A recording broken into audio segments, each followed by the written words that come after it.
And getting ready to load up Hollow Knight, which I hope we've got the right tag for. Let me just take a quick minute here and make sure everything is running the way it's supposed to. Excellent. We've got transcodes. I'm coded for the right game.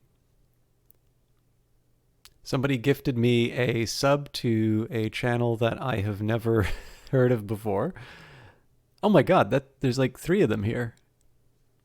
Thank you, whoever gifted those. I'm assuming probably it was during one of these, big... people have been gifting a lot of subs in general lately. That's happened to this stream as well. So, especially for those of you who are watching on the YouTube VODs, first of all, thank you. It's going to get a little annoying for a little while because I don't normally like doing big pushes for subscriptions and such. I appreciate them immensely. Donations, subscriptions, anything to sort of help cover the costs of running the stream, which admittedly are somewhat small, but I do have, I basically bought a higher level internet package to sort of make sure that everything is where it should be. Clearly, I benefit from that as a user of the internet in times when I'm not streaming, but I will confess I would have put a lower level, I would have gotten a lower level sort of internet package. Telecom in Canada is not the cheapest thing in the world. So I really do appreciate them, and it is worth saying that it is actually something that sort of helps me keep going. I enjoy this enough as a hobby. I have a little bit more discretionary income than I did at the start of my whole little streaming journey. But these things are really, really appreciated. But with that in mind, there have been some incredibly generous donations. And the way that Twitch works is that when you hit certain sub-milestones, you unlock new emotes. Now, one of the challenges that I have, I'd love to just put a number up and say, this is how many subs we need. But of course, that number will potentially change daily. And given the fact that we are getting near the end of February, it's very likely that a number of subs are going to end. And I never want to assume that people are going to be renewing those subscriptions. So I can tell you that the number is in the single digits. So it's less than 10. In fact, I'll put it to you this way. My guess right now, if we get 5 or 6 new subs, we unlock that emote. I want to be very clear that that number is not a promise. The last thing I want to do is say, as long as we get 5, we get that new emote. Because if between me saying that and, when that happens, some people don't renew their subscription, all of a sudden people who had, subscribed or gifted a sub, expecting that there would be a new emote, all of a sudden that whole reason for doing that is not there anymore. So I'm reluctant to put... So my whole view is, I think the way that Twitch does this is that I think Twitch actually wants the creators of small channels to sort of like gift a few subs in their channel to like just kind of, to get a little more money. Or at the very least, they want me to do what I'm doing, which is to promote, the extra subs of that. So, as always, there's lots of things that are demanding your money. There's a lot of things that are demanding your attention. But if you were thinking about gifting a sub to someone, or if you were thinking about subbing, now is a time where it's a very small number that needs to happen. Obviously, if there are... if I were to take the, average viewership from the previous stream, if half of them either subbed or gifted a sub, we would cross that threshold. And I keep the emote forever. What will likely happen, I think we had 10 donated subscriptions. It's incredibly kind. Pronounced Win was the most recent. Those, are... I don't necessarily think everybody's going to renew them. And again, I don't want to rely on people's essentially what I don't want to do is have someone's kindness suddenly become an excuse for me to push that a little bit further. But I did want to say that off the top of this stream because I will probably on occasional points, bring it up, at least for the next little while we're within shooting distance of that goal. If it happens, that's great. I will be hiring Eyes of Sin to do another one of the emotes very similar to the ones that we had before. Of course, if you want to support the Eyes of Sin, you can directly support her through her Ko-fi page. But if you want a little something for yourself, if you want a month of access to those emotes, or if you want to gift that access to the emotes, you can. Or alternatively, if you want to upgrade your sub, I believe the sub points go, so if you get that higher tier, it counts as like 2 subs or something like that. So there's a number of ways that you can handle that. But let's get on with the game, because that's what we're all here for. And as tradition, I made myself some tea. I now have like a kilogram of tea in the sitting in my cupboards. I went a little crazy, but then I just kind of stocked up because I don't really want to go out while we're... I mean, we just got out of a lockdown, but that doesn't mean that you want to spend more time outside than you have to.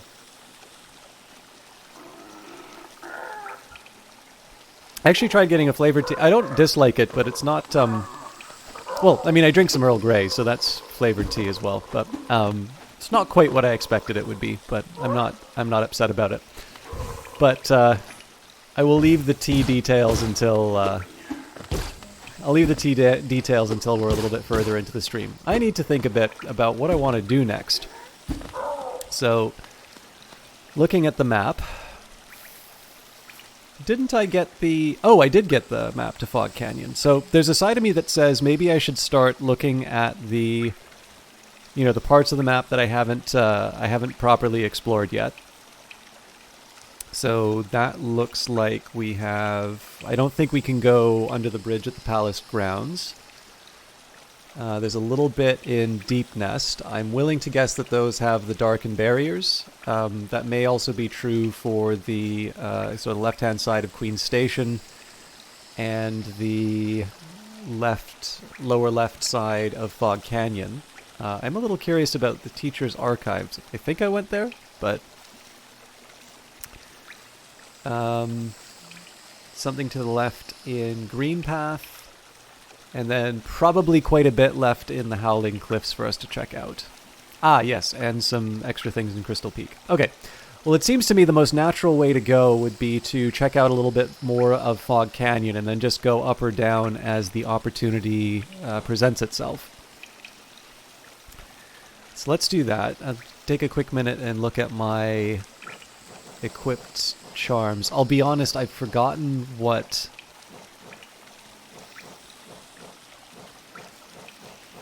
I've forgotten what special abilities I've gotten. The Mothwing Cloak. Mantis Claw we've had for a while. Crystal Heart. Monarch Wings. Oh yes, that's right. We gain the ability to swim through acid.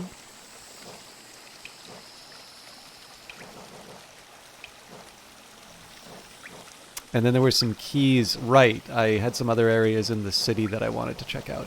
And I'm happy with these. All right, let's get going. My main focus right now is to try and just try and handle basically any of the empty gaps. I'm guessing now that we've dealt with the 3 masks, we can go to the Black Egg Temple.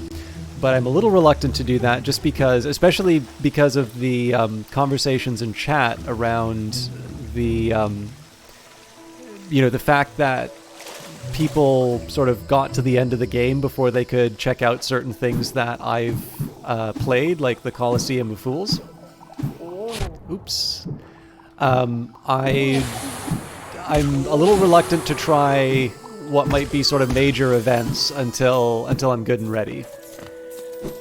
Also, I need a little minute to reacquaint myself with the controls. Alright. Oh, that's right, we avoided a whole lot of this because I was nervous about my ability to survive. So let's come up with some effective ways of getting through here. Oh, I can't check my map. This is actually one detail I quite like. You can't check out the map in places where it would be unreasonable to do so. So, the world's going to move around you while you're checking out the map here, for instance. But, oh, I've already taken the wrong path. Well, maybe we can see what's in here anyway.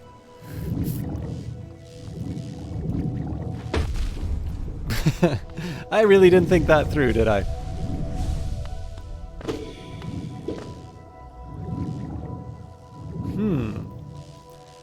So what reason would I have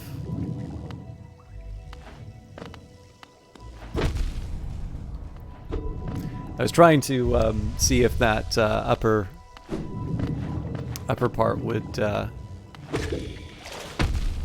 Okay.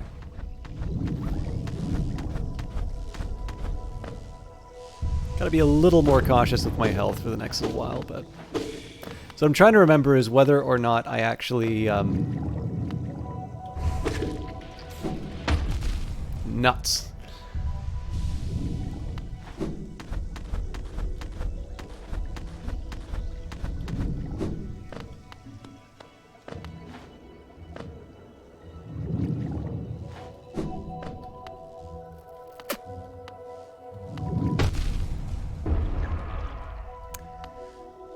That's a real shame. So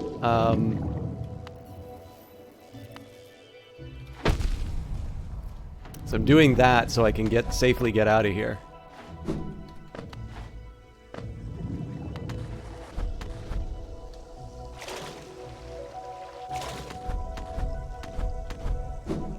I had one too many blunders, so I gotta find a way of getting my health back. That, or at least find a place where I can sort of safely fail.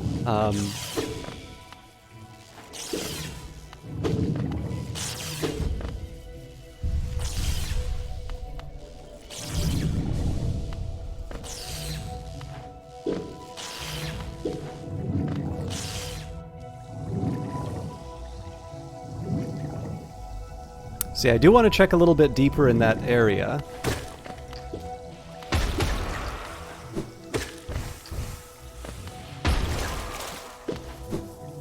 But I clearly need to learn a few lessons about how to handle some of those exploding eggs. I think I've already dealt with everything in this area here, but again, not a bad opportunity to take some fairly weak enemies. And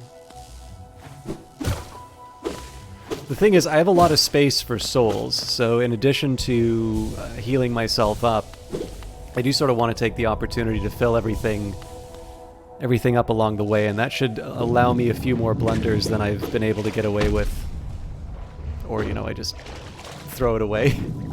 Oh, that was very stupid of me.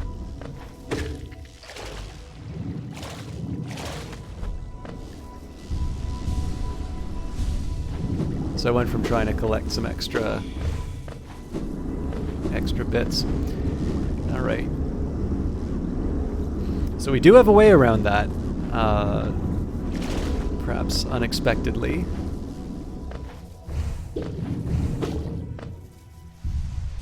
Okay, so I'm back up to full health. Now I'm basically looking for opportunities to earn some souls, and of course not lose the ones that I've already claimed through reckless attacks.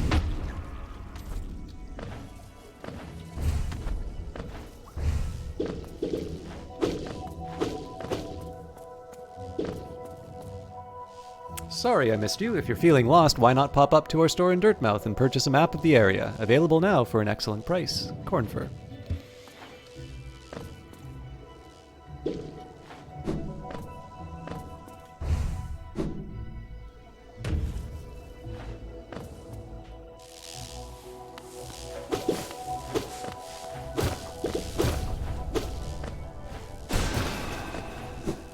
That was probably not a good use of my, Oops. Probably not a good use of my souls there.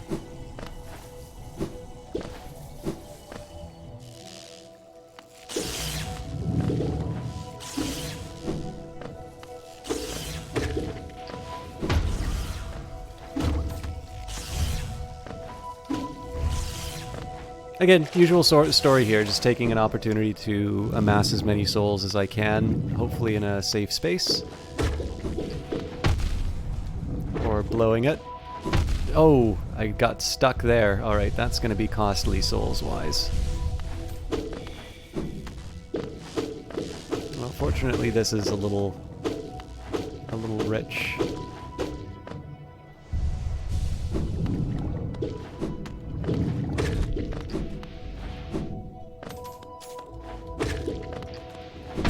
Ah! The last one worked so well. Okay, what are we looking at here? Well, we can go back to the teacher's archives. That'll hopefully jog my memory. Oh yes, I remember how pretty this area was. Right, so this is where we got sort of the last of the masked creatures. So I know there's a special term for them, but I don't recall off the top of my head.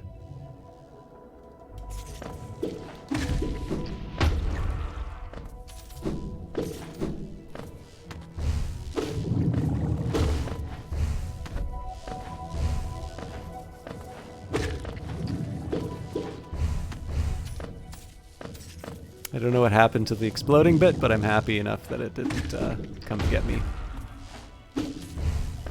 Okay, so now I'm collecting for my second soul sort of reservoir.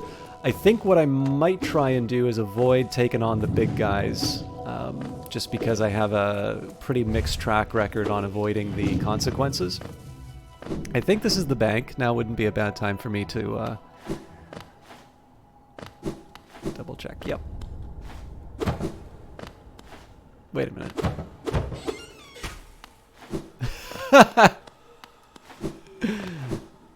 They took my money, didn't they? That's funny.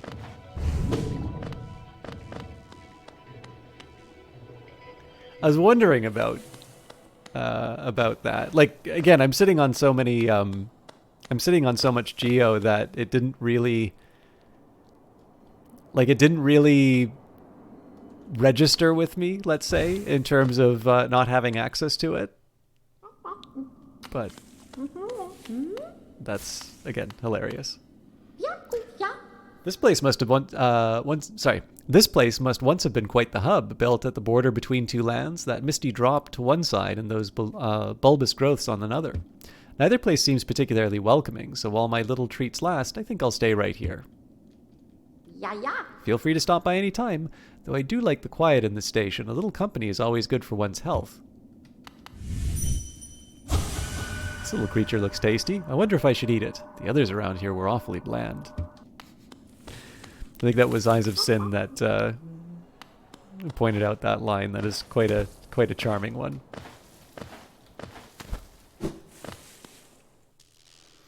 I think it definitely gives me... This game gives me a little bit of a dilemma in terms of deciding when to hit people with the dream nail or not, because I sometimes feel like I've done a bad thing. So in the... for instance, in the... I'll call it the graveyard, the place that we visited last stream, I wanted to sort of get an idea about what the... what the character was thinking, but that registered as an attack, which was not exactly my intention. But if I became reluctant for doing that, I've been reluctant to hit things with a dream nail because, I would sort of personally see that as an aggressive action, which I don't necessarily want to take on friendly characters. I have missed out on a couple of times in terms of, or I've missed out on a couple bits of dialogue, which I wound up either later enjoying or finding out that there was, a little something extra. But I also think that's part of the, I think that's part of the experience of the game. There's the, the process of discovery, not just the environments, but the sort of the place and its inhabitants. Now this is interesting. I don't know if I ever swam underneath.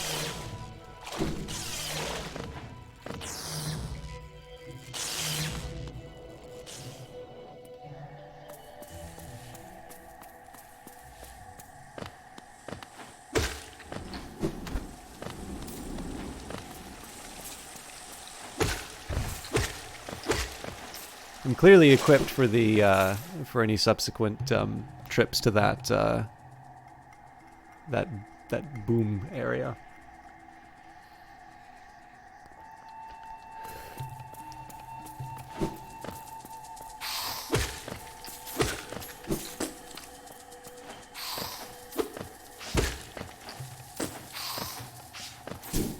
Oopsies.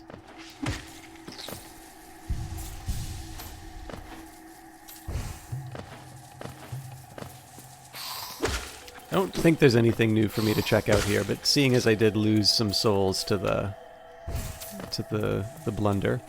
Oh yeah, this is a place we went quite some time ago. I'll recover a little bit of what I lost.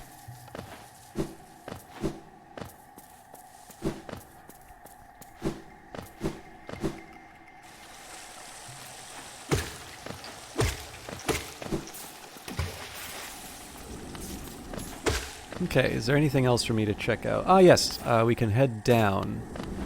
See what I missed out on. Aha, I can't because of the block. Well, it's alright, that may not be true. There might be another path. Yes, there is another path. So first thing I want to do is see if I can... Okay, so there is a way to the other side. Now what interests me here is I hear water. Usually that implies that there's something else for me to check out.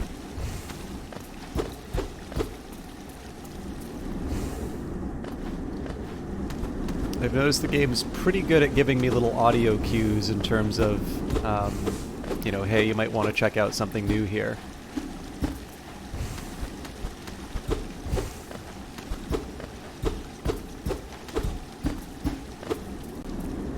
Can't quite decipher the hint though, so. But this should be a new area. Okay. Ah, the Queen's Gardens. Okay, so this just means that we don't have a map for the area. Ooh.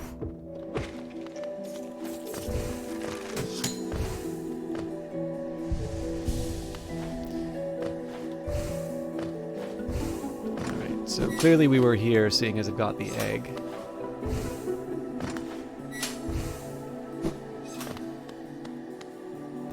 So maybe I'll have some luck finding Cartographer. You're friendly, right? Nope.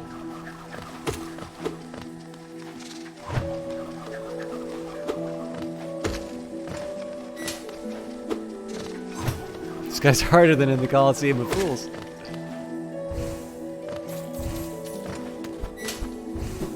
Aha, okay.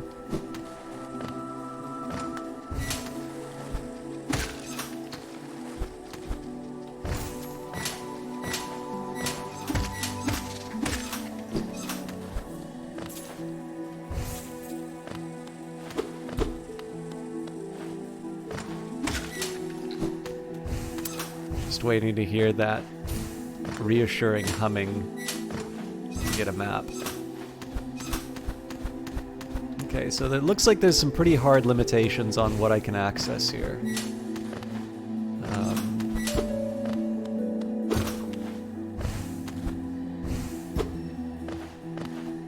So there's apparently some path from sort of...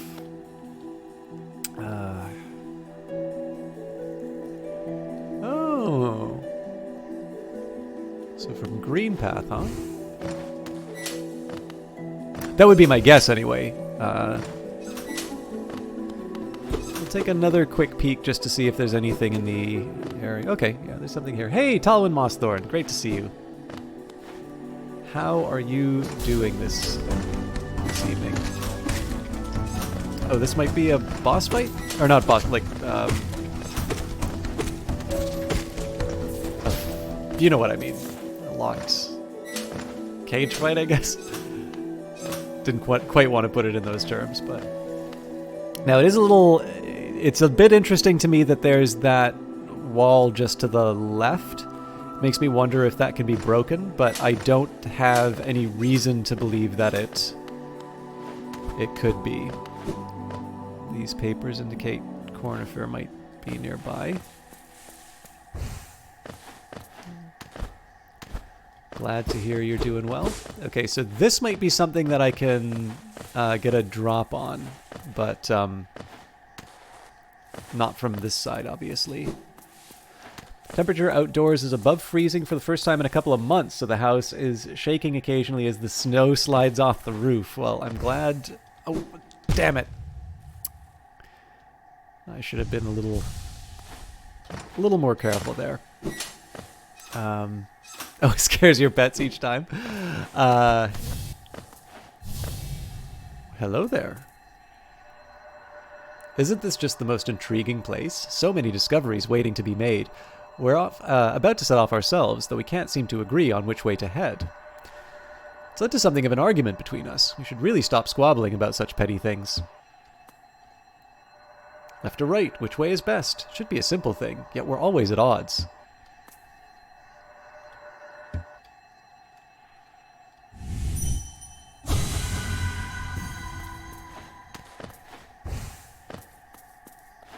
It's been pretty cold here lately, but I've had plenty of reasons to be indoors. Sorry I missed you. If you're feeling lost, why not pop up to our store in Dirtmouth and purchase a map of the area? Available now for an excellent price. I will do just that, because I feel like I could benefit from some... there we go. Feel like I could benefit from some guidance in this area, just to get an overall lay of the land.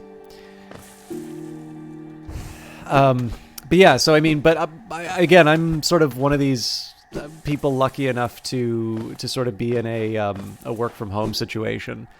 I'll admit, okay, so like the thing about my situation is there are some things I don't really care for from work from home. My usual setup at work is to have 2 computers. There we go. Good enough to dodge the bad guy, but not the... Oh, that was really boneheaded.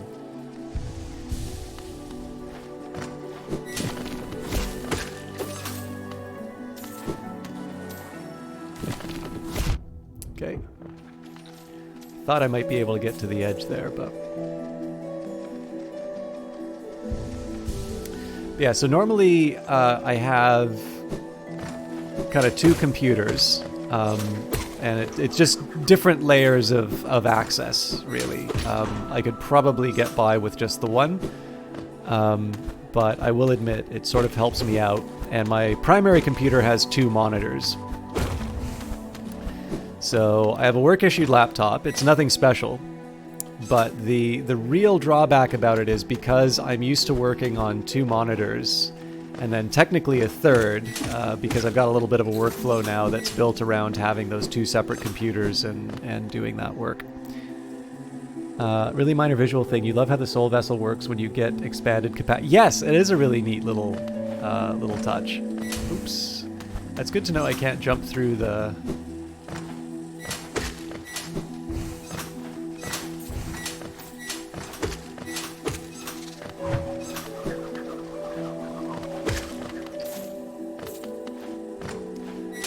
Anyways, you know, I've got my workflow in place, and to not only do that, but to go from sort of this, setup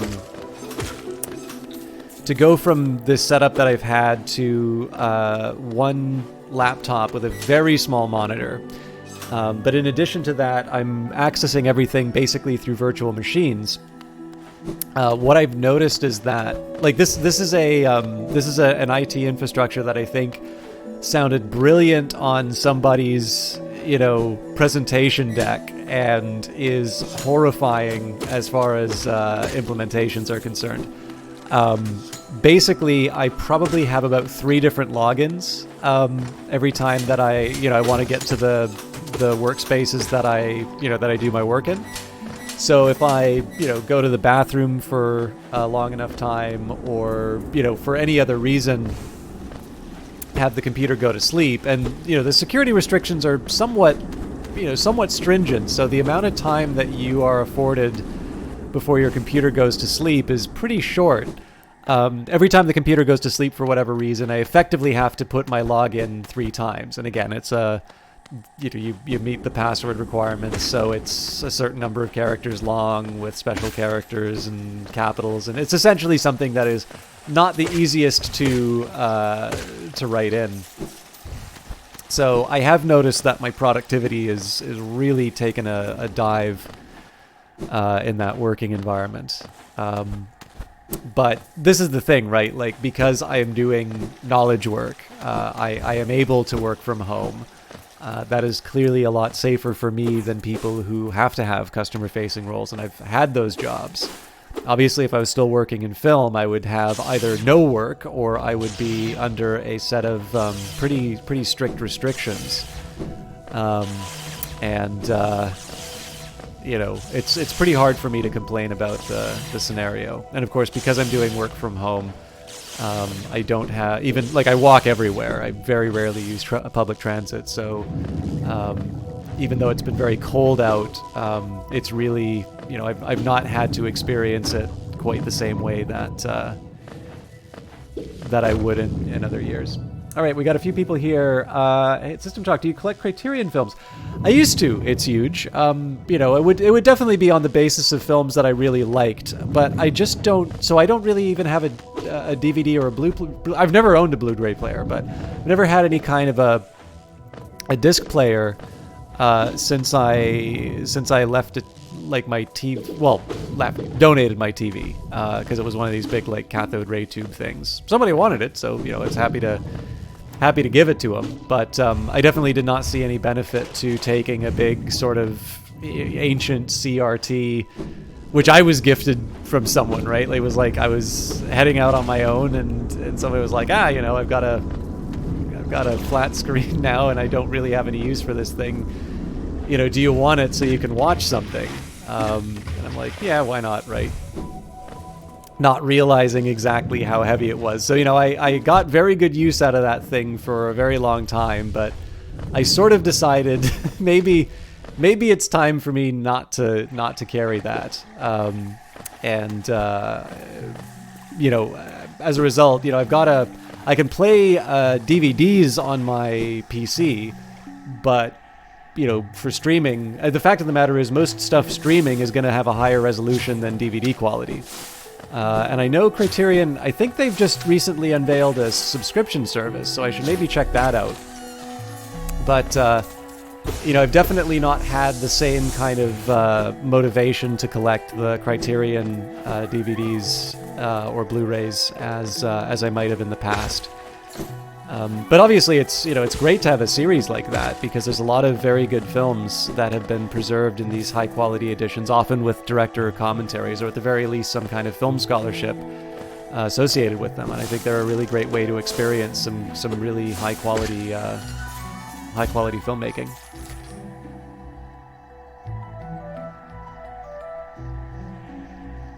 Yeah, I went from being a member of the camera department. I mean, I did a little.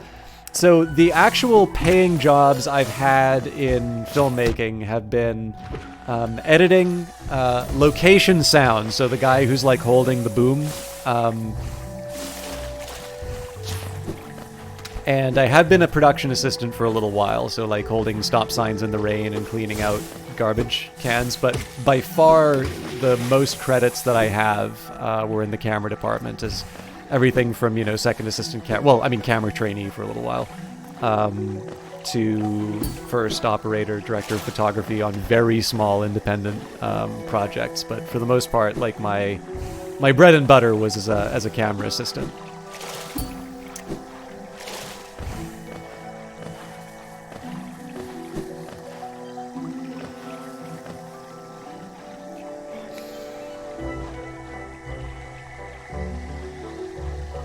Of course, the funny thing about it is that I don't believe there's any professional designation for being an economist. So the funny thing is that technically I could have claimed to have been an economist when I was working in film. And the claim, as far as a standards organization is concerned, would have been as true now as it is then. But certainly I am more educated on these subjects than I was in the film years. All right. So clearly there's a way around. So maybe the answer to that is I need to get through the black barriers that rather than find a way around it.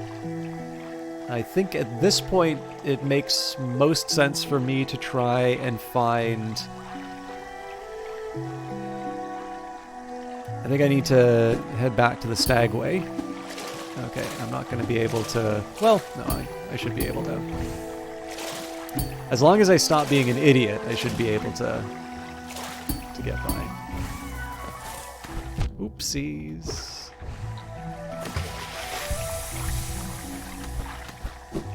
But what are some of...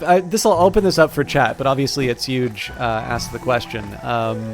Does anyone in chat, assuming you know what the Criterion... Okay, actually, so for the benefit of chat, the Criterion Collection is originally a DVD. It might have even been a Laserdisc series going sufficiently far back of sort of films that the people responsible for maintaining the collection have some kind of significance. So, for instance, the Michael Bay film Armageddon, the one where, Bruce Willis plays an oil man who leads a team of people up to an asteroid to blow it up. That's in the Criterion Collection, which I think probably most people like to sort of laugh at. I mean, I think there's a very reasonable argument for why that is included inside the Criterion Collection, but maybe not. That's maybe not as interesting of a debate to get into right now. But essentially, what it is it's a collection of high quality restorations or scans or otherwise versions of some films that the maintainers of the collection consider worth sort of preserving and presenting in the best format possible, both in a high-quality transfer, and if you watch a lot of old movies, and particularly if you watch different versions of old movies, you'll see what they mean. In one way, re-releasing new versions of old films are, it's a great way to make some extra money. But it also kind of matters. The aspect ratio on a television is not the same as in a cinema. And, for a while, it was a case where, and I knew people like this who were like, I want to see it fill the screen. I can't stand the black bars. And they would like resize the movie to not have the black bars on the screen. And like, I would try and point out to them, it's like, the aspect ratio for some movies is 2.35 to 1. It's hard to find TVs that have that aspect ratio. And you are visibly distorting the image doing that. Like, people don't look like that. And they're like, yeah, I just can't stand the black bars. And I'm like, you're driving me nuts here. Like, 'cause again, I'm in the camera department. Like, there's a lot of effort that goes into, making stuff look beautiful, and it takes one person with a TV and a knowledge of the settings to just completely destroy all of that effort to make the movie look great. So there are plenty of movies which have just been lopped off to meet sort of the preferences of the consumer. To not have those black bars, but there's movies that were shot with a particular aspect ratio in mind, and you don't have the option of seeing them. They're specifically cropped to a setting that sort of appeals to the largest number of potential buyers. And so what the Criterion Collection does is, makes sure that the restoration, if it's a particularly old movie, also if you've seen old movies and like all the scratches and whatnot, there's obviously some preservation or some restoration that goes into that to sort of make sure that they look as close to what they could look like on release. But on top of that, when you get a physical edition of a Criterion movie, there'll usually be some essays if the director's still alive. They're usually, or actors or sometimes cinematographers, they're sort of invited in to participate. And just generally, it's sort of it's like a deluxe edition for film buffs. But obviously with streaming, like, it's really interesting to see how with streaming we're learning just how much value people assigned to those types of things. Because I just don't know how many streamed movies... Like, I don't think Netflix does director's commentaries or anything like that. They have Laserdiscs? Yeah. I had a flash sale. Is it still going on? Because there's definitely some stuff I'd love to pick up. So, like, there's some really old Criterion stuff which may not even be in the collection anymore, but there was, like, a really good edition of... a movie by Terry Gilliam called Brazil.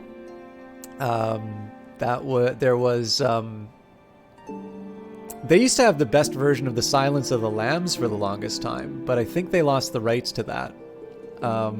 There's a David Cronenberg movie called Dead Ringers, which I think has a pretty good Criterion edition. That's a pity. I mean, again, like I am definitely learning, especially in COVID. Like I think a lot of people who have been, in a position. So like I think one thing to keep in mind about the current state of lockdowns and that is that someone like me, again, knowledge worker, I'm able to work from home.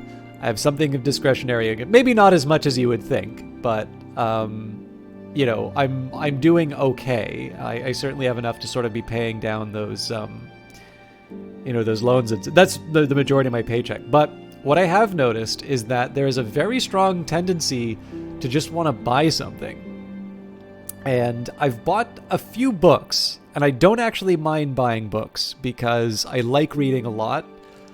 And I do read the books that I've got. Unfortunately, I also have a lot of books which I haven't gotten around to yet, particularly library books. So even then, it's hard for me to justify. I was actually going to save this, so my book came in. Was anybody here when I did the George Orwell essay on A Nice Cup of Tea? Because I've got a sequel to that if you guys want to hear it. Maybe not now, but we'll do that during one of the intermissions. But yeah, the big one for me is that I'm not gonna do some kind of like declaration of buy nothing or anything like that. But I've felt the impulse. Like I think it's just being able to do something. And again, because I'm in a position where I do have some discretionary income, I've never necessarily been made any happier through the acquisition of these objects. And as much as I like movies, I don't. Did Criterion have 12 Angry Men? I can't remember. I feel like they did an edition of 12 Angry Men, but I think they did it after Sidney Lumet died. I don't get as quite upset if I miss out on good deals like that anymore. But I'm actually really glad that the Criterion Collection is adapting to the current environment, because the thing is that so many streaming services don't seem to be holding on to classics. And for me, like, I'd really like to have a service that gives me access to some old movies that I like. Like, I could not tell you how to watch. One of my favorite movies about making movies is a movie by Vincent Minnelli called The Bad and the Beautiful. It stars Kirk Douglas. It's a wonderful movie, but I could not tell you how to watch it. In fact, the streamer Will Shand has my copy of it. So even I don't think I can watch that movie now because I don't have a physical DVD of it anymore, as opposed to a non-physical DVD. And I know he's moved recently, so it's entirely possible that he doesn't have that anymore. But, I really think that the Criterion Collection can potentially do very well in the current environment for a bunch of snobs like me who want to talk about how good movies used to be.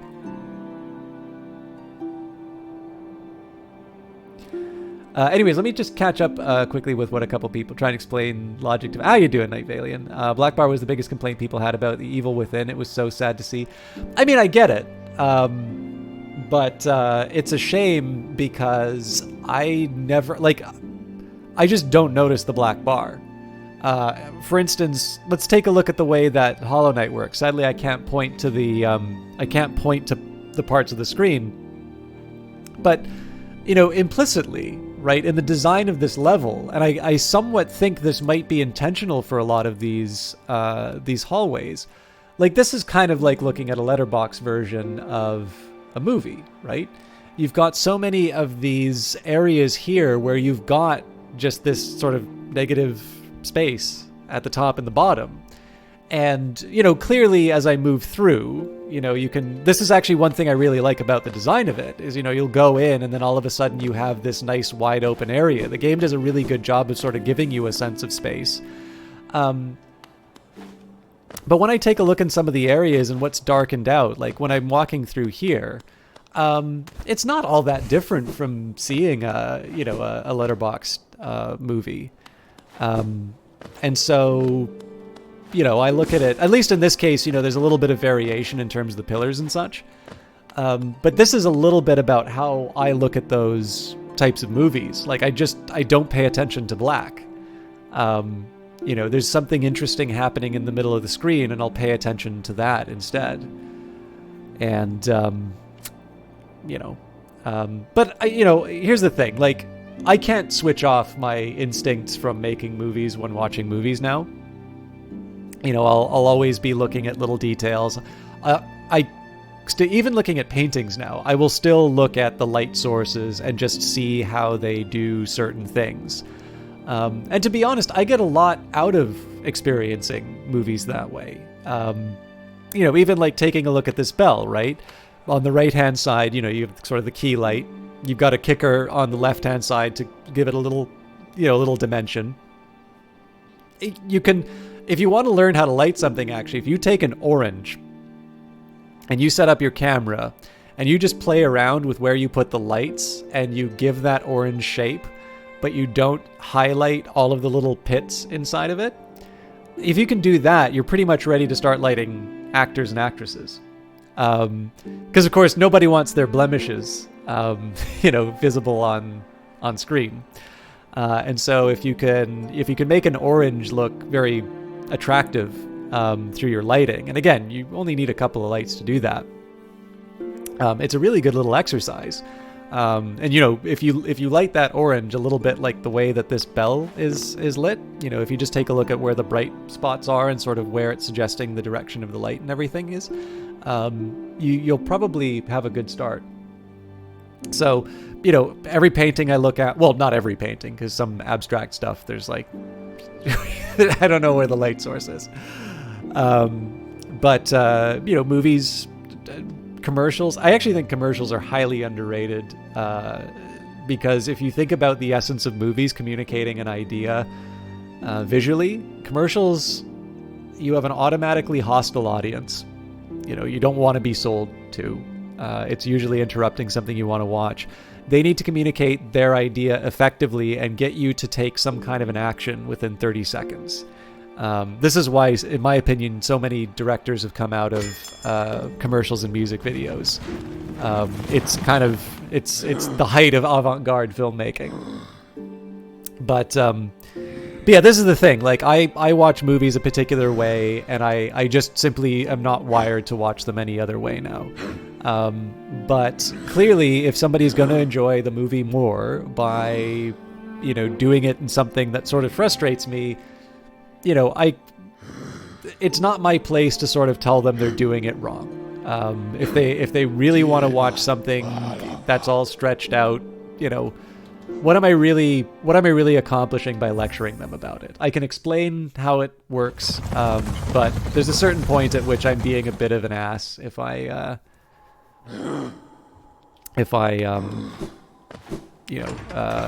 belabor the point too much.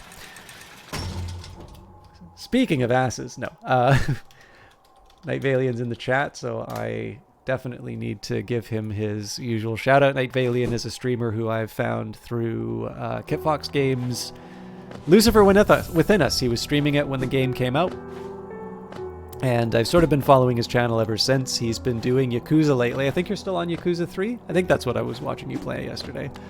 But he is somebody who tends to stream a little bit later than me. So, I don't always host him at the end of the broadcast, but he's usually a safe pair of hands to leave everyone in because he does have sort of a very relaxed tone. He tends to play a lot of puzzle or sort of adventure open world games. So I'm just kind of walking around seeing what sites there are. I am kind of curious if I can... Ooh, interesting. Let's take a quick peek around. There's stuff I want to do in Dirtmouth, but this might be interesting to just run around and see what's available. But it has been a lot of fun to follow Night Valian, watch his channel grow, sort of see him develop as a streamer. And I definitely like hosting him because there's always the question. I do like checking out new things on Twitch, and I definitely like hosting people related to the game I'm playing. That's how I found Night Valian, of course. is they were playing Lucifer Within Us, and it was a chance for me to to sort of check out their a new channel that was streaming a game that I've been given a key for. But with that in mind, it's always nice, if I can, to encourage people to check out the channel, because there does seem to be a bit of an overlap in terms of people who like my stuff and who like theirs. I am also, while I'm sort of in my very chatty mode, I don't want to, again, I'm running into the challenge here where I don't want to get too annoying about the sales side of things. But I did want to reiterate that I took a look at the sub numbers, because I think last stream we had an incredibly generous gift of 5 subs. And then on Wednesday's stream, Pronounced Win, the developer of, lead designer of Industries of Titan, donated 5 subs. So we're a little bit higher than we normally are on the sub count. And I am reluctant to, sort of do a big push on this, because of course if it doesn't turn out, then people have sort of subbed and didn't necessarily get what they were looking for. But I can say that we're fewer than 10 subs away from getting a new emote slot. Obviously I'll be hiring the Eyes of Sin to make one similar to what we have already. So for those of you who either don't have a sub, or for those of you who are subbed and would either like to upgrade it to get access to one of the higher tier ones, or want to gift it to someone, I can let you know. Well, okay, I'll put it to you this way. As of today, it's 5 subs away from the next emote. So if we have those gifts or upgrades or new subs, we're going to be in a position to have a new emote. The catch is that basically at midnight every night, that number might change, right? It's the end of the month. There are going to be some people who are sort of rolling over their subscriptions, some people who aren't. And so it's a bit of a moving target.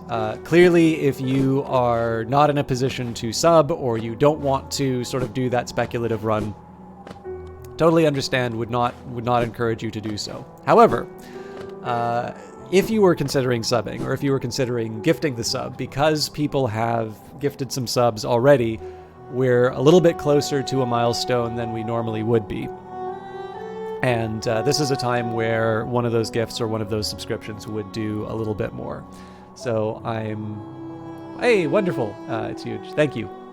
I think if you're subbing again, I think you've got your Prime now, right? Oh no, sorry. You're talking about Prime subscription. So, if you want, tell you what, that's a really good point to make as well. If you are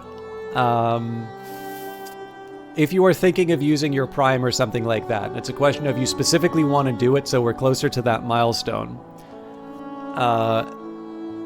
and you want to know where we are, let me know, and I can tell you in direct message where we're at. Because I definitely don't want people like rearranging their, their lives or their subsystems to do that. It's sort of I'm letting people know, without trying to be too, aggressive about it. Because obviously I don't want to have been gifted all of these wonderful subs and then say, okay, now give me more. Like, that would be incredibly disrespectful to what's happened. But yeah, so if any of you are in It's Huge's position, definitely, let me know, and I can let you know specifically where we're at as far as the numbers are concerned. And again, I don't want to be too. I'll bring it up a couple of times over the stream because obviously people come in and out. But it's not something I like. This is not my job. This is a hobby. And if I get a chance to have the extra emote, that's nice, but it's not the end of the world if we don't hit that milestone. Okay. Map of the Queen's Gardens, a royal sanctuary close to Greenpath. Cornifor sometimes calls me his queen, usually only when I'm angry, though. And I'm assuming Cornifor has now done his work. Yep, we just got the Cartographer achievement. So that says, acquire a map of each area. Cornifer's home at last, but look at him. He's exhausted. He always does this. Furiously charts a place and then collapses once he's done. He'll be sleeping for some time, I imagine. So even with him home, I'm still lost for company. But I do love the bug, even his faults. Seeing his passion for maps, it's something of an inspiration. Corny keeps asking me to join him on his adventures, and I've always declined. Maybe next time I should accept the offer. Sanjo. Are you enjoying yourself down in the ruins? At times my husband makes Hellenus sound like a wonder, but sometimes it seems like a ghastly, dangerous place.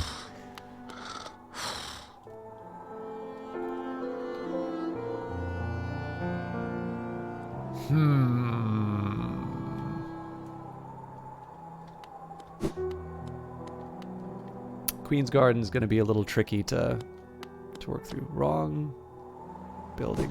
One thing I didn't realize about Cornifer's map shop until now is the glasses on the front. I love that detail.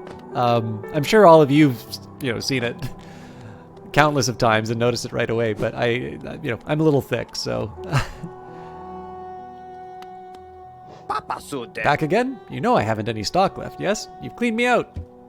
Or were you hoping to sneak a peek at my mountain of Geo? Well, it's mine now. All fairly traded. Pockets feeling empty? If you need some more Geo, take a trip into the ruins below us and hunt around. Just take care not to fall into a haze. I won't be coming down to rescue you. Oh, here's a question for you guys. Sorry, I don't know if... I was thinking of asking this, but I don't know if you said...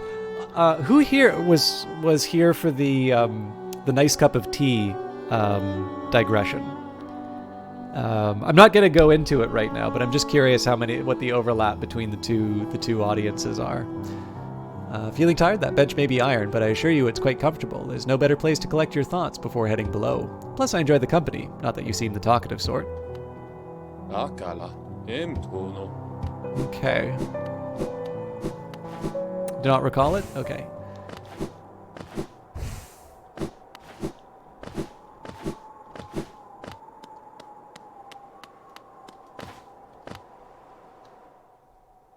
Really?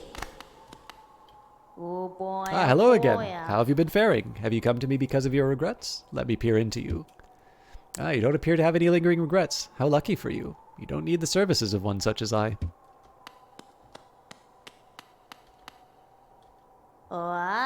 You seem to be... Okay.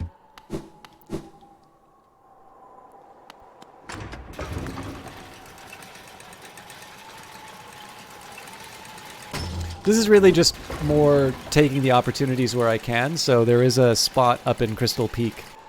I wasn't originally going to go there, but what I'm trying to do right now is cover all of the... I basically want to try and cover all of the areas that...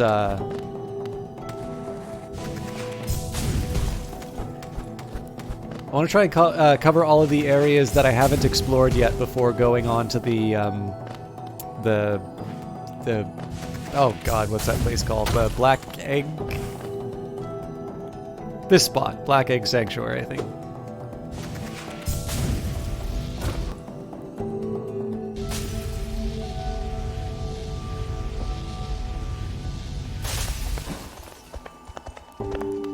Betcha I can head up there now.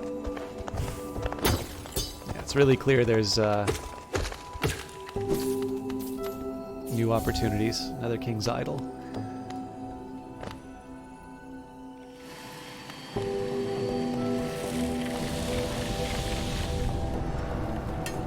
Actually, to be honest, given that... Given the blue that I had, I was thinking now might be a good opportunity for... to go to that risky area I was in, but clearly the opportunity is closed now.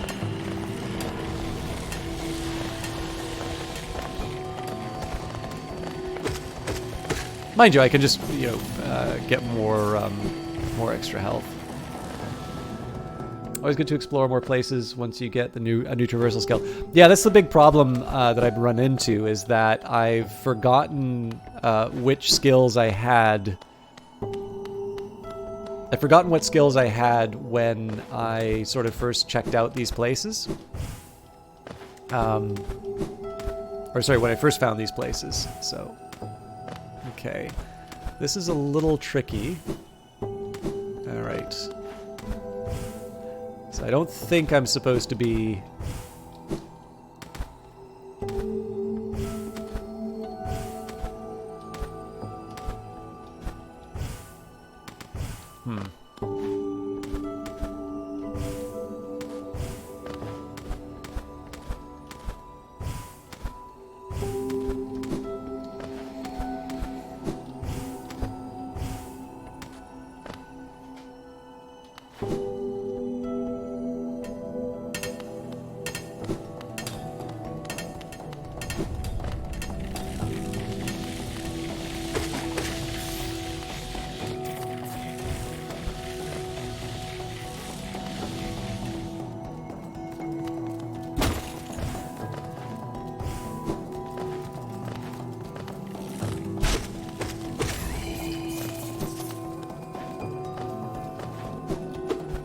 Okay, that's not a platform I can break. Makes me wonder why there's a platform up here, though.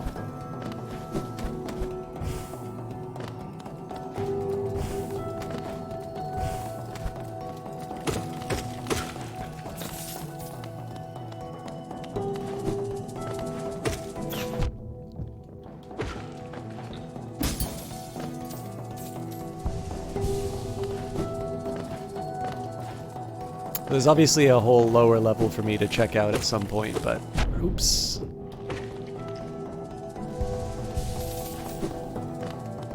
I figure the way I'll handle it right now is just to take care of the upper levels, and then on my way back... Okay, that lasts a while. On my way back, I can look at the lower levels. This is completely unnecessary.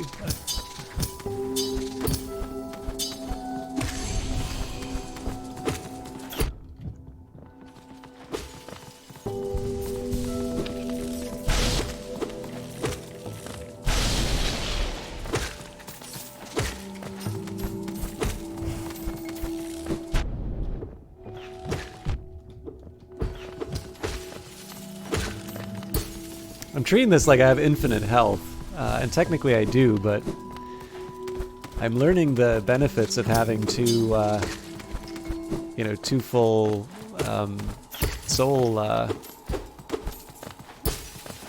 soul thingies.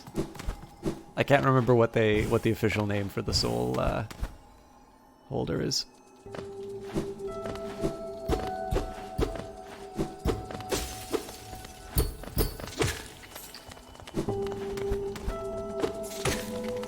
Okay, this is an interesting problem. Oh, hang on. I have... God, I need to remember how this ability works. Vessel? Okay.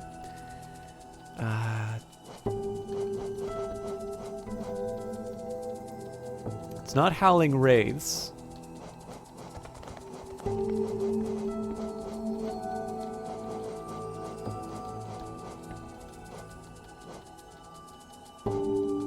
There's like a way for me to make a bridge that goes up.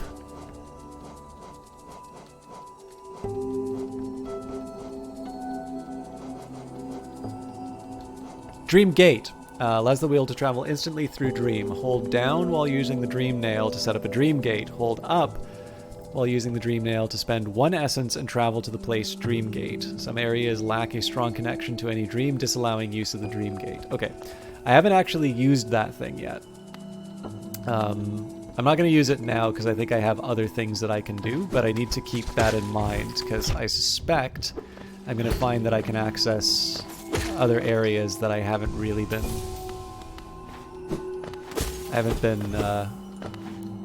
managing yet. I think just for simplicity, I'll...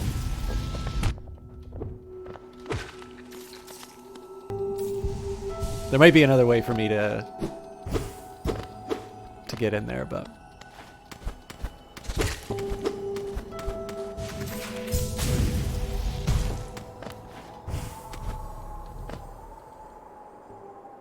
Well, we are Talonist Crown. Definitely in a new area. I really like how it's you know, everything's lighting up as I go through.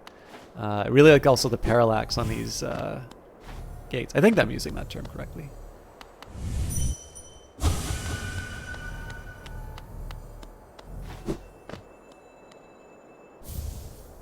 Pale ore. Okay. Wasn't quite what I was expecting to get, but...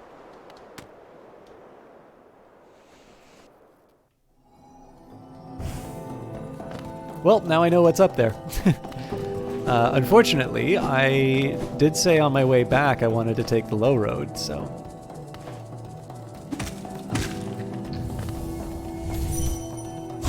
Far out, man.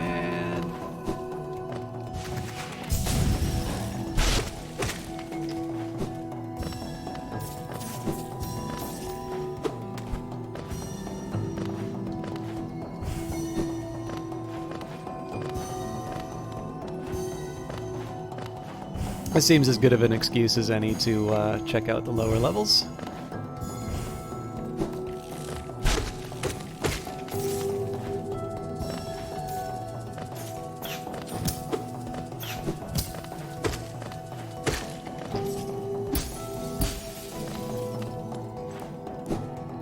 Okay, there's going to be a couple that are tricky to pick up.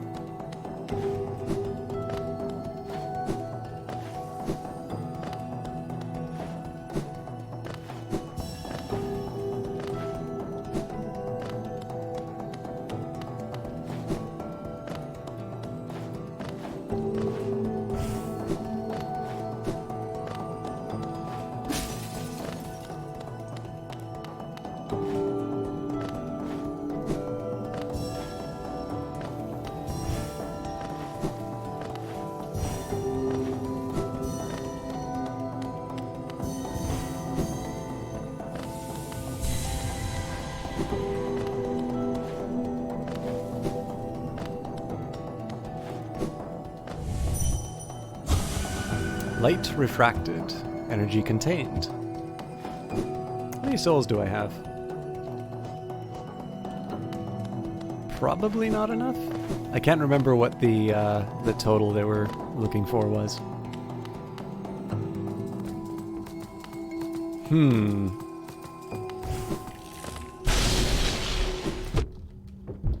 That was...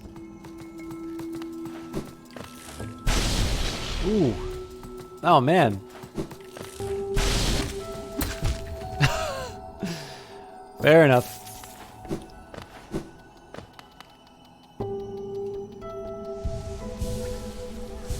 Oh, that sounds like a... Alright, not quite what I wanted to do, but... Fair enough. Okay, that was just dumb of me.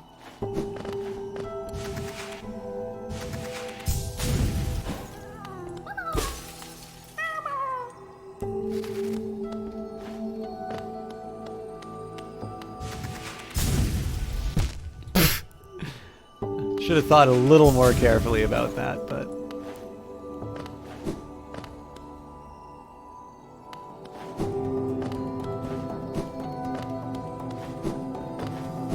I do like the game sort of punishes you for being careless with that ability. For the first little areas when you're learning about it, it doesn't give you any obstructions, but pretty clearly...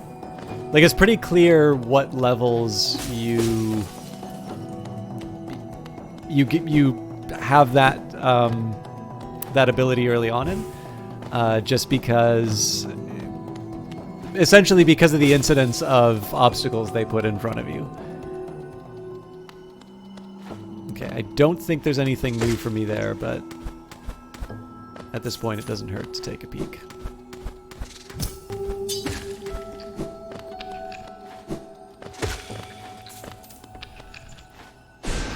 Not what I wanted to do.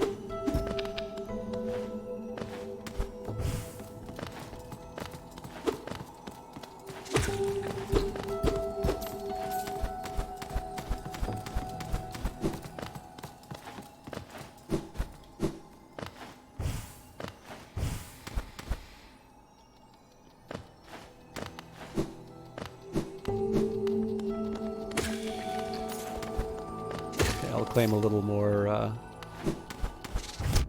damn. Oh, Jesus, what was I thinking? Okay.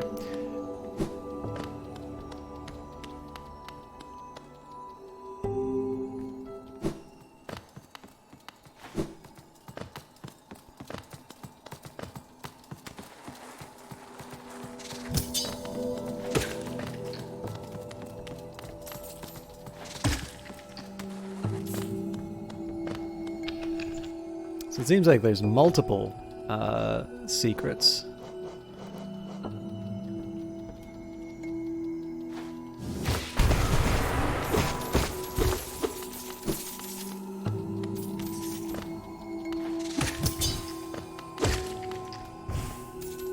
This is very welcome.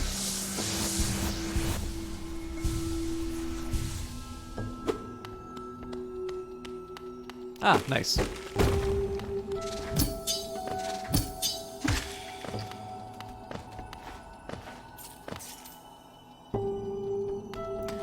So until I sit down at a bench, I'm not really going to get any info on the rest of that area. Okay, so again, I really admire the way this game uses sound to tip you off onto the present, or as to the presence of other materials. So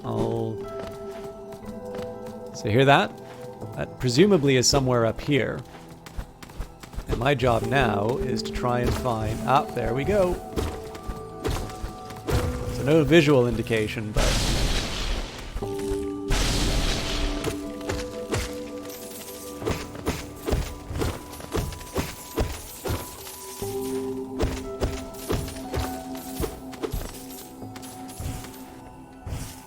Oh, interesting. So it just seems like it's piles of geo there.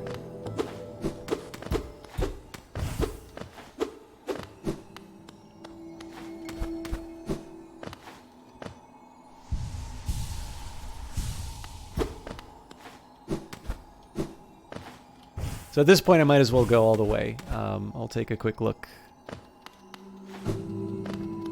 upstairs, and then we can head back down.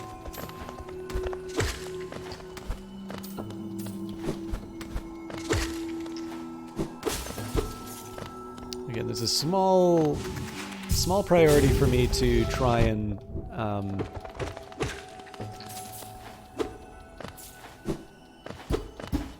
listen for any, or look for any indicators that there might be something hidden.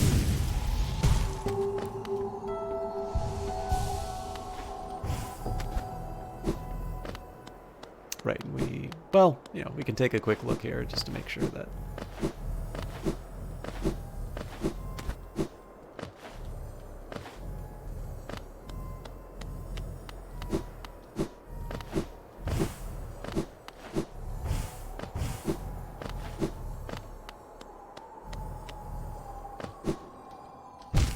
Ah!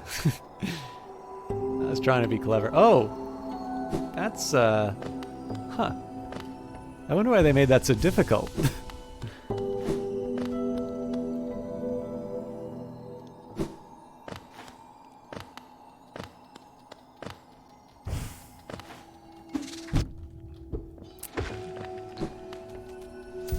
I was really hoping to replenish my my souls on that, but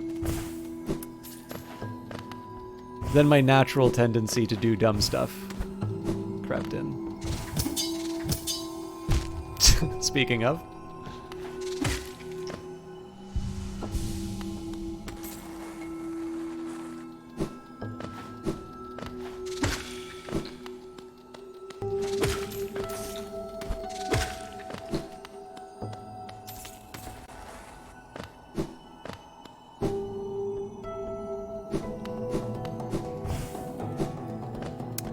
Right, so we've already checked out the lower area here.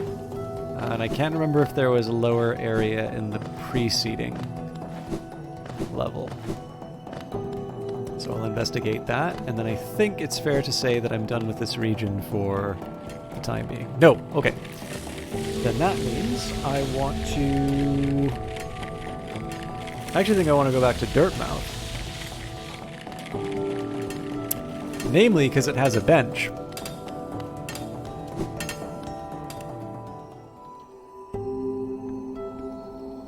Well, Crystal Peaks also has a bench, but it has a bench and also access to the tramways.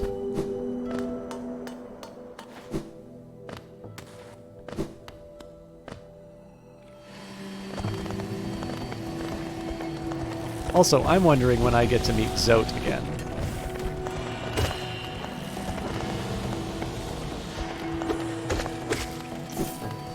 Alright. Why is this here?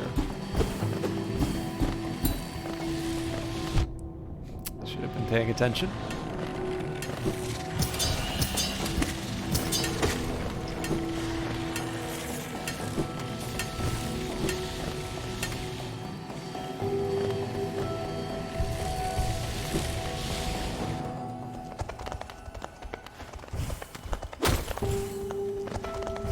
Only reason I'm attacking this guy is so that I can claim the souls. I mean, I guess the geo's nice too, but...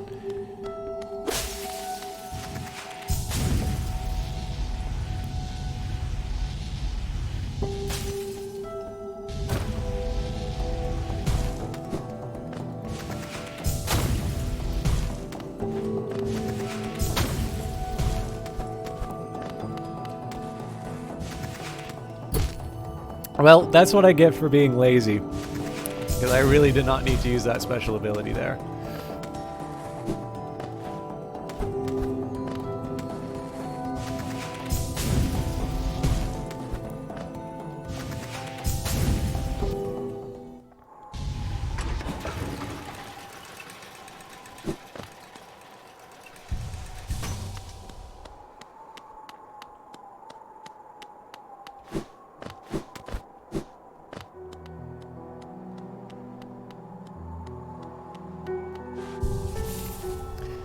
Alright, let's see what we got on the map. Yeah, so Hellena's Crown is essentially explored. I am a little intrigued by the dark... Oh, hang on.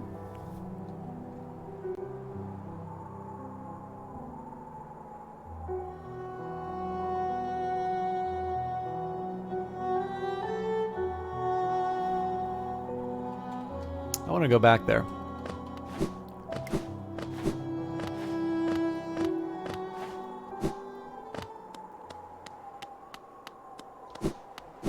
This might be a waste of time, but I have an idea.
So I felt like one of those had sort of like a, not exactly a misplay, like it just felt like one of those tiles was a little misaligned.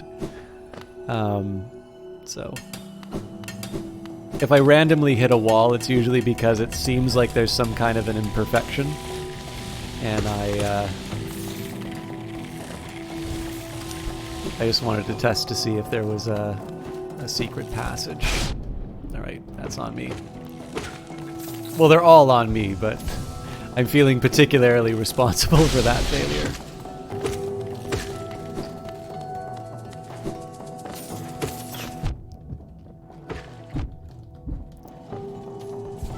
I really thought that I had hit down an attack on those spikes.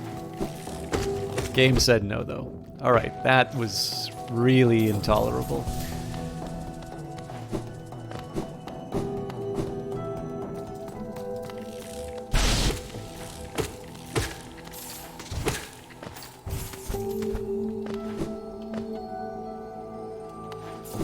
Double check.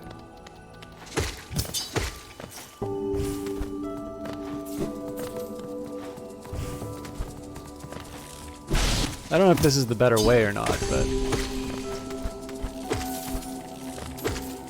that's still a new entry because we didn't look at their log for their introduction, so I'm gonna hold off on reading that in the journal just because I'll have a natural reminder within the game. I mean, maybe, like, depending on how I feel, like maybe when I complete the journal, I can just do one session where I read all of it. I always know that's a tricky one because for games like this, people either like the lore and the discussion that comes as a result of playing it, or just generally, the nice little digressions while I'm taking a small rest from the game. And then there's another class of people who really doesn't like that sort of stuff. And I'm not going to be able to keep everyone happy, but if people are tolerant of an extended lore read, I'm more inclined to do that than if chat's pretty clear in terms of saying it's like I just want to see you play the game. Although I'm willing to guess that given my style, most people are in the... All right, so...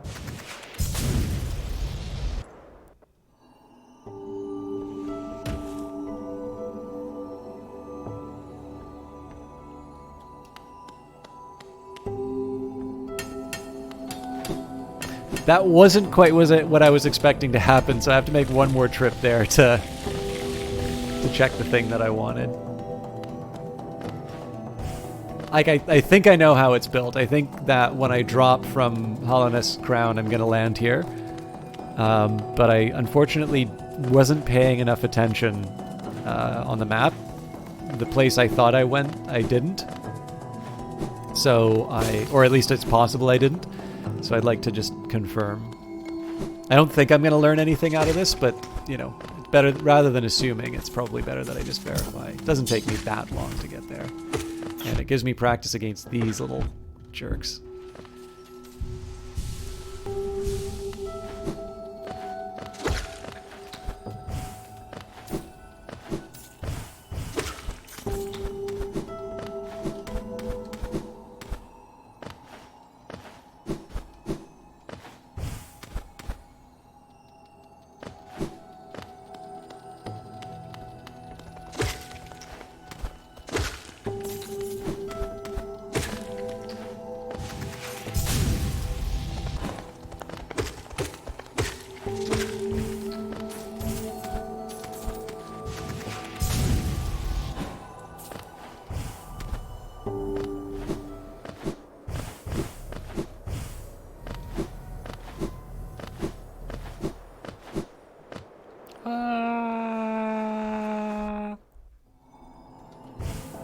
Cool.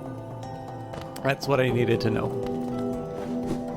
So, I believe, barring anything to do with the Dream Nail, we are done with Crystal Peak. So now I'm well and truly going back to Dirtmouth, and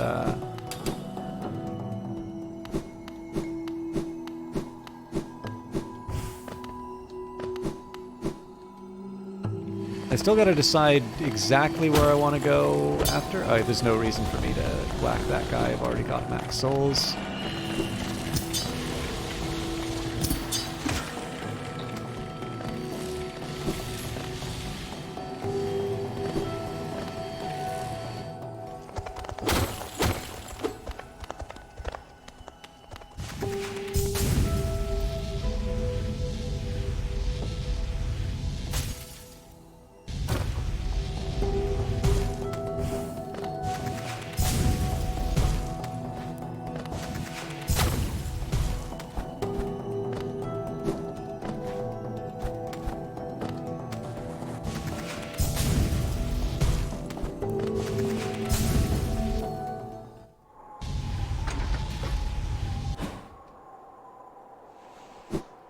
That might be a fun experiment, by the way, to see what happens. I'm assuming I just wind up at King's Pass. Might be kind of fun to see what's going on. I wonder... Oh no, that's probably the way the map's designed.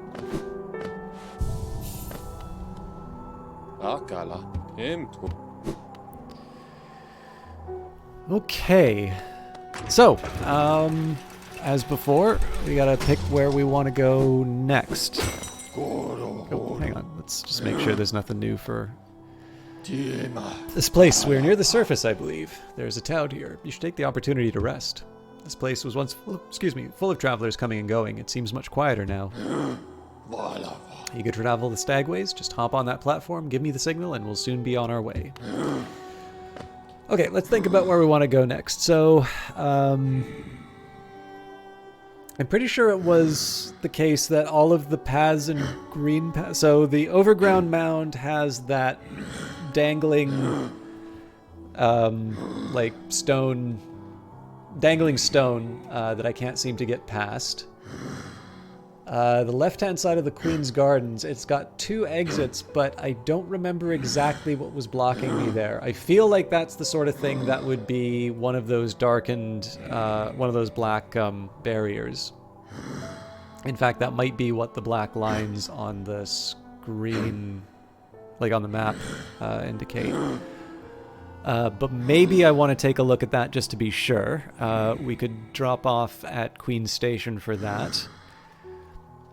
Deep Nest, it looks like there's an area where I can go up. That doesn't quite make sense. And then in the bottom right of Deep Nest...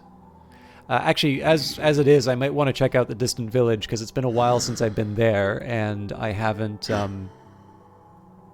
really used any of my special abilities inside there. I think we've seen everything we want in the Mantis Village and Fungal Wastes. Ditto with the Ancient Basin, the Hive. Yeah, most of the stuff seems to be pretty well in hand. Then there's always the question in terms of some of these spots, like, you know, the little gap in sort of between sort of the City of Tears and the Resting Grounds. I don't really think there's a whole lot going on there. And then technically I didn't really give all that much of a... I didn't really like give a deep look at the Howling Cliffs, but in principle, I might be able to, find something new there. But it's not something that I want to put that much effort into. So I'll take another crack at the Queen's Gardens now that I've got the,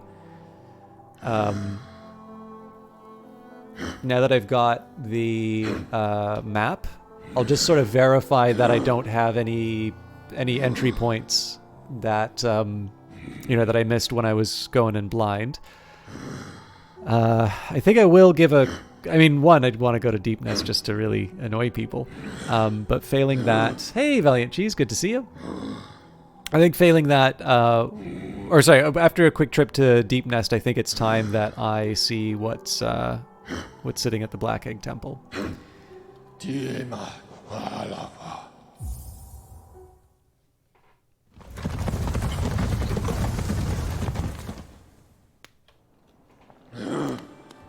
Let's see what it has to say. This gladdens me. The Queen's Station has opened once more. This place was a bustling hub of travel, well placed for travelers visiting the outer edges of the land. You're quite the explorer to find this place. Okay, as before, we'll get a new save spot. By the way, in the spirit of shout-outs, we got Valiant Cheese in the channel. I gave a quick shot... sorry, why can I not remember? Bone Sweeper, is it? Valiant Cheese is making a new game.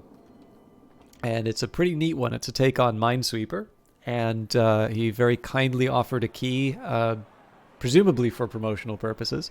I have got a very full schedule, so I'm still trying to find the appropriate time to cover it. But Valiant Cheese has been doing a lot of streams recently, and they're game development streams, which I think at least some of you will find interesting. He also has a bird feeder in his yard and keeps a camera focused on that. So in addition to being able to sort of see live game development, and basically, I mean, it's particularly interesting to watch something like this now, and particularly Valiant Cheese, because I know he really is focused not just on game development, but sort of enabling people to make games. He's very, very much committed to sort of open source tools. So you get a chance to see him use Blender. You get a chance to see him use the Godot engine. He always makes his games available on Linux. So definitely it is a style of game development which is definitely geared towards enabling creators, or at the very least, supporting the tools that have been able to enable creators to, to take things up to the next level. I am actually rather impressed by exactly what Godot can do. There's a couple of local game developers who also use it, and have certainly done these very very impressive 3D games, which they look like something that you would have gotten out of Unity or Unreal. It's just another communication of how there is probably undue focus in a lot of the discourse of players like myself. It is, I think, to a certain extent, it is. We were talking about the Criterion Collection earlier on. It's huge.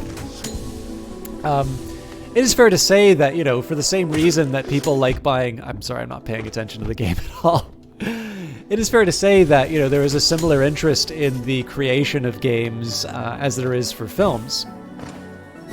But certainly there's a lot of discussion about game engines, right? And there's some bits of received wisdom which maybe don't always hold up to scrutiny. So... there seems to be a large view that Bethesda's engine is just no good, and it's whenever Bethesda has an unsuccessful experience, it's always the engine that's at fault. And whenever it's a success, despite the fact that it is the same one, apparently, obviously that's not true. They're constantly developing that. It's clearly the genius of the one designer who did all the work. But with that in mind, clearly there are very talented workers behind these games.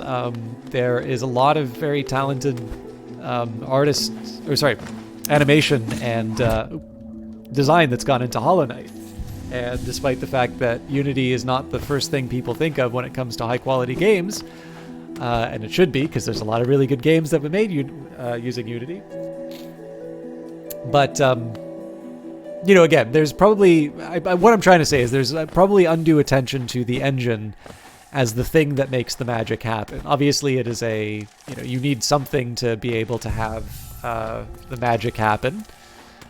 Whether you're using an engine from a company like Epic or Unity or the team for Godot, or you can do something, really, really new and exotic. The fact of the matter is that the things that probably are most tied to your enjoyment of the game are very much tied to the people behind the game. And one of the things that's kind of neat about Cheese's streams is that seeing him use tools that you could, while watching the stream, essentially download and have access to, is probably something that demystifies a lot of the process for people. Certainly when he invited me to collaborate on a game called Supply Chain, that really sort of helped me understand, I guess the one thing that I really got out of it was the ability to sort of understand the blank page problem, right? So if I want to sit down and write an article, there's always that scary moment where it's like, what am I going to write about? What do I want to say? How do I say it? There's the blank page. I don't necessarily like writing so much as I like having written and having a finished work. And being able to collaborate with Cheese on that project sort of helped me understand that a lot of the stuff that I was feeling when I was looking at a new instance in a tool like Godot or Unity or Unreal or anything like that, everybody starts from the same spot, basically. And being able to sort of talk with him and experience that and sort of have a more experienced developer take me through those initial steps in which you have a prototype, which is maybe not something, to a certain extent, it's something that's not easy to get excited about because it's not the game you have in your head. But to be able to see it, go from this first set of necessary stages and to be able to iterate on it, to me was very educational. And so in that case, that specific experience that I had with cheese, I'm sort of able to draw the connection and say, if you would benefit from something like that, chances are watching his stream and being able to see him create a game, and of course now have this archive of the broadcasts to be able to look at, might be something that a few of you, either as interested gamers or potentially aspiring game designers yourself, that's something that you might like. So anyways, let me actually catch up with what Cheese is saying. No press, no stress. Promotion not. Yeah, but I want to play your new game, right? So spent the last couple of days working on a tool for Windows devs to make deploying nicer Linux builds easier and releasing that under the MIT license. Very cool. And some canvases lend themselves towards particular types of textures, and you can paint on them all. On canvas rarely defines the content of the painting. Very much so. Actually, that's, one thing that's worthwhile in terms of in mentioning why, when it came to a thing that I downloaded and put on my my computer for the first time, it was Unity. And the main reason for that was Unity had Endless Space, which is a 4X strategy game I quite liked. And, it had some of these other... I think Cuphead was just something that was still being shown on, the Unity demo reels rather than being a thing that was out. But, in that case, Unreal had the UDK available, I think. Again, it's hard to get a timeline on some of this stuff, but I know for me, seeing the fact that there were other developers who had made things that I was interested in, and that, they had forums, it was much more likely that I would encounter another human being that had experienced a similar problem. Now, of course, there is much more diversity in the types of games that have been made in Unreal. And of course, Unreal has also created a very favorable set of licensing terms. But of course, if you use Godot, you don't need to pay only one of these.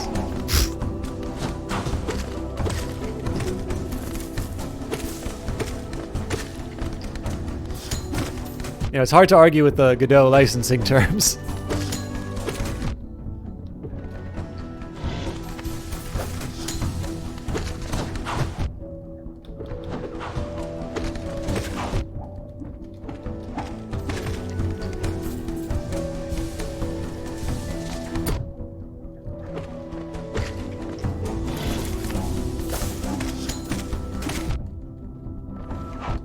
Ooh, didn't see that guy.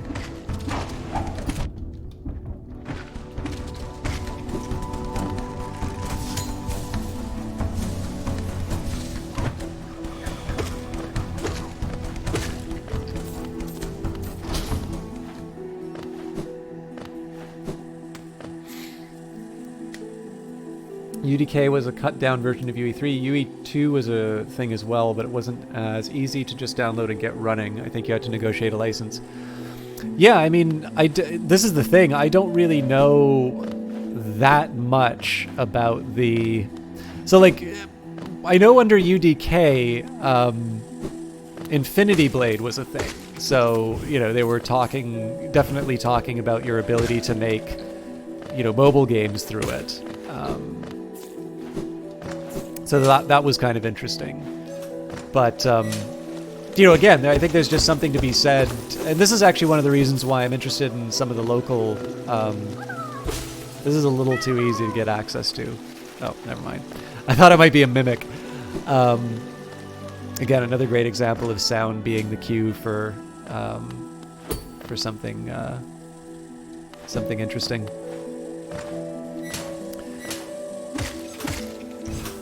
But I don't know. There's just something. To a certain extent, you want to have sort of creativity, right? You want to see either new genres or new ideas come out. But especially when you're getting someone who, has sort of said, I think everybody has an idea for a game, the same way that everybody has an idea for a book or everybody has an idea for a movie. And to be able to get someone up and running and to that point where they're making mistakes or they're learning how difficult some of this stuff is, just being able to know that someone has made something similar to what you want to do suddenly makes it a lot less intimidating. So you worry a little bit that some people don't appreciate the commitment that the UE4 license represents in terms of revenue share, which you can and can't do with your code base if the engine is part of your code base, if you have any engine customizations. Even if small, an agreement to do something, be held into something in perpetuity is still big IMO. It definitely is. One of the things I always found interesting was the way that the goalposts kept getting shifted. So I think when Unreal started going into some more favorable terms, Unity had some really impressive demos that they'd recently put out.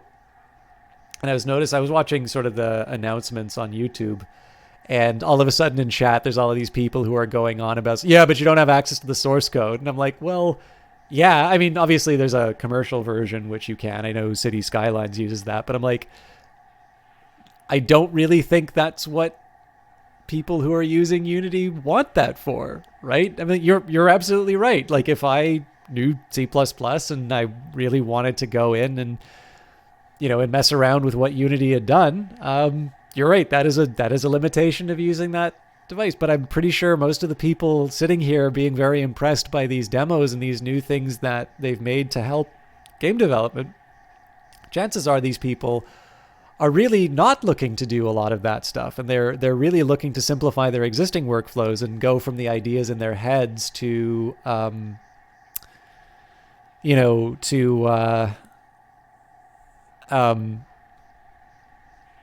just like go from idea to implementation as quickly as possible.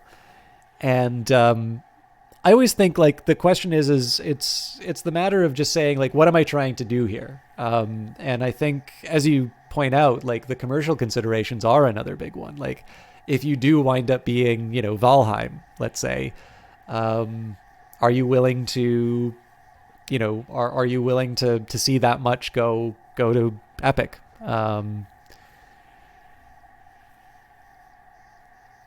It's mind-boggling that Unreal became the, quote, cheap engine overnight, and that source access at the hobbyist level became normalized. Yeah, I mean, sorry, I thought that's my bot going through. Sorry, I want to check out this thing here. Here sleeps the traitor's child. Interesting.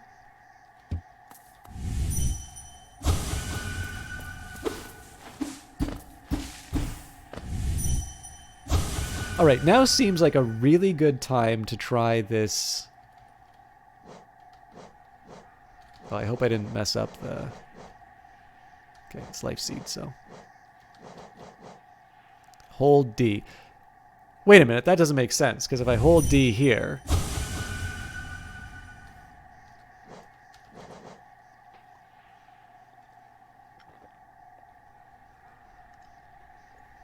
Ah, I got it. I'm going to take a quick minute here. I'm going to refill my tea. Well, I'm going to boil the water. While I'm doing that, if you were here for the George Orwell tea essay, let me know. And also let me know if you'd like to know what my follow-up to that is, because I don't mind putting that off for another day. But I'm going to be away from the keyboard for just a minute, and then we can get back to the game. Time for more tea and Orwell. This isn't going to be an Orwell story. This is actually going to be a story about statistics, if people are interested.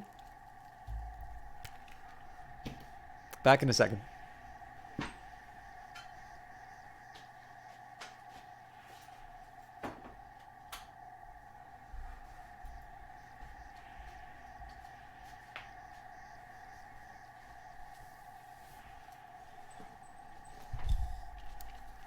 Okay, Valiant Cheeses. He says he's down. I was going to say up for it. All directions, really. Does anybody else want to hear the story? I'm going to try something, too, so it's going to take me a minute to do it anyway, but...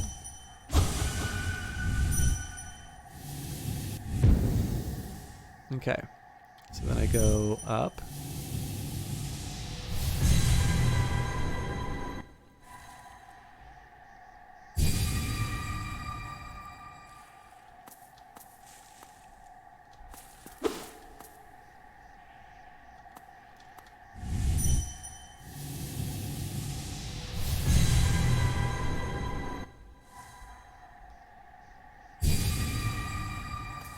I don't know if that did anything, though.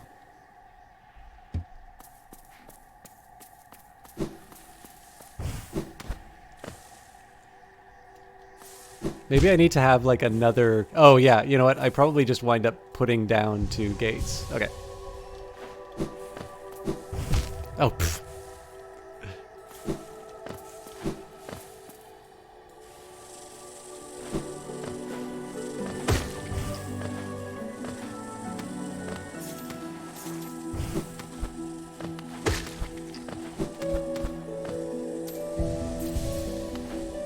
This sounds like something out of Oblivion.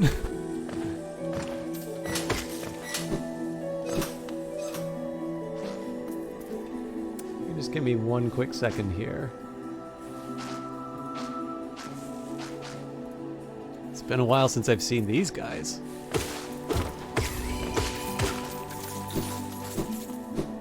The other ones have... Oh, apparently I've never seen them, but I've seen their helmeted brothers. Possibly sisters. You can't tell with the helmets. You're gonna say that sounded like the Elder Scrolls had a baby and with the Abyss soundtrack. Yeah.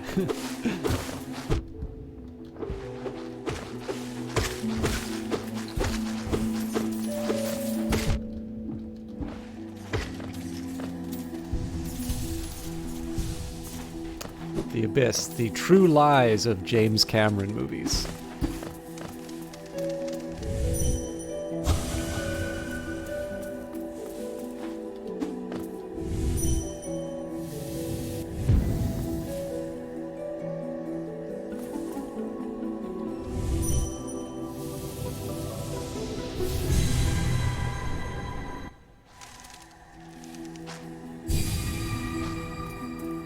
Well, I definitely pay Essence for it. I just don't know what it does. So, I think I'm gonna...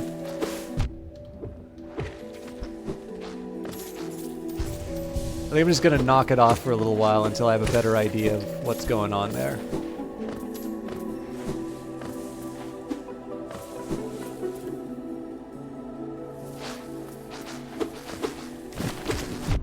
Ooh, wasn't paying attention.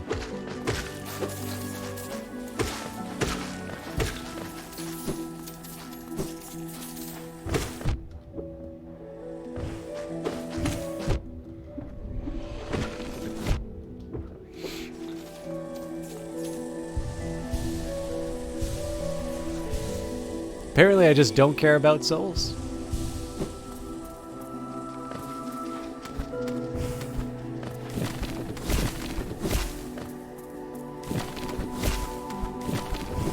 Nuts.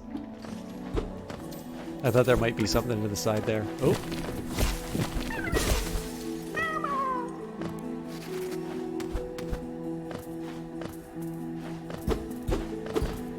Okay, there's something there.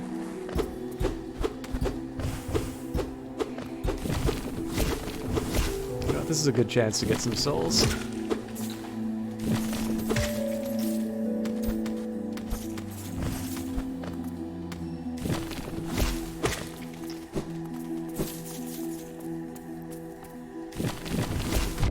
Nuts!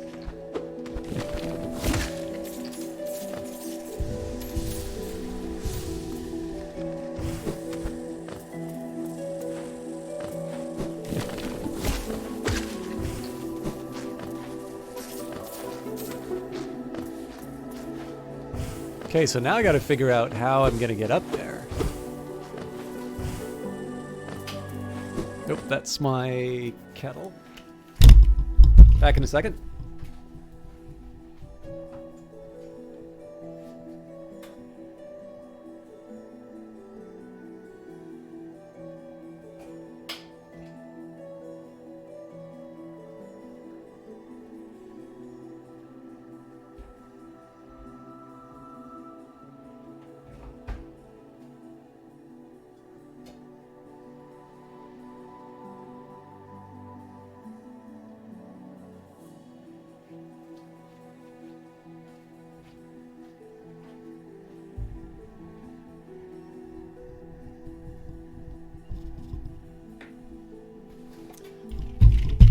Sorry about that.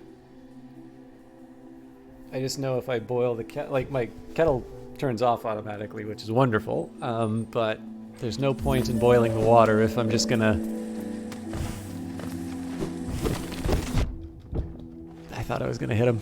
Obviously there's no point in boiling the water if I'm not gonna actually use it right away. And I should also say, Cheese, I've not forgotten your approval of the stat story. There's just there's at least one. I'm kind of trying to make it so that there's at least one other person who saw the original chat to enjoy the sequel. Because it's an anecdote I don't mind repeating, but it's not so interesting that I want to like make it my usual bit. So I figure when there is an appetite for it, I can do. I don't have like a ton of tea facts, but the Orwell one is fun because for some reason people don't know. It comes up in the Wikipedia article on tea consumption. But for some reason people aren't as familiar with that Orwell essay. And I know this stats one is not very well known. Oh, this guy's wild. According to Orwell, there's no point in boiling water if there's no use in it. Oh, the queen is coming. I've been waiting so long, and now she's almost here. I feel like I'm about to burst. I've kept it safe, the sacred garden. I've kept it safe for all this time, and soon the queen will return and teach me to fly. Shall we wait together, stranger? Shall we play together?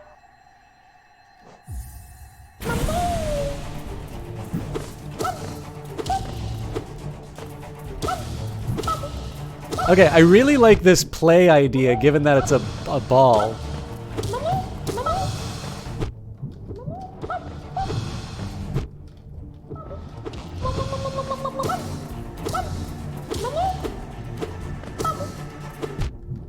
Man, I really ought to time this better.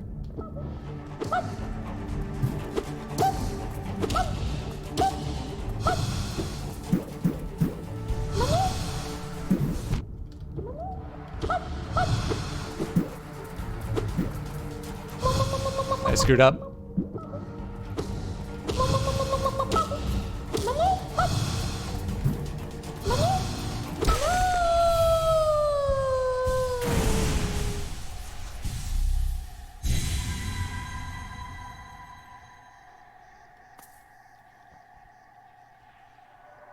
Oh, stranger, you're strong. Much stronger than me. I've been waiting a long time, stranger. I've been fighting a long time, stranger. I'm very, very tired. The queen will be here soon, and I just need to sleep a little. Wake me when the queen arrives, stranger. Perhaps the queen will teach us both to fly, stranger. That would be fun, wouldn't it? Oh, I keep forgetting about the dream nail. So I always think the dream nail is what you do to get rid of them. I think the dream nail is what you do to learn more about what's going on. Protector of root and leaf, we honor you. That was a fun fight. I actually really like the idea of associating play with sort of a fight where the whole experience is sort of based around bouncing balls and such. A toll machine with the symbol of a stag. Insert geo. Oui.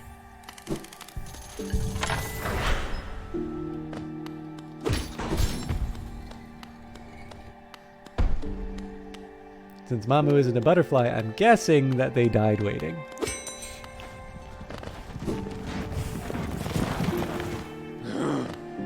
No. Little one, I found it, the stag nest, where I was born and raised.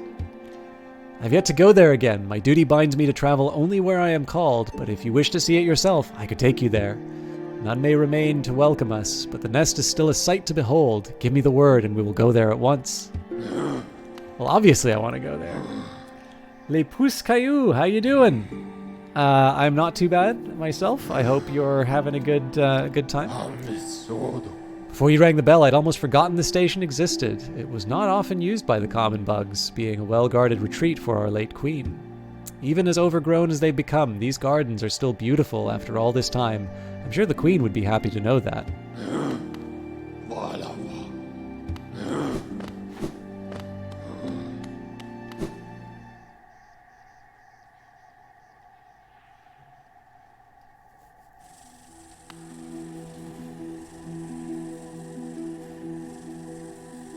A gray bench. So I'll admit, I've explored a lot more of the Queen's Gardens than I thought I was going to.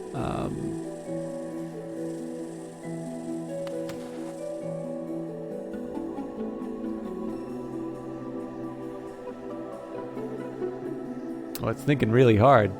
What did I do?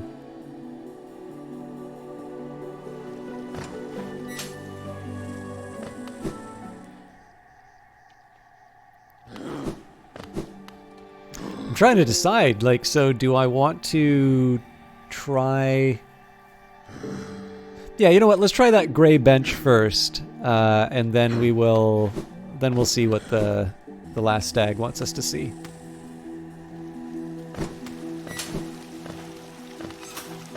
I will try and get to the Temple of the Black Egg, or Black Egg Temple, whatever it's called, before the end of tonight. I really need to start paying attention.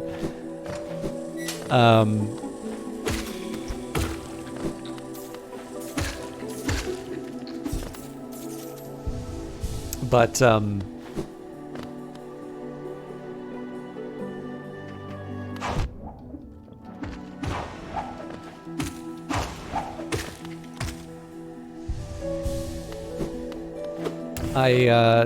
sorry, I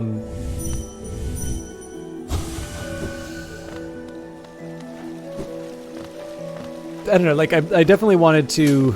My goal in here was to check out all of the places that I haven't explored yet, and it turns out there's just lots to do. There's interesting stuff, too. So, you know, exploration is probably the most appealing part of this game, so I don't particularly mind having some chances to expand my understanding of this world. So I will head down, but I did want to check out the bench first. Particularly, I just wanted to see why it was gray. Ah, that's why. Toll machine with a symbol of a bench. Insert geo. So I thought that was wanting a key for some reason, but...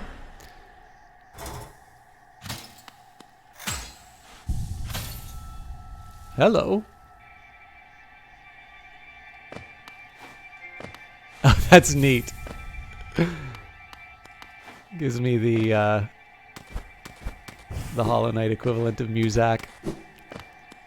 Pretty good, thanks. Just passing by. It's 3 a.m. coming back from work, so you'll be sleeping in 5 minutes. Hope everything is good for me. It definitely is. I really appreciate you stopping by just after work, because I know, you know, especially something at 3 a.m. If you don't mind saying, do you mind if I ask what you do? I really like it. Like, it means quite a bit to me, even if it doesn't mean like I have a concurrent viewer for hours or something like that. It actually means a lot that people think of the stream enough to be able to say hi, because obviously that time just before you go to bed is kind of, for me at least, it's sacrosanct. Like, that's usually my reading time.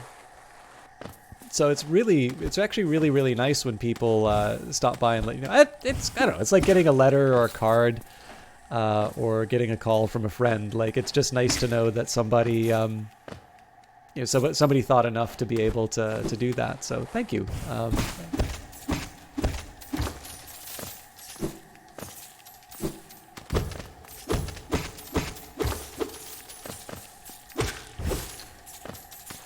In fact, I'd go so far as to say probably you don't need to worry about hoping things are well for me. You've done something to make things even better for me. Oop. Something's happening here.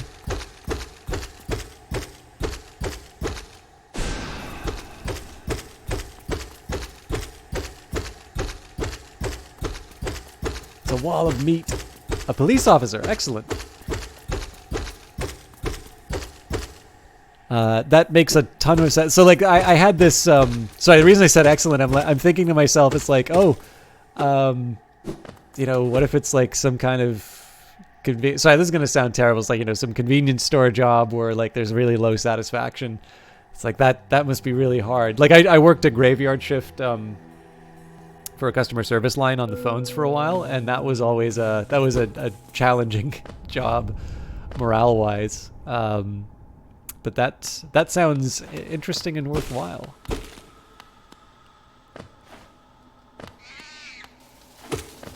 Are we back to Deep Nest? We are.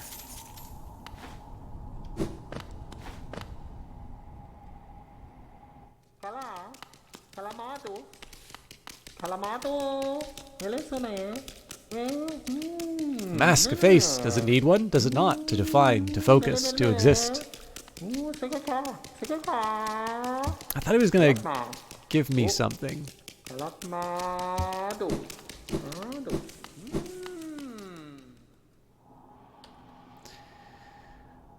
Okay. I mean, I can try that other part of the,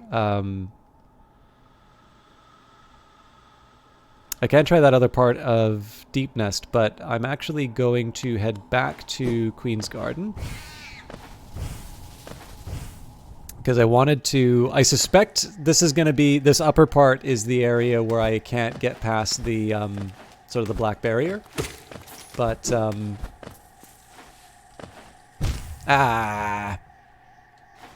well, the game had mercy, apparently. Oh, maybe not, actually. I think it put me back particularly far, come to think of it.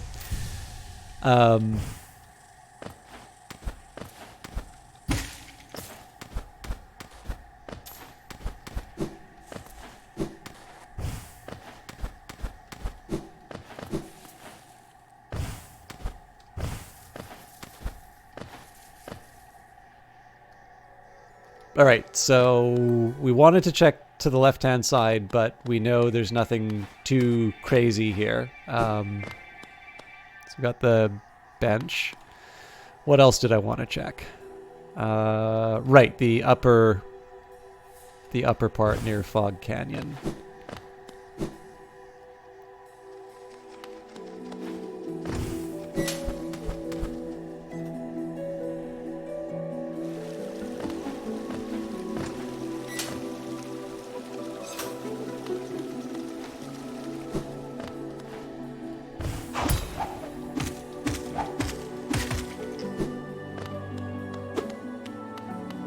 It's really funny to be running into so many of these enemies that I encountered for the first time in the Colosseum of Fools.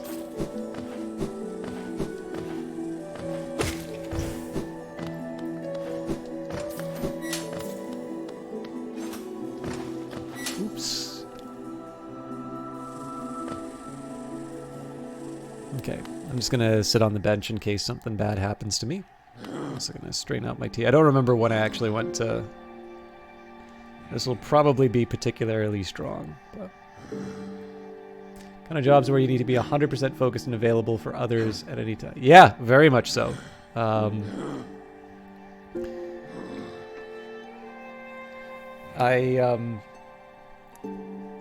do know in some cases... Like, this is the challenge with what I do, is that...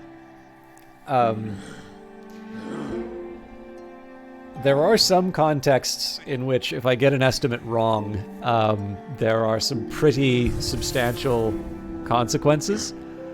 But if I'm honest with myself, first of all, the likelihood of the magnitude of that kind of error, and more importantly, me being in a situation in which I am the one who does that kind of error, is fairly remote. But clearly, you know, I have some friends that work in healthcare as well, so nurses, mostly nurses. And again, it's just one of these ones where I have a tremendous appreciation for the work that people do, because I sort of know what the stakes are and, what sort of the consequences of a bad day are, effectively. Ah, there we go. I know where we are now. But it's definitely one of these ones where I don't have the best frame of reference. Because, like, even then, like, if I wind up having to do, like, a revision for an estimate, the consequences for that are still quite minor compared to those other ones. So, I also think it's fair to say that is a very well-earned rest that you're on your way to. Sorry, I really shouldn't be dividing my attention like this on the conversation. Just I'm struggling through, not struggling, but I'm clearly on some delicate platforming bits. There we go.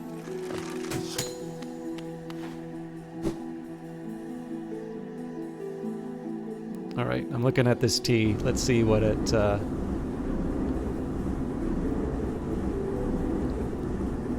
Yeah, that's not bad at all. This is such puffery compared to what we were talking about before, but I did pay up for the flavored kind. It's not bad, but I'm just going back to my usual. Next time, there's really no point in spending the extra on it, even as a treat.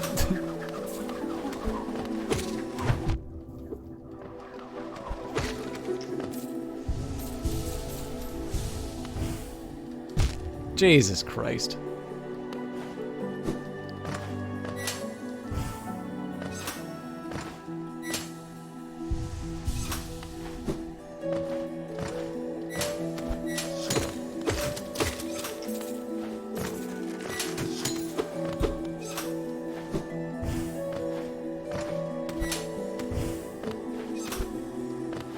Now this is interesting. I don't think I've broken glass before.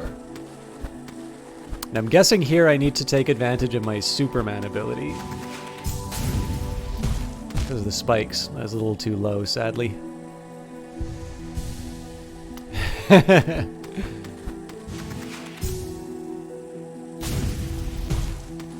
That little moss-covered guy is a neat little challenge. Ah! Okay, I'm guessing I gotta bounce on the heads of those guys. Or no, they're also there to... Yeah. They're there to make the trip more difficult.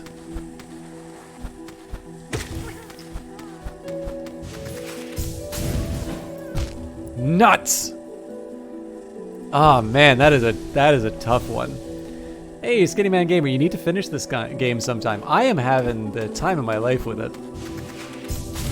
It is not normally the kind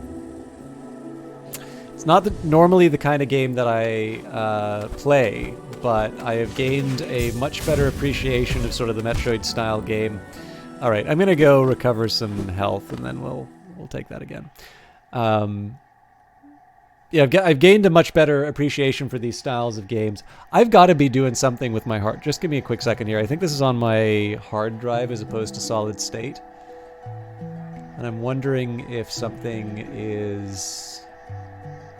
Yeah, I'm at 100% utilization for my hard drive, so what's going on? Why are you... Actually, does anybody know? I guess it's the resource monitor that you can check.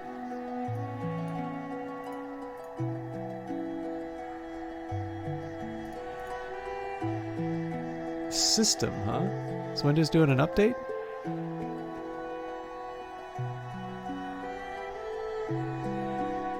Galaxy client? GOG, what are you doing?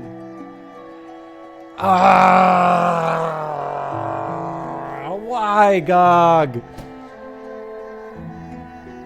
It's applying a Baldur's Gate 3 patch.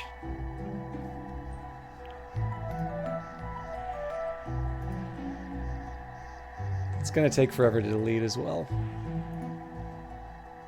There we go. All right. Sorry about that. Ah! All right. It's all making sense. Far out, man. System, system chalk. Yeah. Yes, technically all resource utilization is system resource utilization for me.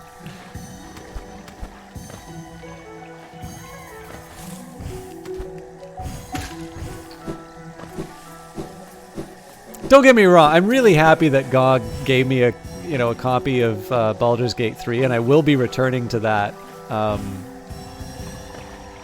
the stream at some point. I will also do Cyberpunk, perhaps maybe to some people's surprise. Like, I didn't despise the game, but, you know, when I have, like, Industries of Titan and Hollow Knight and, you know... Phantom Brigade, like, it's really hard to say that Cyberpunk 2077 is like the thing I must be doing. I think people kind of got what they wanted out of that, which was they wanted to see what the game was like. You know, they wanted whatever I had to offer. I definitely think there's going to be more in the story for me to, you know, to talk about. But I feel a little bit safer saying it now. The fact of the matter is that CD Projekt Red messed up, and they had a streamer safe mode. And that streamer safe mode actually included copywritten music, or rather music that was under copyright. So I actually stopped playing right at the moment when the included thing. The thing that bugs me about that is they let me know. They let a small group of people know, but so far as I can tell, there was no public announcement about that being there. So there were a bunch of streamers that probably got hit with some kind of a strike using the streamer safe mode. So the decision to stop playing was sort of based on that. And of course, the decision to not come back was just nobody was really saying, I really want to see you do more Cyberpunk again. And, you know, I have this and some other things to go on. So you're going to go to sleep. Thanks for the support and the few words. Appreciate it a lot. Yeah, sorry, Lipus. I kind of just dropped that conversation at the end. I thought you might have... I didn't want to delay your bedtime. Have a great sleep. I really appreciate you stopping by and saying hello. I'm sure we'll get a chance to catch up more substantially in the future. But have a good one, and I hope things keep well with you.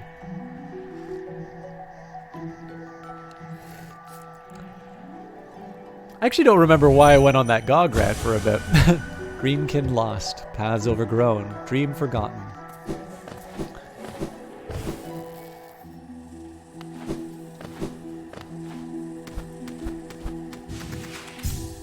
I gotta wait a little bit. The guy's in my way.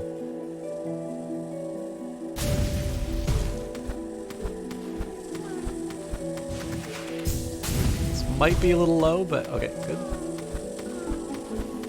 Now here's an interesting question. I wonder if... No. No, I can't.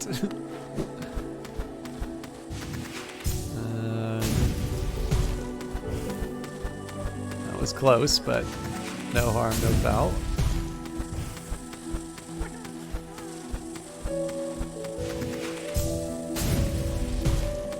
Ah! I will do that. But I really need to get my health back up before I even consider something like that. We're right into the thick of it now.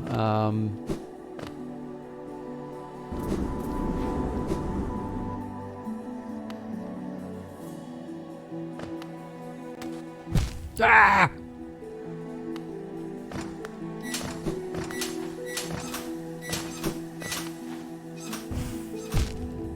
That was a nice attempt at an escape, but I'm a little nervous now, given that... Oh, good.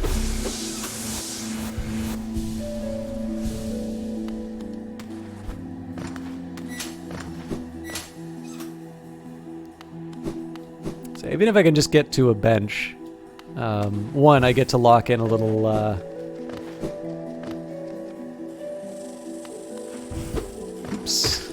I get to lock in a little map time. Wrong spot. Well.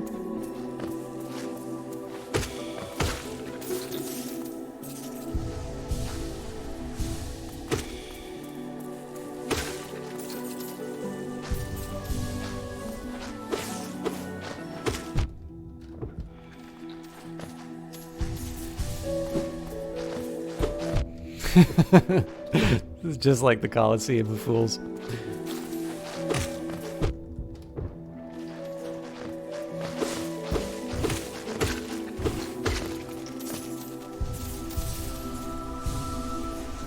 They look totally different as bodies than I thought they would.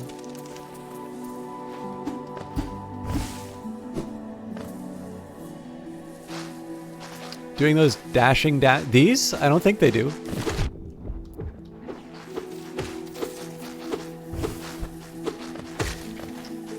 Like, you talking about one of these? Let's take a look. 1866. No, same number. Oh wait, sorry. So no. These definitely don't.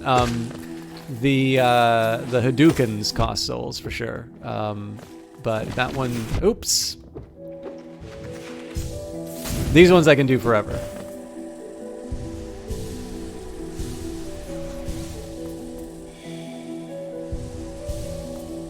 Yeah. The big ones are basically free, but I'm a little... the reason why I wait for the souls on those ones are usually when I use that, it's going to be in a spot where there's really narrow... like that area that I was in before, where I've got like really low margin for error. What I want to make sure is that I have enough souls to be able to sort of buy me some recovery.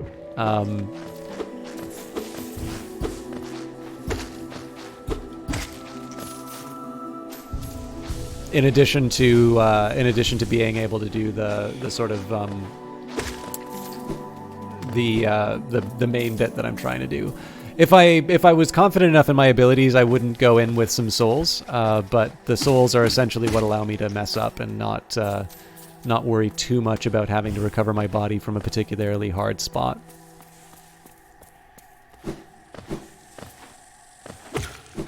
Oops, wrong button.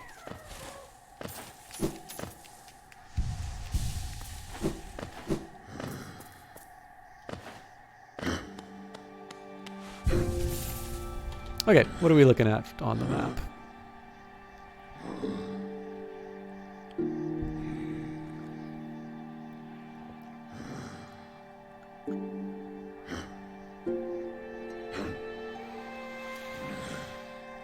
Well, I think it's just one of the grubs that I'm ultimately getting from that. Oops. But I want to try it. I'm not going to get better if I don't practice, so...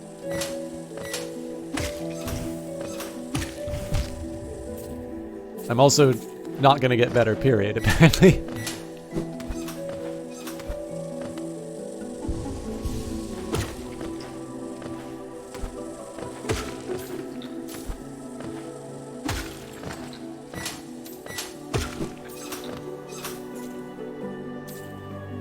Wasted a little bit of souls there just because I for some reason thought that every time I land I've taken damage, which is clearly not true, but I have self-esteem issues right now.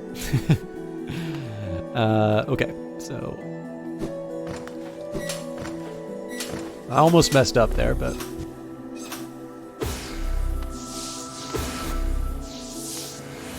yeah, one more for good measure.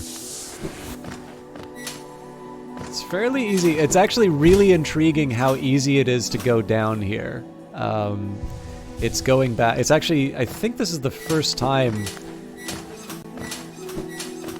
I've been in a scenario like this, and I think it's sort of, I think it's basically doing what I think it's dealing with what I'm doing, which is my tendency to, you know, run back and say, okay, I need to get my, I need to get my abilities or my souls back up before I try this again. And essentially this is the level saying is like, well, it's going to cost you if you want to do that. So here I'm trying to preserve my souls as much as I can. Oops. In order to make it through the sort of the harder navigation. It's worth remembering, I don't know what the hell I was thinking there. It is also worth remembering there is that area in, what is it called? Fog Canyon. That I'm gonna get nailed. I don't think I can cancel the... Oh my god!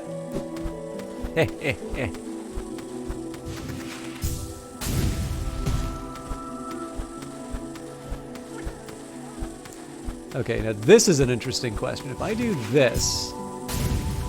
Oh, damn it.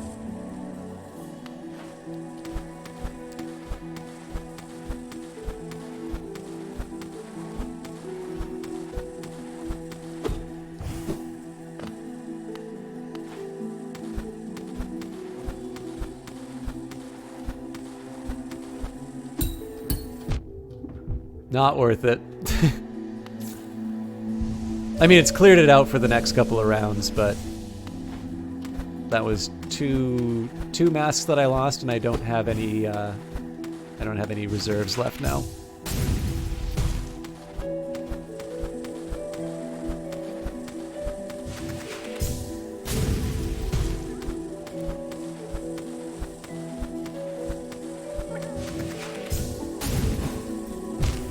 I was thinking I might be able to sort of stop partway through and make it to the platform, but in this case I think I should just try it the old-fashioned way.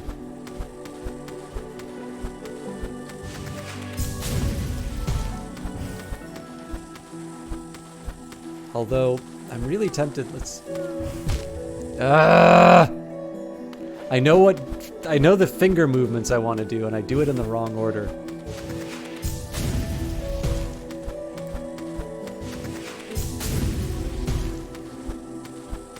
Okay, so I think it's built specifically to avoid me doing what I'm trying to do here.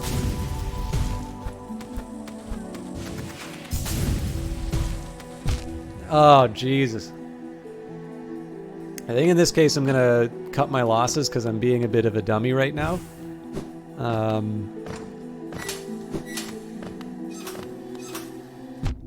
Oops, yeah. Oh, this is interesting. I didn't even think I could take out those bodies.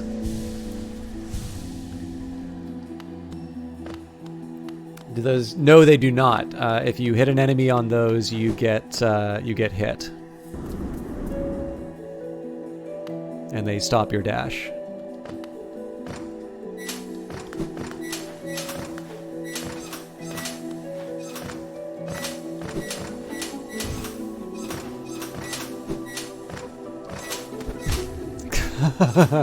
Well, at least they're starting me here. I just wanted to see if there's more juice in that, but there is not. Alright, that wasn't quite as tough as I thought it would be, but...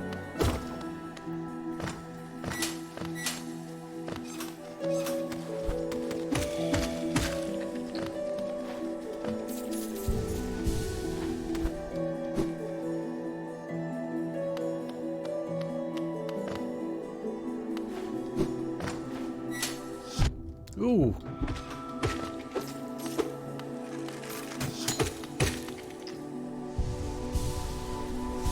It is nice to know those guys give me two sets of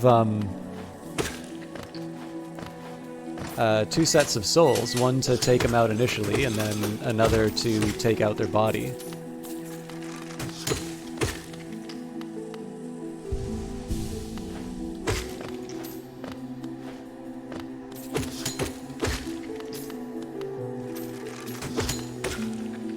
Oh, I'm wasting souls for no reason.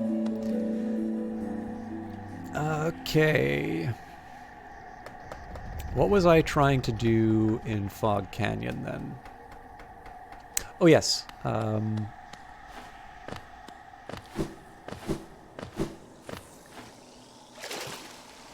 It's a bit of a long way for me to try this, but I figure taking a minute to try something new can't really hurt right now. Hopefully it'll clear my head and I'll be back for a... That was very silly of me.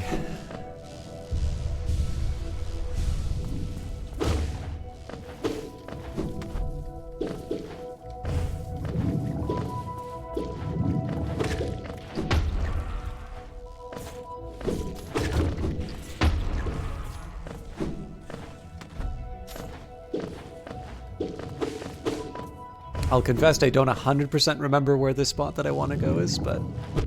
Oh, come on.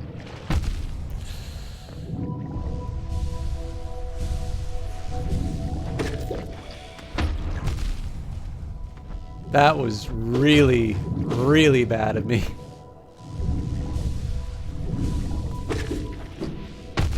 Oh, Jesus. I think I should stop trying to take out those guys for the next little while. I am clearly in no... Oh, hello. There was something There's definitely something I hit.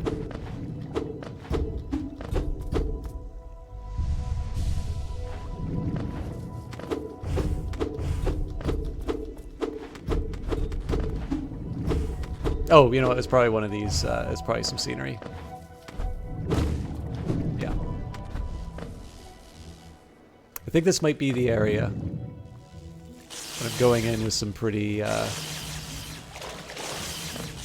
questionable stats.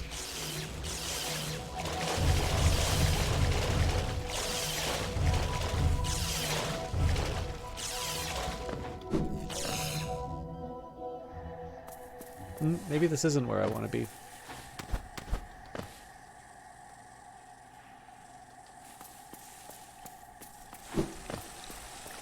Yeah, I think I got it wrong. However, this is a chance for me to pick up some souls, so. At least I have full masks. Oh, well, spoke too soon.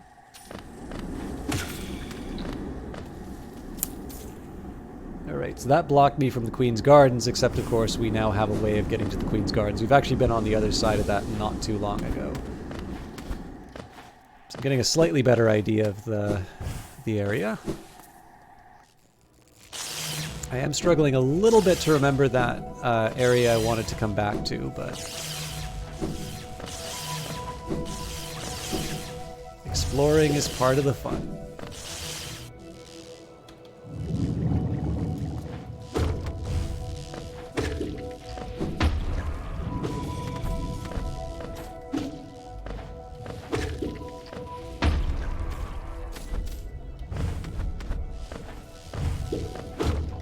So what I want to try and do with a fuller sort of collection of souls, I'm actually going to try and use my abilities a little more often to try and. Okay, I don't want to be back in Green Path. Oh, actually, sorry, there is one thing I can do near the overgrown mound.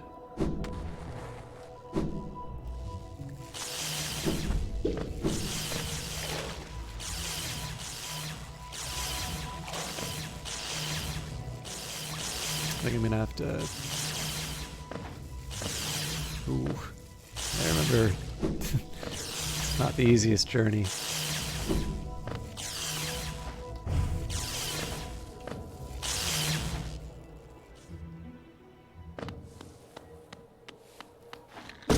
This is a little reckless of me.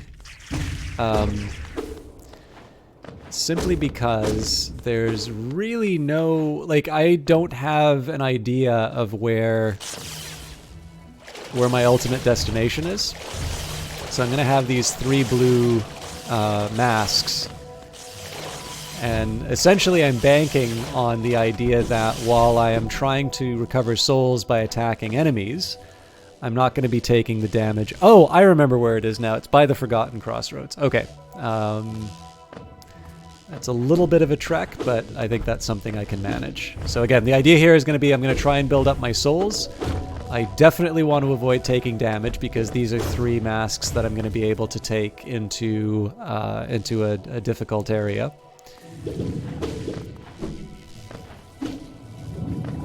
So we give the big jellies a wide berth. We pick on the little ones. Yes. So I'm going to have to go through the fungal wastes or the Forgotten Crossroads.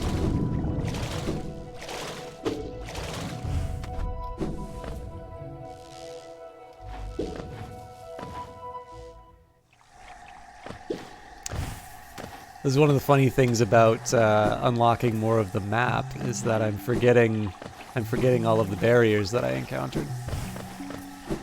It's fine. I feel like Green Path I have a fairly good handle on, so we should be able to make it through.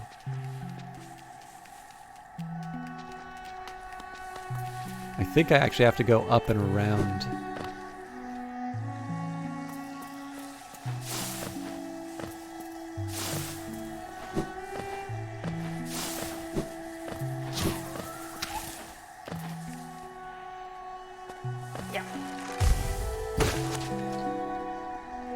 I panicked a little bit, but it's all in the name of preserving my my souls. I also don't want to go on any benches. If I go on benches, then that's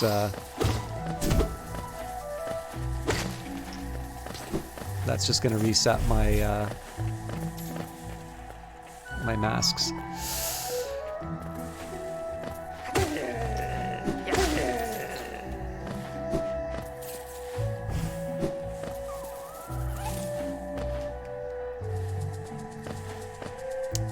There might be a more efficient way of getting there, but this is working for me so far. Nope. I went there to avoid taking on the mosquitoes, but... The funny thing is that with the most health that I've had in a while, I'm actually behaving particularly scared of enemies, and that's just because, again, the blue shields are not easy to recover.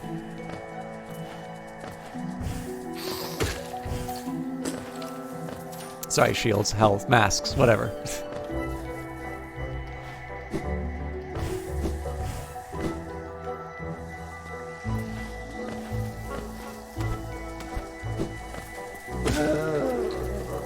I gotta wait for him.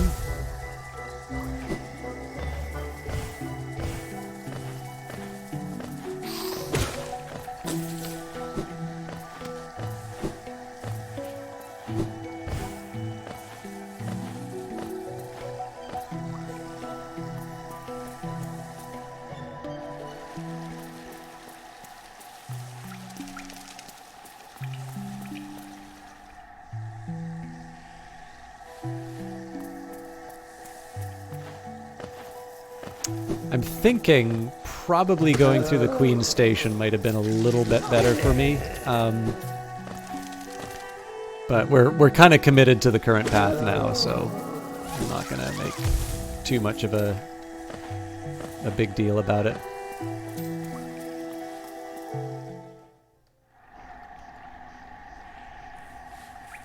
Okay, so next up we head down to Fog Canyon. Up! I wanted to hear the explosion before I jumped down.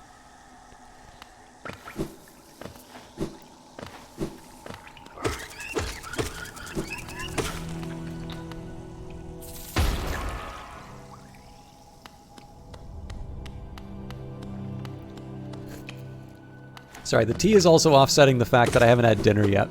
So, it's not exactly the most filling of, oh, it's been a while since I've been in the crossroads. Okay. That's totally on me for not, for just doing a blind drop like that. But it looks like the Ancestral Mound, assuming we can make it,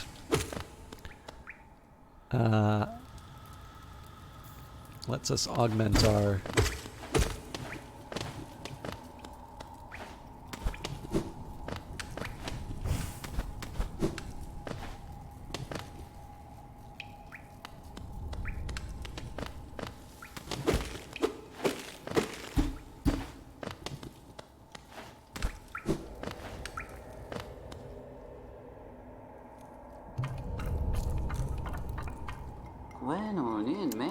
Oh, I'm sensing a new power about you, one that'll crack the rock beneath us. A useful thing for one looking to travel even deeper. My third uncle used to possess similar abilities. He also possessed a ferocious temper. Oh, what a dreadful combination. My friend, there's another quality about you yet. You didn't perchance visit my fourth aunt.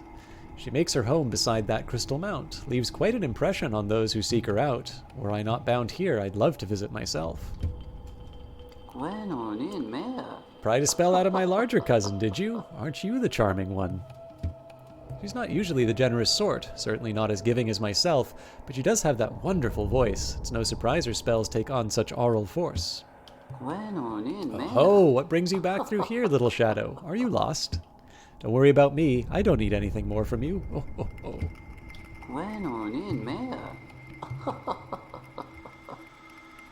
Alright. Sorry guys, I'm just going to take a minute here.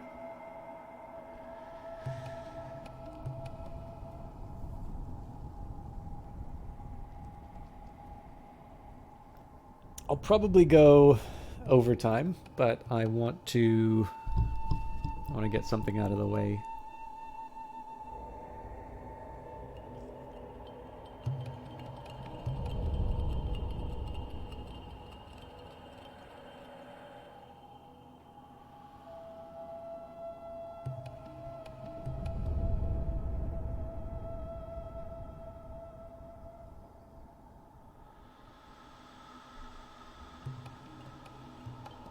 Sorry about this. I'm gonna need a minute, but it shouldn't be I hope it's not too long.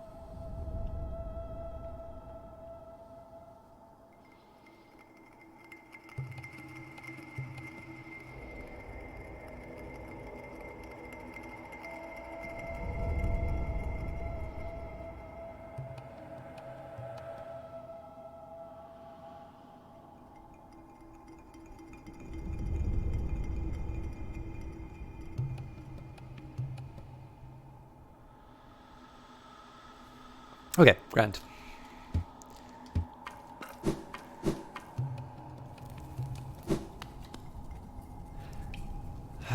So yeah, I'd love to be able to find that blue sort of health drop. The catch is that because it's the infected areas, I'm not 100% sure whether or not we have access to it anymore. So clearly this is not happening.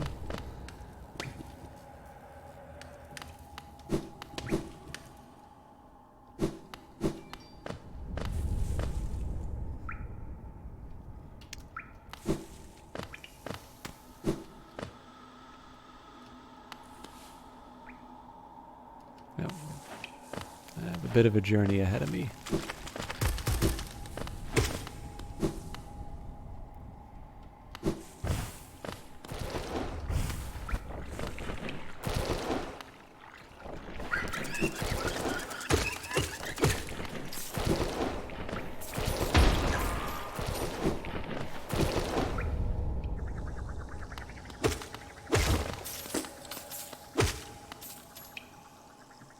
Sorry, there's one other thing I want to check really quick.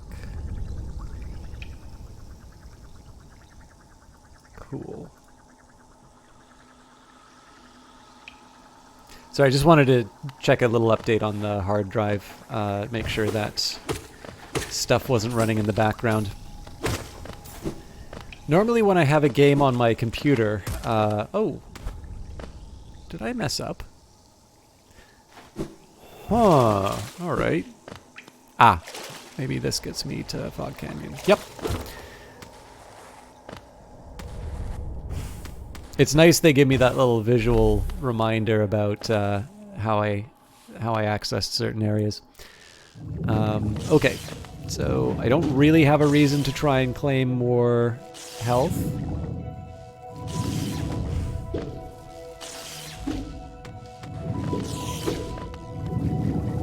I'm doing it anyway, but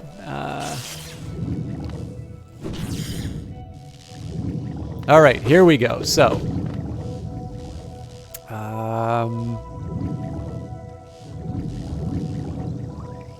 I'm wondering if there's a way I can just bypass this guy altogether. Yes. Okay, there's no reason to go to the left there because,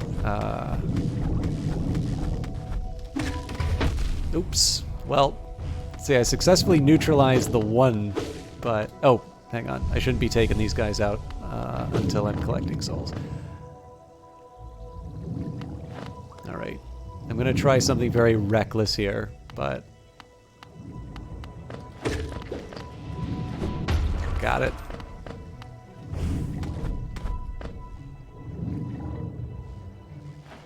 So the thing I want to do next is make sure that I have a clear path for like where I want to go and what I want to do. So I got to time this carefully. Damn.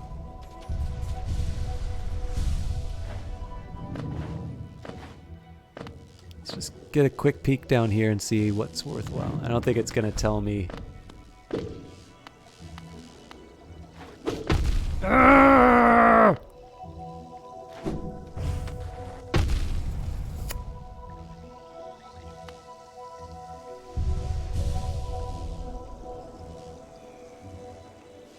I'm out of ideas.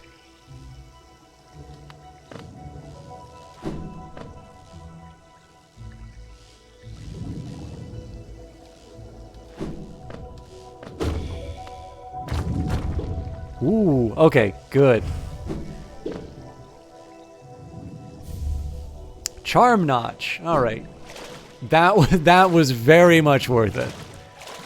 Now this other area makes a ton of sense. This can still kill me, by the way. Like, I gotta figure out what to do about those 2 bombs on the ground. I'd normally dash, but okay.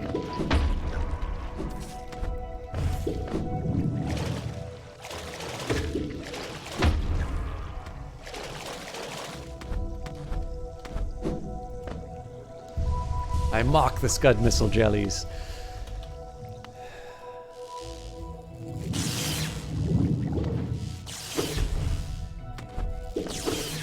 So now that we've overcome that obstacle, we know we can overcome the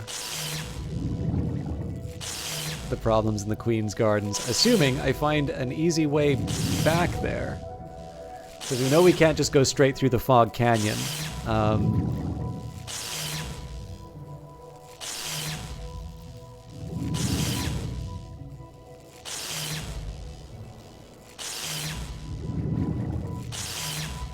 Here's an interesting question. I'm willing to...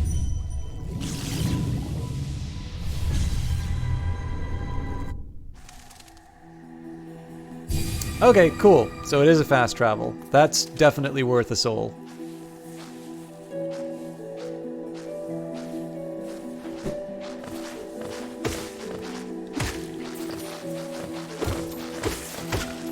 Assuming I don't take damage on these guys, which is a big assumption, I should be able to go in with full souls. Cool. The jellyfish gonads are heat-seeking. I'm not even going to try that guy. He's got the crazy eyes.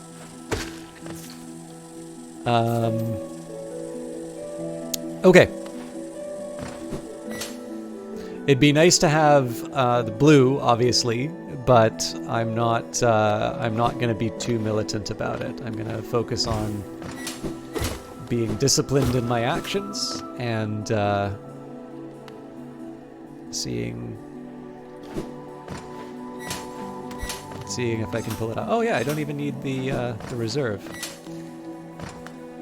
So that might give me an extra attempt or two. I don't want to rely on it though, because obviously this is not the easiest thing to go back on. I mean, I guess one thing that I could do, if I really felt like it, now that I know I have this fast travel option in terms of dream gates, I suppose I could, just put down a gate, get the blue stuff, and then just immediately teleport back here. But that kind of seems like a lame way of doing it. Oh, come on!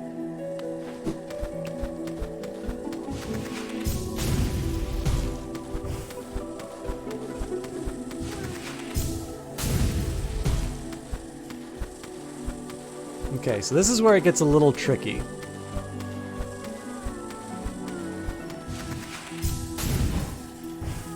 Yeah, that doesn't quite work. That might have, but there's basically there's no room for error if I try that.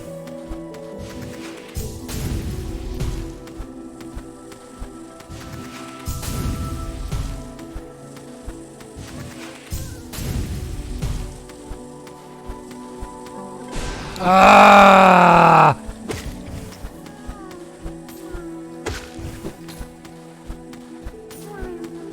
Okay, there is one thing I am going to try, though. This is probably very reckless. Oh!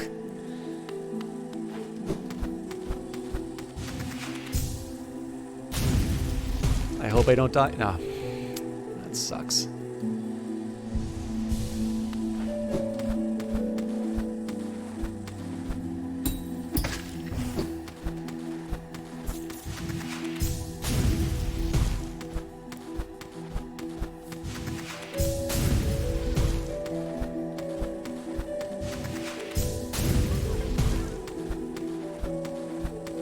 So what I'm curious about here is... Yep. And it's a mimic! Alright. More wins on the board.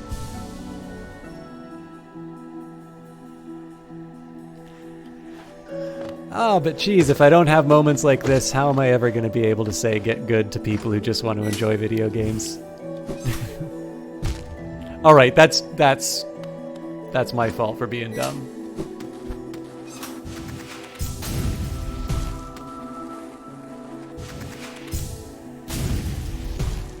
While I was looking, yeah. So this is my usual thing. If somebody's like on a really hard bit, or my favorite usually is to have like man, I'm really phoning it in now that I've gotten past that bit. So like when when there's a challenging bit in the game, or maybe it's a part that I struggled with, or it's notorious for being a hard bit in the game, particularly if it's a streamer I know well, I'll usually make the claim that it is, it's literally impossible. Like, nobody's ever beaten it. Or, the developers of this game, ran out of money while making it, and so I thought that was kind of lame of them for them to put it like an unbeatable boss in and just pretend that people couldn't get past it or what. Like, make just these really outrageous claims. And then obviously the person's going to beat it. And inevitably that's the time I'm like, oh, hey guys, sorry, I need to go to the bathroom. Like, did I miss anything? And then... Where's everybody? Is it only you and me? Cheese is in the chat, Skinny Man Gamer. But yeah, it's been a pretty quiet chat. I do know, so I've gotten both sort of independent verification as well as just the overall impression that I get. The change in broadcasting software that I'm using means that I don't see the concurrent viewers. I'm sure there are ways that I could get that information back on my screen, but I'm not entirely sure. Like, it's helpful to me... it's helpful to me to sort of know when I'm like really sucking and like people are going away. But as a whole, I'm not entirely sure the presence of that knowledge necessarily makes the cast any better. It's a bit of a double-edged sword to have like a constant track record of whether or not people are watching the broadcast. I've also learned that the number that Twitch reports is very different from what is actually in the chat. So, yeah, I don't know. But in terms of active chat participants, it's definitely a bit of a quieter night, Skinny Man Gamer. But that just means there's that much more attention to you, the loyal viewers. But yeah, I do have it. I have it on fairly good authority, either from private comments, and then every once in a while when I say something like this, there's a couple of people who kind of come in and say, yep, confirmed lurker here, and literally never say anything in the chat ever again, which I love, by the way. But I mean, it's nice to be able to thank people individually to say that. But yeah, and Hollow Knight I've noticed is it's not always quiet. Like last week we had quite a few people inside. Had some nice chats. It's why I'm occasionally sounding a little needy on the stats story, just because I know there were some people who were present for the George Orwell tea essay, and I figured I'd give people sort of a fighting chance to. So I don't know why I thought there was another batch of souls there, but. I always wonder if it's intentional that the cracks on that thing look like tears.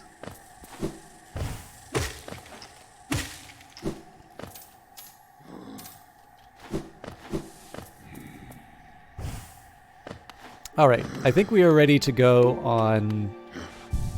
So if I remember correctly, I said I was going to check out that area of Fog Canyon that I hadn't gone in. We got that. I was going to handle the bit of the Queen's Gardens, which I hadn't really taken care of. I think it would be wise for me at some point to check in with Pops to see how the little ones are getting along.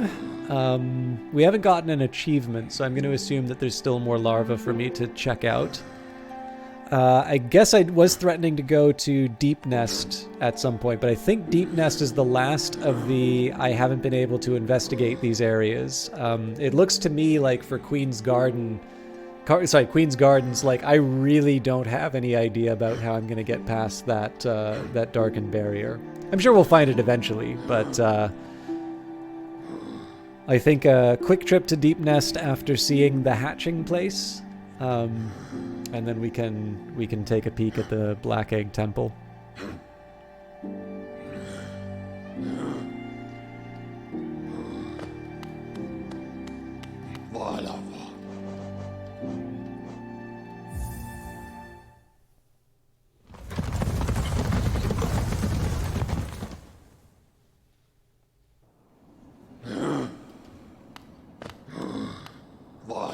Being back in my old home, I feel the weight of my long life bearing down on me. I carry it proudly, though. Wherever I travel, the memories of my family and my kind come with me.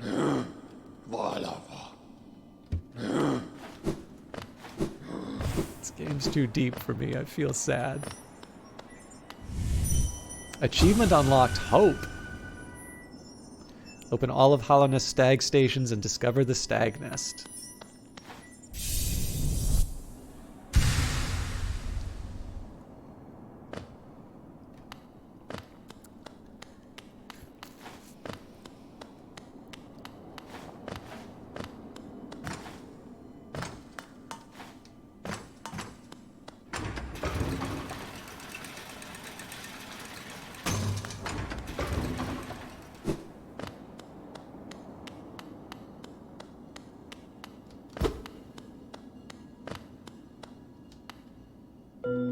Empty eggshell. Oh!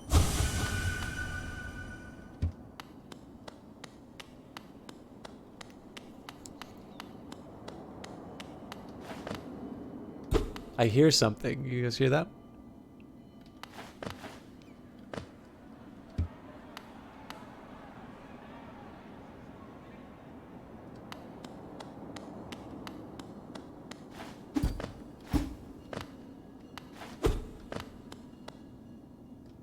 Or maybe it's just like a.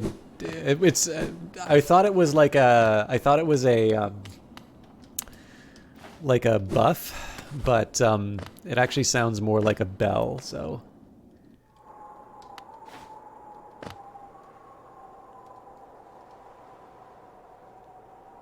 Oh, interesting. The Howling Cliffs, huh?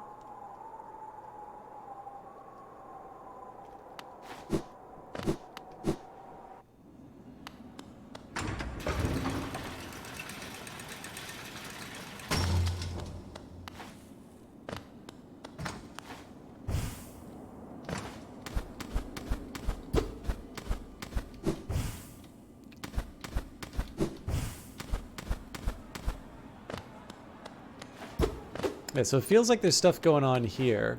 Or sounds like there's stuff going on here.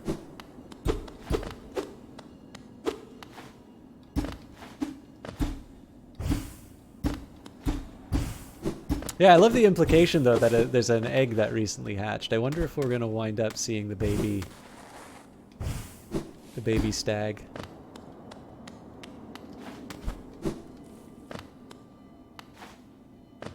Alright, this is the sound I was hearing, so...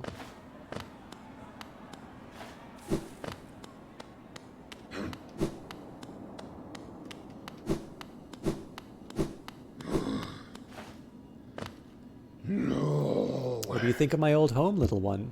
It was full of life once, stags coming and going, swapping stories of the places they'd been and the passengers they'd met. For a long time now, I've considered myself the only one remaining, the last stag. Being in the nest again, there's something in the air, a smell or a warmth, or a presence perhaps. Could it be other stags have made their way out into the wider world? Yes, I will hold on to that hope, my kin still alive, still out there, journeying beyond these lands. But for me, I could never abandon the stagways, not as long as passengers still need them. I can tell you still have important work to do. I will be your companion as long as my old body still serves. Let us enjoy the old stagways of this kingdom together a little longer. I'm really liking this little side bit. Okay. So, how close can we get to Deep Nest? Is it Queen State? No, let's go from the distant village. It's going to be far from where I want to go, but the distant village will also let me... it'll let me check out some new spots.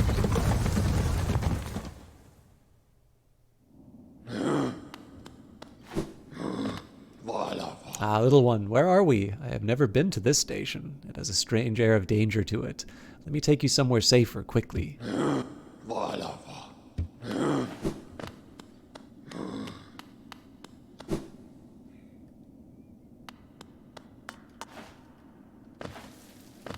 Also, before I go to the Black Egg Temple, I gotta remember to, I should not be just jumping blind like that in,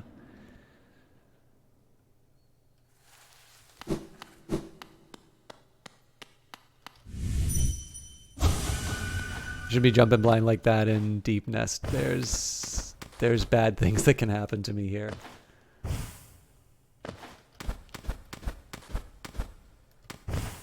So I'm not really sure I gain anything by coming back here.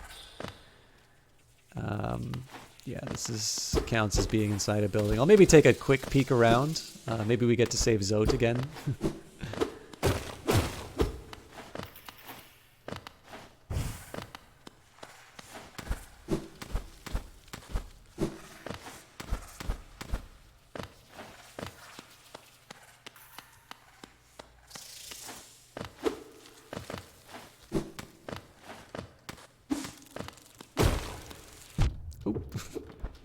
We found someone.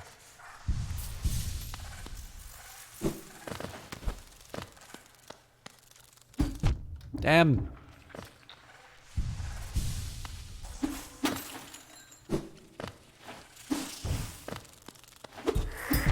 Ah!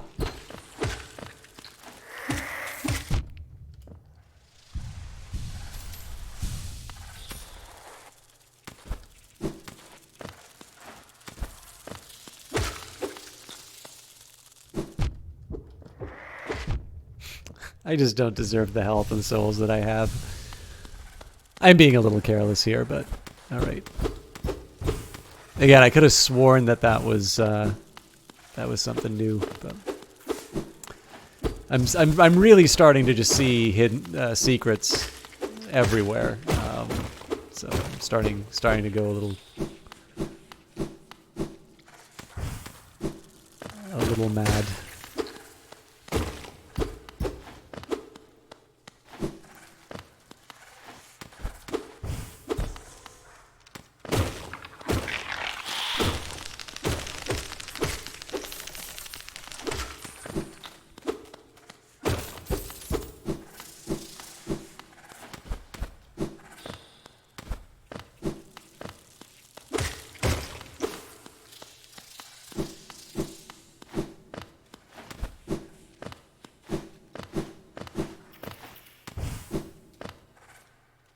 I don't know why I keep checking the map. It's not going to tell me anything about this area.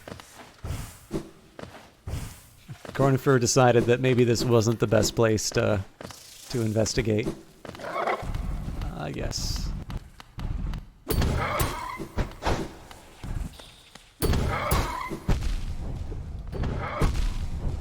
How much health does this guy have? I probably shouldn't have done a brawl there, but I don't really need the... Like, I'm not saving my souls like last time.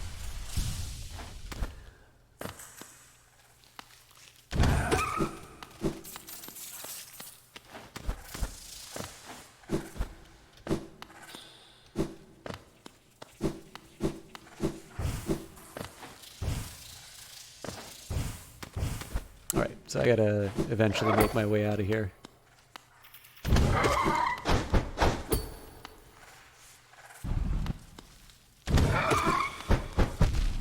I thought I could... I'm trying to tickle him just at the end.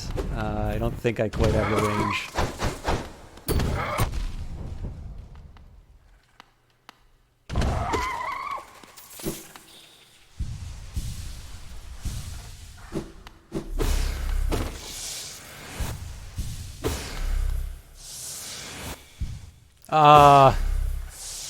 Gotta hold the button down for the full duration. Alright. Gives me a little more gas in the tank.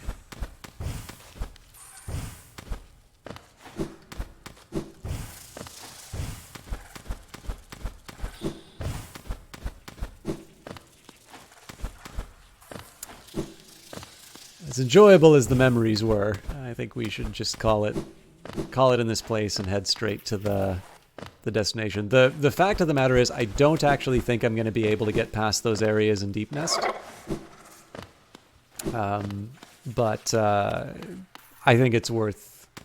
I mean, one, as I've said, like, this is a game which very much seems to promote exploration, but on top of that, it's just fun to explore. It's neat to go through all the areas and sort of see what's different, see what's new. Oh, it looks like it is water down below. I may be still reluctant to...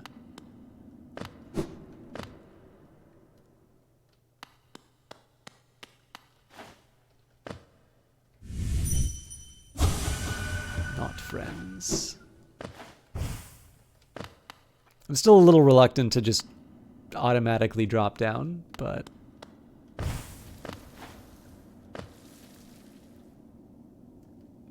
Looks like I don't have an option here.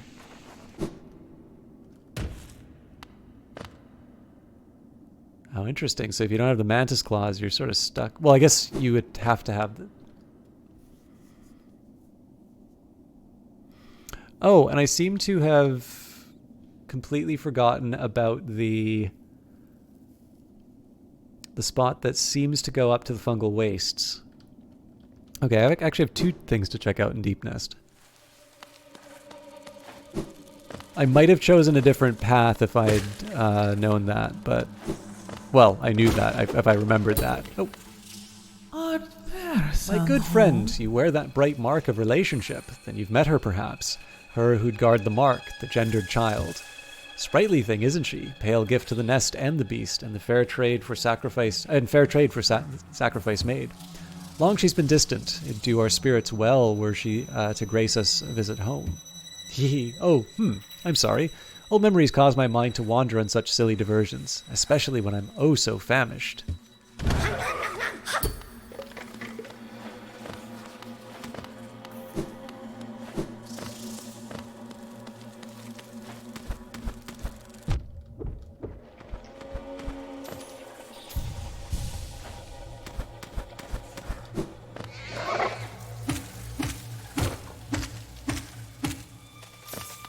I don't know why I didn't try that before.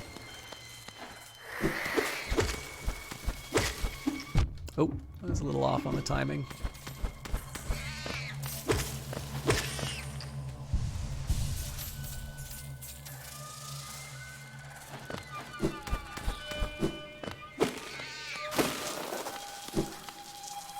I guess I could have farmed that for some souls. I'm just trying to make the progress.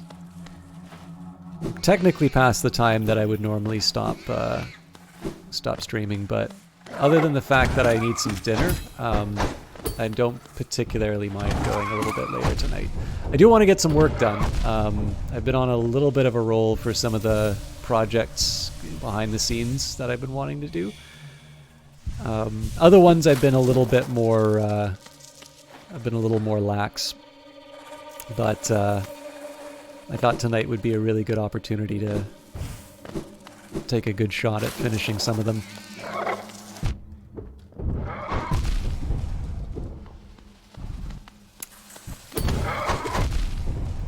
That was careless of me.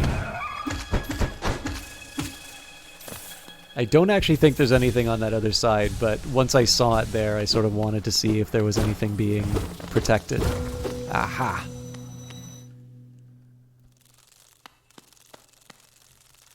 Weaver's Den.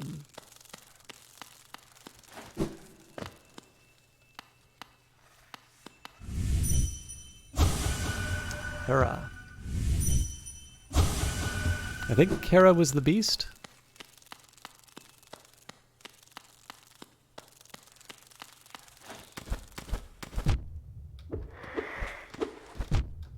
Just because it's a secret area doesn't mean there isn't enemies to come get you. Be a little more careful because I'm not So, ooh. This may not be the right approach. Okay.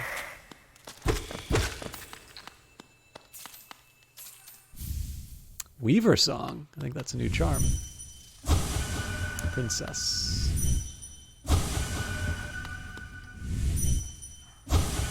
For protection.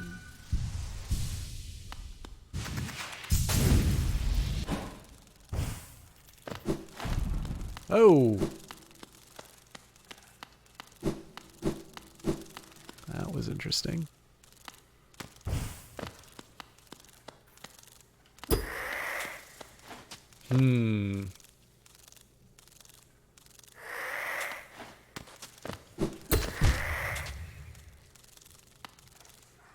Tricky. Oh, especially because the game knocks you back when you hit something.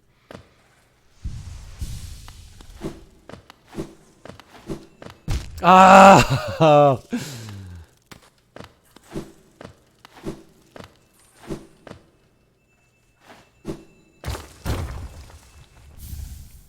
rancid egg. At some point I'm going to find out what these rancid eggs are for.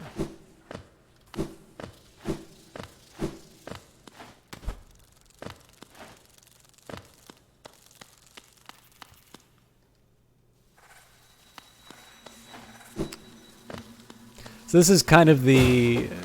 this is why I don't mind doing digressions. Every single time I've sort of run through... every time I've run through areas on like sort of the scenic route, there's been stuff like that for me to find. Particularly because I didn't really appreciate the game's use of audio to signal hidden areas. Now that obviously wasn't a question of audio. That was more sort of the presence of a strong guardian blocking something that didn't really seem to go anywhere. But yeah, basically... I don't want to overstate it. One, because it's at the internet, right? So if you ever claim to be good at something, people are just going to wait for the time that you screw up and then say how you suck beyond all recorded gameplay. But I have, compared to where I was at the start of this, I think I've gotten a little bit more in tune with the way that the game sort of hides things. And so, you know, it's like this is kind of interesting. I'm wondering if this is more about not having the lantern, because there doesn't actually seem to be a whole lot. Like, I'm not quite sure why I would run up to that. So sometimes I see something like that and I'm like, well, maybe that's hiding some kind of a secret. Or alternatively, what it is it was something that was supposed to be much more difficult and I just happened to get the solution to it a lot earlier. But for the most part, like whenever I run into stuff like that, I take the time to see whether or not there's some indicator of maybe something else that's going on, or you know, just do some basic things like take out the try to hit the walls, because that's a fairly costless activity.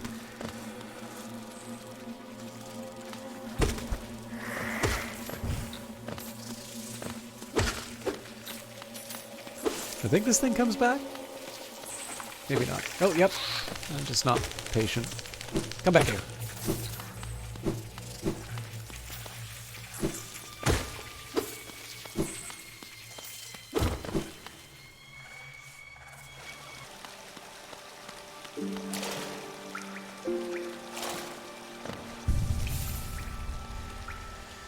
Alright, let's take a quick peek at the map. You know, I bet I couldn't even find the area that we just discovered in here. But, so what I might have done before would have been, excuse me, to go from Deep Nest to take the tram. But what I'm going to do here is I'm going to check out this unexplored area sort of in the bottom right, and then I'm going to move up, because I don't remember what it was that was blocking that area between Deep Nest and the fungal grove, I think it's called. Fungal wastes. So, you know, I suspect it's nothing. I suspect I'm just going to find out that I couldn't get past it when I had all of my special abilities.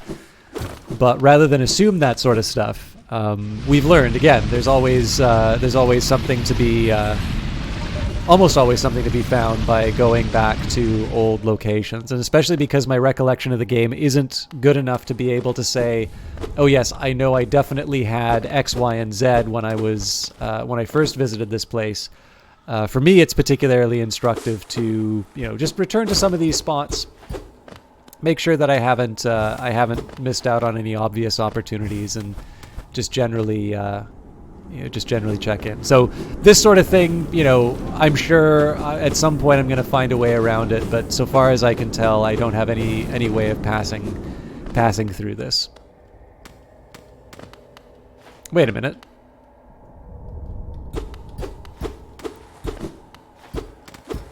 That's interesting. So it's telling me that there is some passageway here. I'm guessing probably there's some kind of a...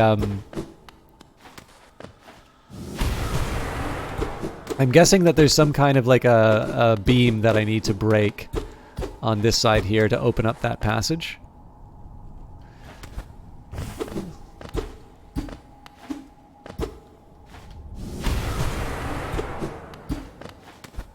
I'm using up souls, but...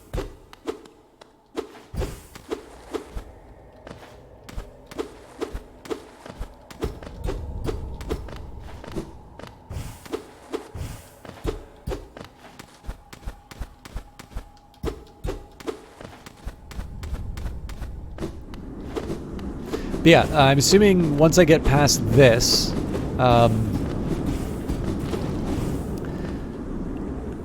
find the path that gets me to that lower level. So it's fair to say, so far as I can tell, I don't have any way of getting through that.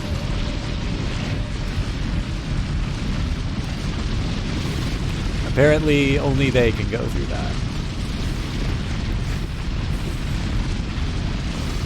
I should probably have a clearer idea of where I want to be going. Yeah, there's nothing here that I want.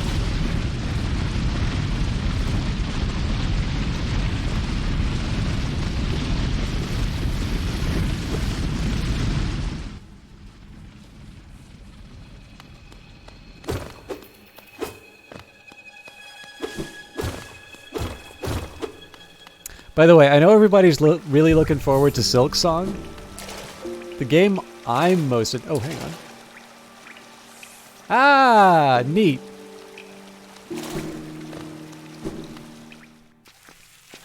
The game I'm really looking forward to is the one where you are the bug that replaces all of the signs that that you take out. Because, all those Stagway signs, all those tram signs... I've hit them a few times, but they're always back. They're always there to help me.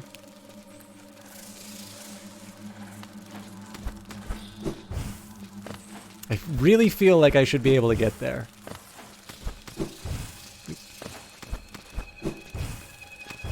Well, I did, and then I checked chat. I was assuming that I wasn't gonna... Paper Dublis sounds like a worthy Viscera clean... Oh, that's right! Hey, Macaroni, how you doing? Guys, for those of you who don't... Actually, I don't know if I should out them.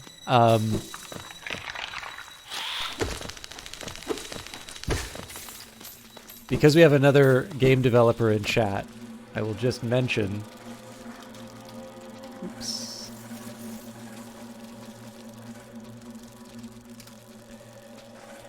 This is also a very worthwhile game developer stream for you to check out. I already know, Cheese, you're something of a regular on that channel, but or at least in terms of watching it. It's a little bit more of a subtle shout out than normal, but I also need to remember which accounts are visiting. It's great to see you though. I am enjoying my... I don't know if I've ever mentioned this, but this is my very first playthrough of Hollow Knight, and I am actually not normally one for these types of games. It was Eyes of Sin's very gentle but persistent recommendation of this game. So I've always sort of thought of myself as not being particularly well suited to this type of game, but This is a real joy to play. I'm sure people would like it if I played it more, but once a week is not every game gets once a week on here, so I'm really happy to be. I wasn't super. Yeah, that's just it. Like, I think the thing for me, I've said this a couple of times, but I think it's worth mentioning. Oh yeah, I'm way out of the way. I sometimes get the impression for these Metroid-style games that, like, I'll do something that I think is very sensible in the game, and then I sort of get this, like, you know, ha ha ha, you didn't do it the right way, now you have to walk across the map sort of reaction. And my reaction to that normally is like, but I'm not really sure. Oh, I wasn't paying attention there. I'm not really sure what I could have done differently to have a different outcome. Like, I sort of feel like I'm being punished for doing what seem like very sensible things. Now, obviously, I think what's going on in the background in a game like that is, you know, somebody saying, is like, well, exploration is enjoyable, and I've made this, you know, nice place that's worth, you know, that's worth looking through. And so, you know, going from point A to point B should be worthwhile and enjoyable, and as a result, they don't really feel bad about making me, you know, have to do that. But that's not necessarily the reaction that I sort of have. Like, I often feel like there's some sort of secret test that I've been given that I failed, and I didn't even know I was being tested at the time. And what Hollow Knight has really done for me is it's allowed me to sort of finally enjoy that style of game. You know, the environments are so beautiful, and there's lots of just neat things to discover, especially when you keep going back through certain areas and either seeing them change or otherwise, you know, just otherwise get new. You know, you get just sort of new pleasures out of the places you've been before. Hollow Knight has really finally let me get what people see in these kinds of games, and so it's been, you know, it's one of these wonderful opportunities for me to finally be able to appreciate a genre which I haven't really been able to quite get a grip on, and it's rare to have a game like that. So. Plus also, like, I know nothing about animation, but just being able to see all the details in the background and the way that they use sort of the parallax and the, you know, all the little different details in the environment, all the nice little touches and all the nice little secrets that you can uncover. I love the way the game uses sound to be able to show you little secrets to discover. All of this stuff is just really, really, really well done, and something that I continue to enjoy. So, you rage quit Ori and the Blind Forest. That's the one everybody's recommending I try next. So, I don't know. It's been a while since I've had a good rage in a game, so I don't have Will of the Wisps. So far, I've been able to avoid. I have a EA Play subscription, but I've been able to avoid Microsoft Games Pass subscription. Actually, oddly enough, I thought the what do they call it? The Xbox All Access or something like that. There was this really good deal for getting an Xbox, like the new Xbox, and like I guess a year or two of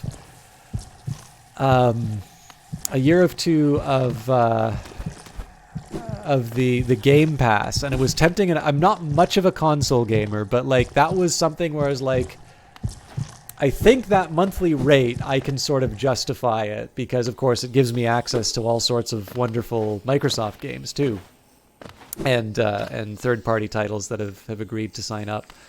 But it's like impossible to get in Canada. Like EB still announces that they're selling it, but I've certainly not. I've not been able to, to actually get it, and I have no idea if they just keep it up and say, not available, and it's just never going to be available again, or if it's just part of a console shortage. But either way, that was kind of this would be the circumstances under which I get that Game Pass. At the moment, I just have so many games that I'm currently enjoying that I couldn't really justify the expense. So. Alright, I'm very curious about this sound.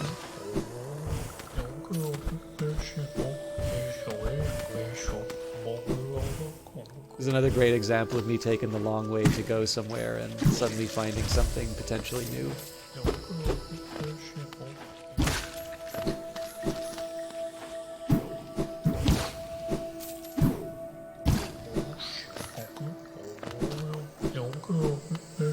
Have I talked with you before? Worms pull bugs into their thrall till ages pass and kingdoms fall. Caps and shells may fall to dust, but Mr. Mushroom readjusts. Oh, I like that.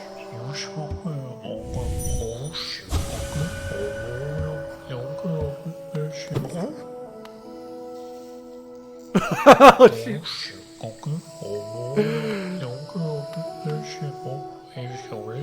Nush ula mumu, shruba dunglo ola ola, mudangi.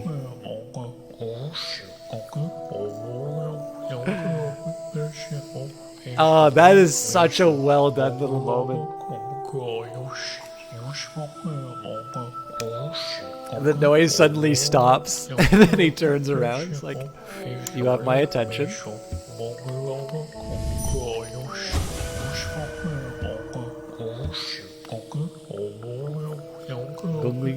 Gungi gungi nishi umu sanga pagi udungo.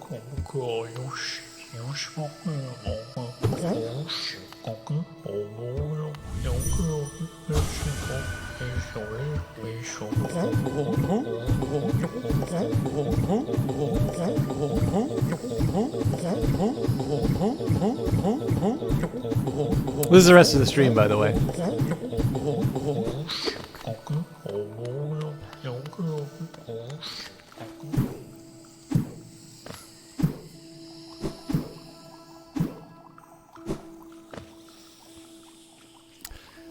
This actually reminds me, this like is an old, actually I don't know if you would have worked on this, Valiant Cheese, but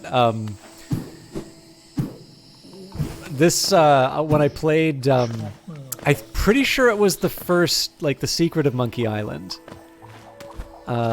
which was a stream I did a million years back. Played it on the Pixely version. Although, from what I understand, the visual pass that they did over it is very nice, so I should try it again at some point.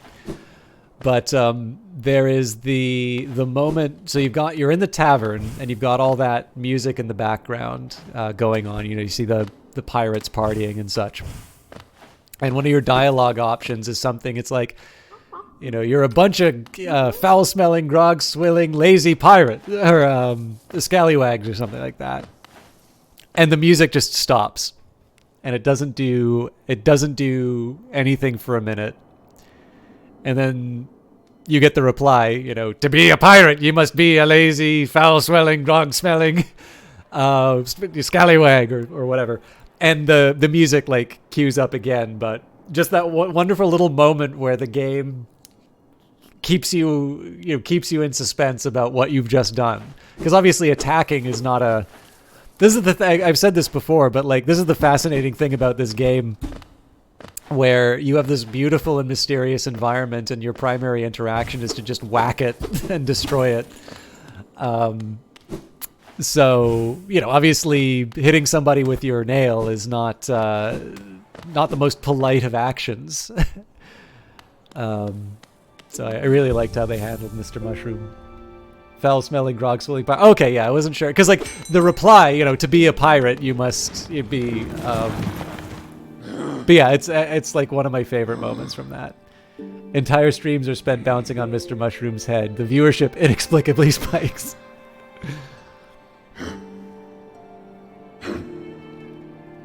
Alright. Let's see what the old says. Ah, this gladdens me. The Queen Station is opened once more. This place was a bustling hub of travel, well placed for travelers visiting the outer edges of the land. Quite the explorer to find this place. So we're seeing a lot of repeated dialogue, but I just want to make sure I'm not missing stuff.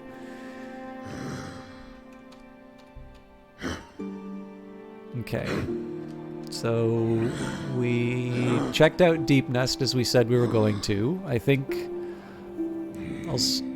take 1 minute in the City of Tears, actually. For some reason, I get the impression I want to visit the blacksmith again.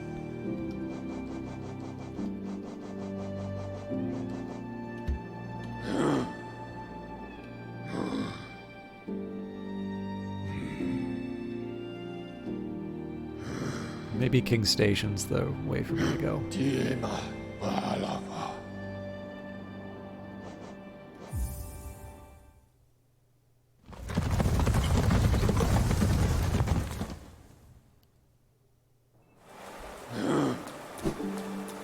Another moment I actually really like, this is in a much later Monkey Island, but there is the musical interlude.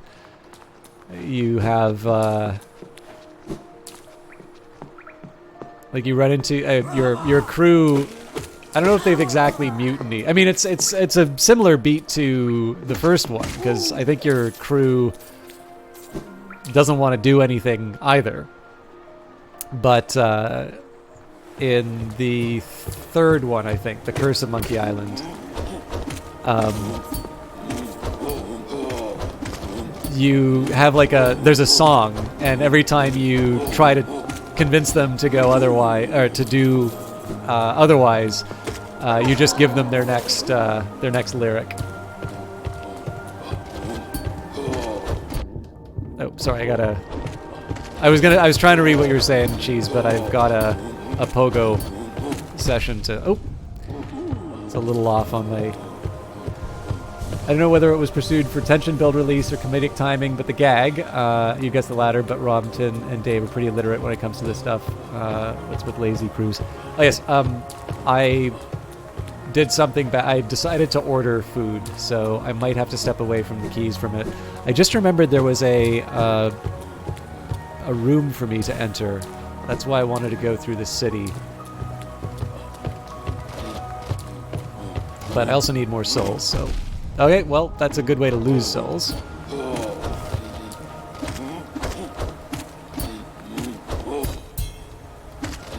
Double parry. Oh, here's an interesting question for you guys, because I ran into this. I was playing Vermintide with someone. Now, I'm a big nerd, so I did fencing. When I say parry, what I mean is blocking an attack.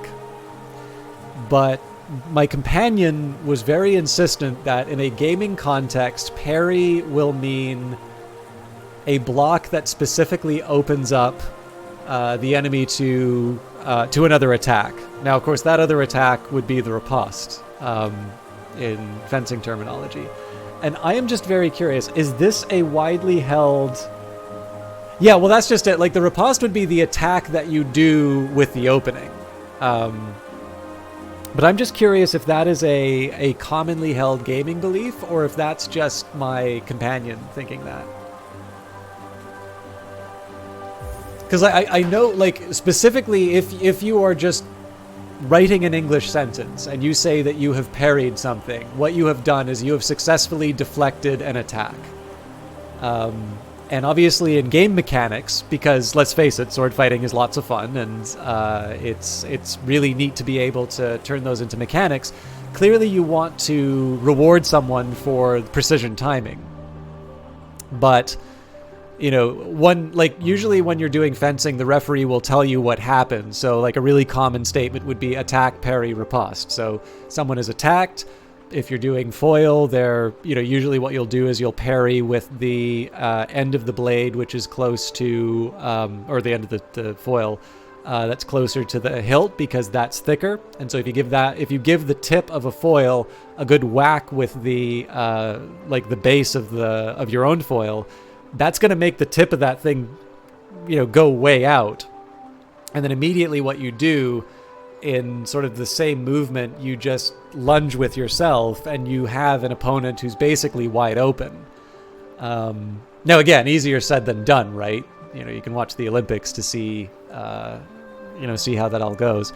But obviously, depending on the context, if parrying in games means that you are you're doing something above and beyond. I'm just kind of interested in that because, you know, obviously it's just kind of neat to have two different definitions. So that's your understanding, but you think even in fencing, a parry is batting the sword out of the way rather than just stopping the sword from hitting you. Well, what's the other way you stop the sword from hitting you in fencing? Like, you can't grab it.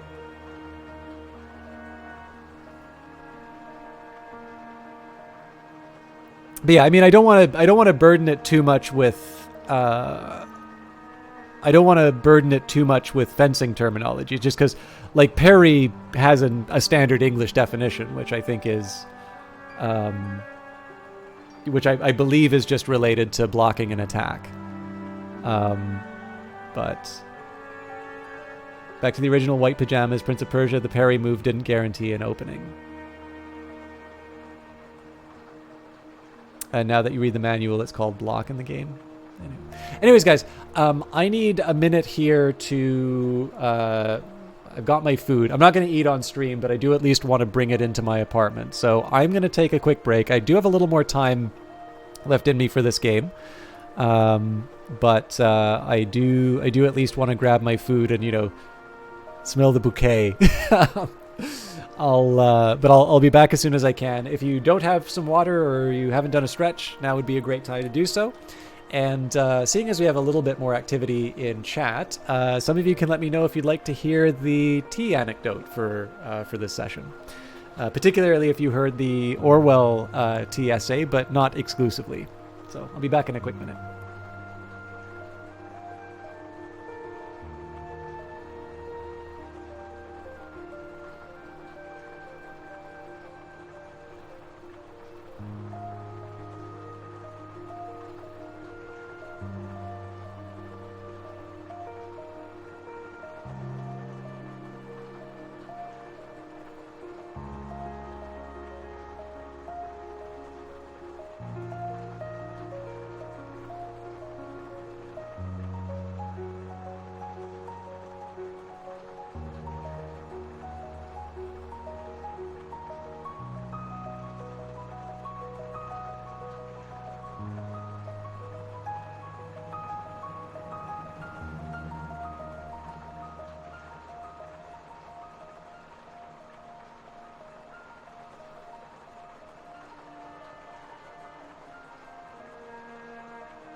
Sorry, for the benefit of those who can't read chat, I lied. I did decide to do at least a little nibble, but in wanting to be quick, I took a bigger bite than I should have, and so of course that just means it takes me a lot longer. But we're ready to go. Songstress Marissa, a voice to ease all burdens and still all troubled minds.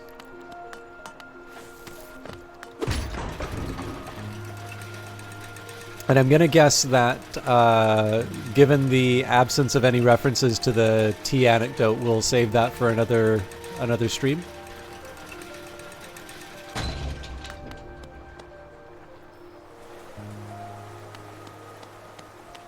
Pleasure House.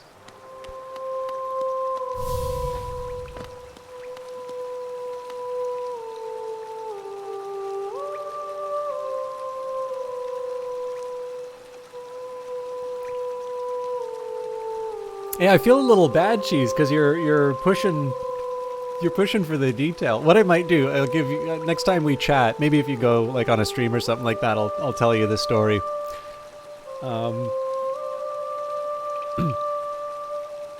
Or what I'll do if I find another spot, because I just had that time to pick up my food. If I have another spot where I have a little bit of downtime, I'll maybe do the anecdote. Welcome to my stage, little one. I am Marissa, a songstress of some renown, though given the sorry state of this place, you may find it hard to believe. Huge crowds once flocked to hear me sing. Then something changed. The audience, once so enwrapped, began to leave. I continued to sing, yet my voice fell silent upon their ears. Perhaps you'd care to listen to me sing. You'll be the first in an age to hear it. Even if only you, it's a wonderful thing to have an audience again. Well, this is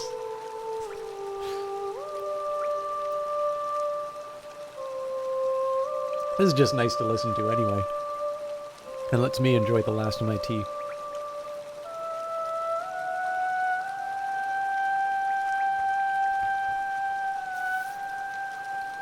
Tell you what, because we're enjoying this song, I don't think they're bug corpses, but now that you're mentioning it, I should be wary. So tell you what, seeing as we are sitting and enjoying this music, I will tell the tea anecdote.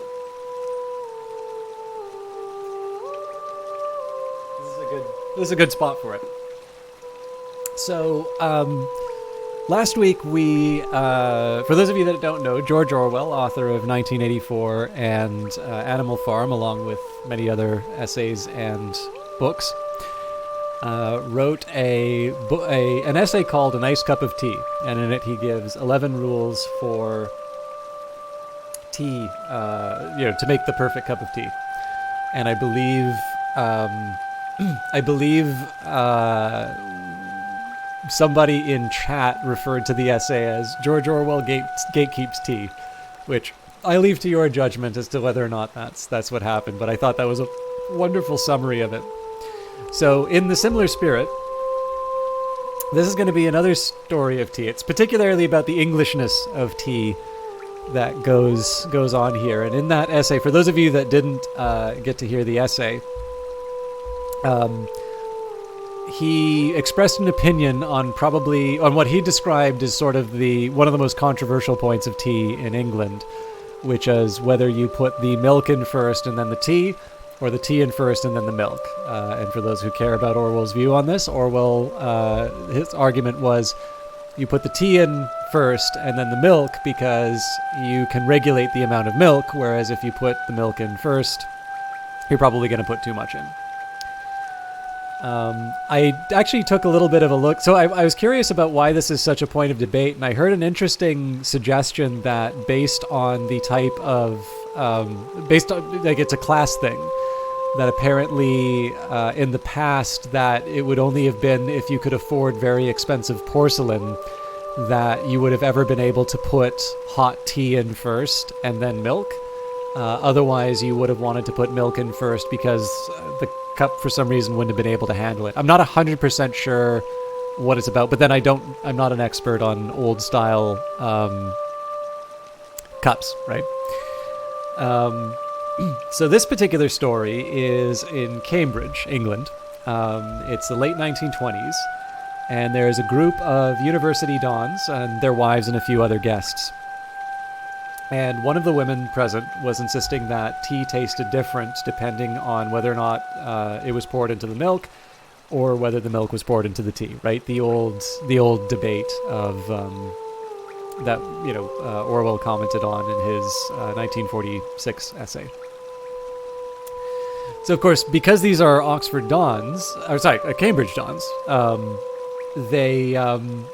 there's a number of scientists among them, and they're scoffing at this idea. It's like, what's the difference? There's no chemical reason to think that it's true. Apparently, there is now some reasons to think that it might be different. But at the time, they couldn't really conceive of any difference. But there was one man present named R.A. Fisher, which, if you know anything about statistics, is a huge name. And he, being the nerd that he was, got up and announced that he was going to test the proposition, got excited by the possibility.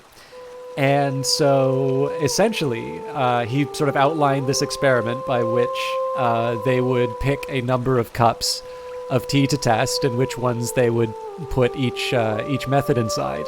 And ultimately what this is sort of a representation of how you run experiments, because of course there's two states for the tea to be in, either milk first or milk after.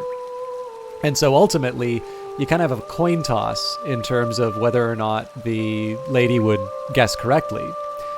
And at that point you want to ask, well, how many cups of tea do you want to put in front of this person to taste test, so that you wouldn't attribute the results to random chance? If you just do it with 1 cup of tea, that's not going to be very reliable, but presumably if you try to do it with 100 cups of tea, you've wasted a lot of effort.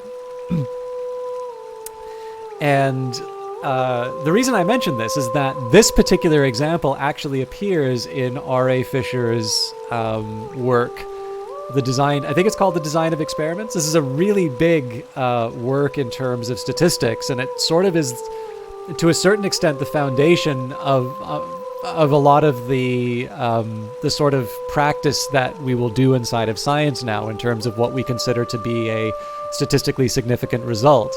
That is actually the story that a book called The Lady Tasting Tea, which is where I first heard this story, starts. The subtitle for that book is How Statistics Revolutionized Science in the 20th Century. And in the end, it sort of represents this shift from a deterministic way of thinking about the world, in which, you sort of have this Newtonian universe and this idea that if we get enough information about the world, we'll be able to come up with a perfect model and we'll always sort of know what the end result is going to be, to a more probabilistic way of looking at the world, in which we are doing inferences, in which we're collecting data, and we are sort of allowing randomness to enter in, and we're allowing that randomness to have a certain structure, and we're able to draw inferences as a result. The book is called The Design of Experiments. As it is, one of the experimental designs he includes is in fact that tea time in Cambridge. Now, Fisher doesn't describe the outcome of the experiment, but the book, The Lady Tasting Tea, is by David Salzberg, and apparently David Salzberg was taught by one of the people who was present. And so his professor, Professor Smith, said that the lady apparently identified every single one of the cups of tea correctly. And I believe for that experiment, she was ultimately given 8 cups with different combinations. So while Fisher had certainly done lots of work in terms of statistics, I am somewhat amused and interested in the fact that the milk before or after tea question led to a fairly iconic example inside of this very, very foundational work of statistics, and presumably some of Fisher's later work was derived from the experiment that they designed in that one afternoon. Not as good as Orwell's essay, but I still think very, very interesting that the milk question resulted in some very useful statistics. I'm going to turn off the light and get back to the game.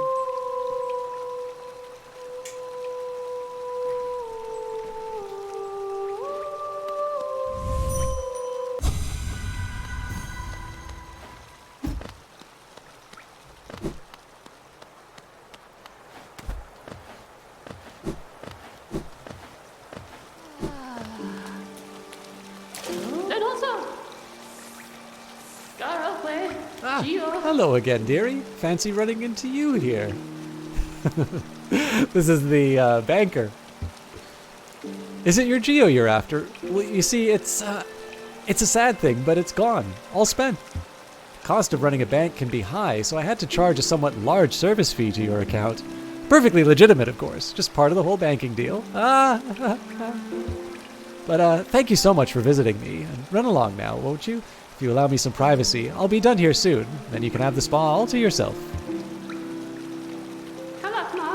No hard feelings, okay? Oh no, leave me be, creepy little thing.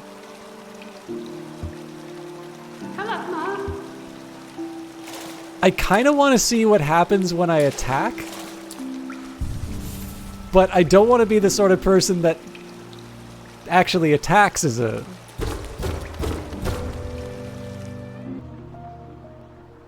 I did notice, yes. Uh-oh.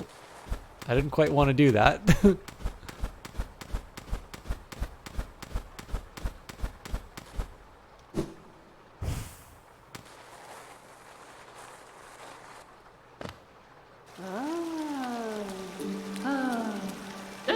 Boo.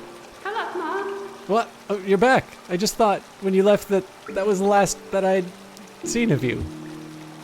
It's just your Geo issue. You should know it was a big stress on me as well. Such a stress, in fact, that I've left the banking game for good. No hard feelings, okay?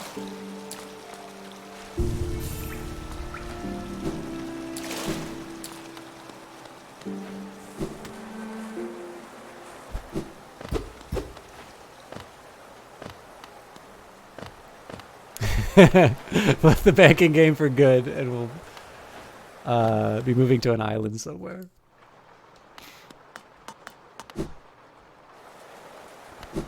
Yes, I realize this is a very weird set of ethics that I have here, where I have no problem using the dream nail on the beautiful singing, but I'm like the thief. It's like, you know, they seem a little afraid. Let's not be too hasty.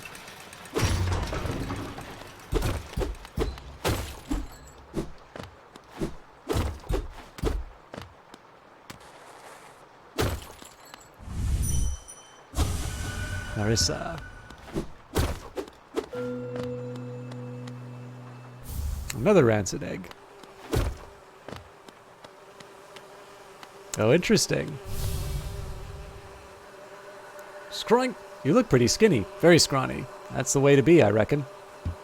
Just look at me. A great, big, juicy, fatty, oily, scrumptious bug. No wonder I'm so popular around here. I've been waiting an awfully long while. Surely it's dinner time soon?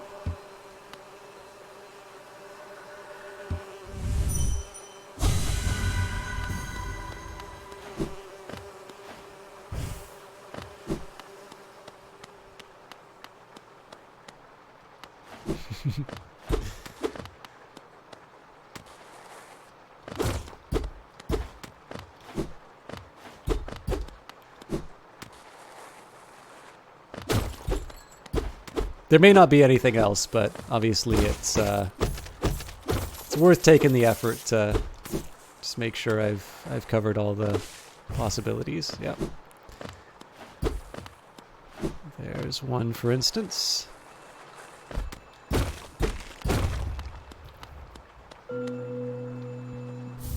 A Wanderer's Journal. It's Mr. Death. He's come about the reaping. Hide. Oh man, now I want to know what happened here.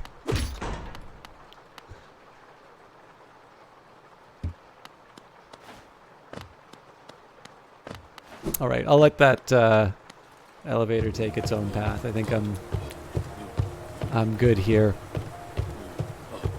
All right, that was neat. Oops, sorry. This is actually Eyes of Sin that just messaged me, so I just want to make sure she's okay.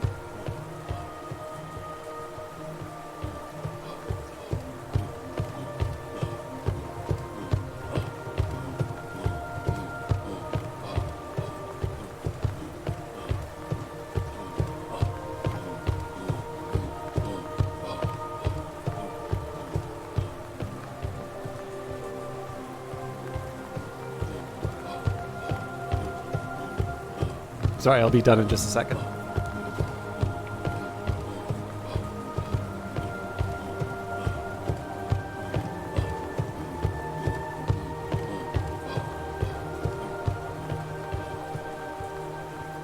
Okay. So, right, I think I said I was going to check out the blacksmith. I really like the background here. I think it's because I've been able to move up higher and higher. I get to appreciate all the detail that, in a way that I didn't before. You know, one of the funny things about the thief is I'm letting them off the hook when their bad actions are not at all motivated by the poison. In the Black Vault far above, through his sacrifice, hollowness lasts eternal. Whereas the thief's the thief's actions are as a result of their free will, whereas all of these other things that I have absolutely no qualms of about killing are all ones that are sort of the hosts for something nasty. Like I said, I've got a very odd sense of ethics in this game, but.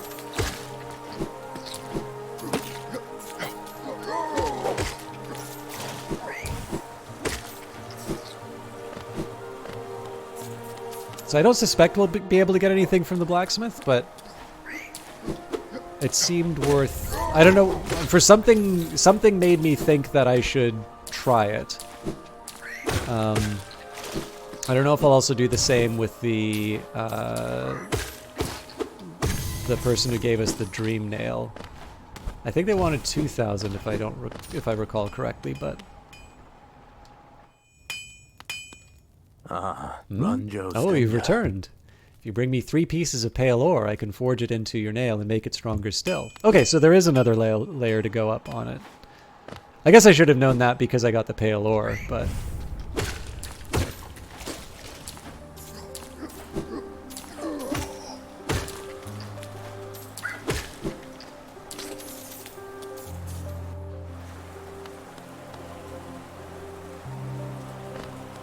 Okay.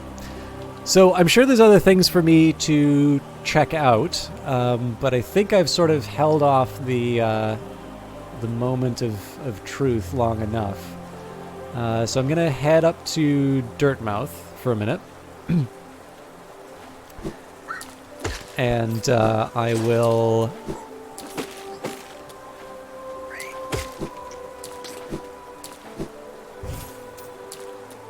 I'll head to the Black Egg temple off of that, and I figure for Dirtmouth it's just as easy for me to take the Stagways. There's actually been a lot of there's lots of nice little moments in this game in general, but some of my probably favorites have come up. So the idea that there's another living stag, the Mr. Mushroom. Those were particularly charming moments. There's actually no benefit to me taking them on because I already had full souls.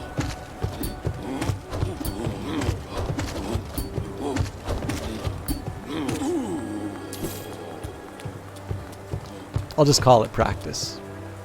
Did I go in here? Ooh, Pantera. In times past, I wouldn't have spoken with your likes, but now the rest of my cast are wonderfully, distantly deceased. If I didn't welcome you, I'd never have anyone to share my happiness with. No doubt this one will meet their demise at the nails of the city's guards. I'll outlive you too, little grub, as I did all the others. Trying to remember how I got here. Oh, this is the waterway, almost certainly. Ooh.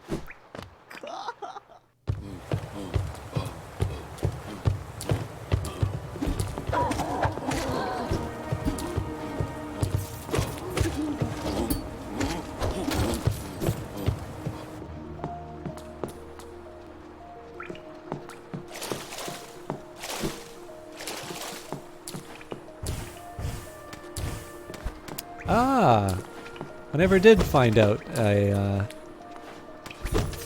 Although apparently it doesn't matter. I can just whack this thing on my own.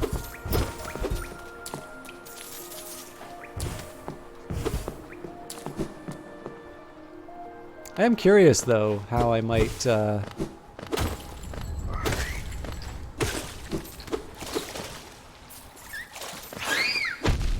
don't know what I thought I was doing there. Curious how I might have gotten through it if I didn't have the ability to whack stuff through walls.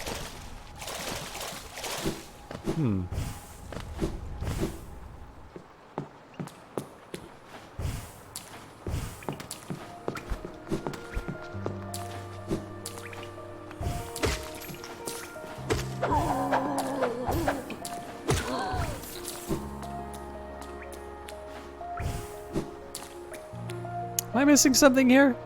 I thought this was... Oh. Just not paying attention.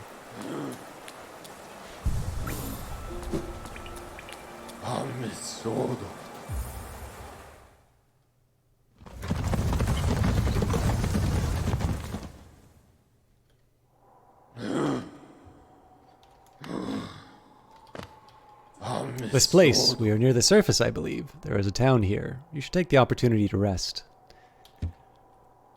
This place was once full of travelers coming and going. It seems much quieter now.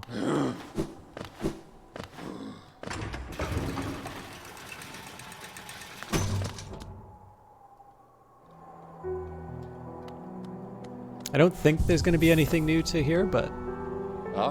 Yeah, feeling tired? That bench may be iron, but I assure you it's quite comfortable. There's no better place to collect your thoughts before heading below.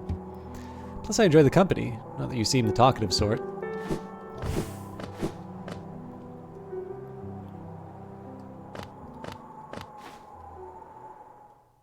Maybe I should work out a deal with that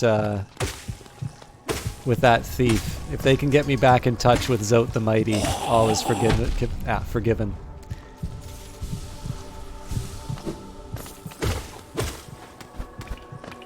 I should probably also see... Oh, yeah, this is where I want to be. Yeah, these backgrounds are just something else.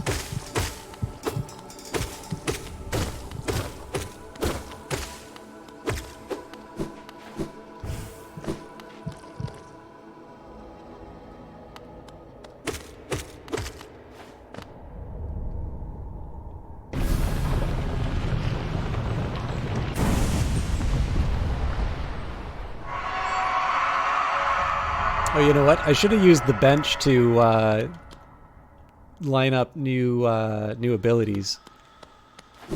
All right, before I do that,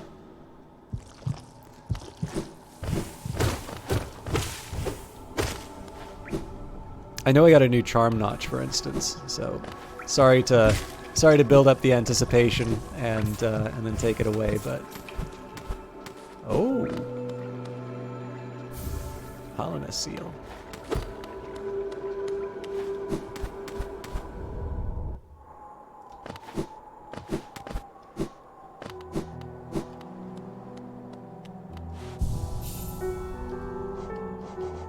Okay, so we'll drop the compass, the gathering swarm.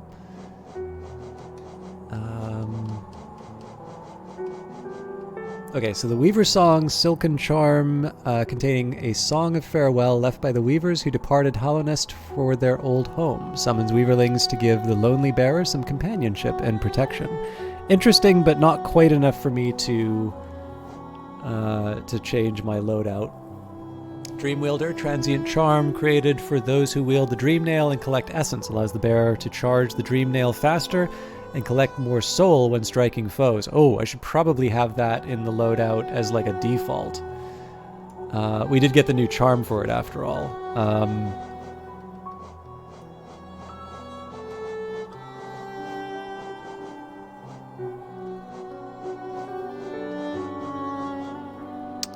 So I could afford the Quick Slash now. Yeah, you know what? Let's give that a shot for the next little while.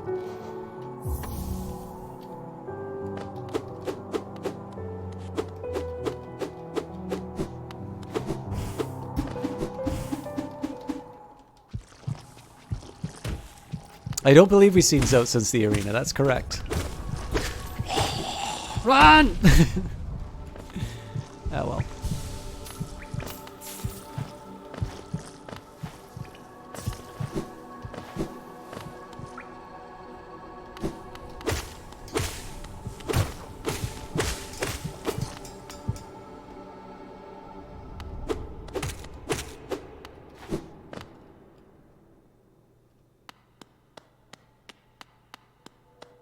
Oh, this is interesting.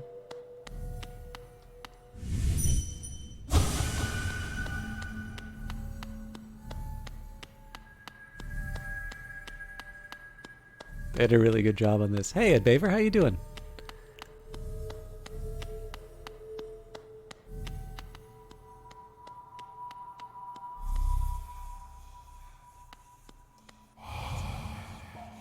Vessel, though bound, you shall know the state of the world. Hallownest will be whole again. Completion percentage viewable in inventory.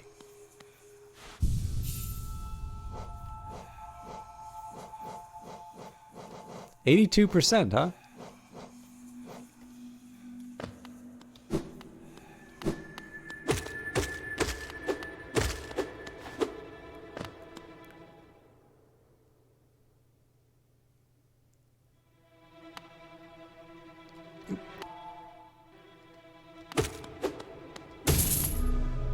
Uh-oh.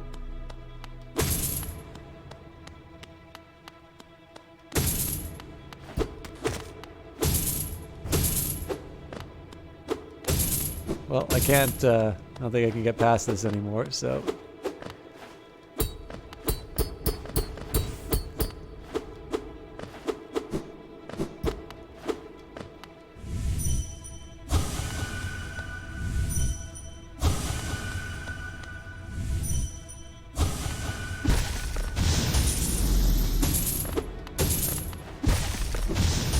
I haven't just locked myself into some sort of an endgame thing.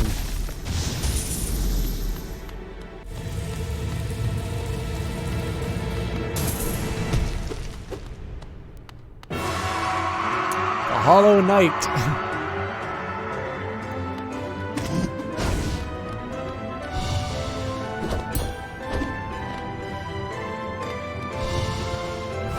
Lots of reading. Is that for school or just interest?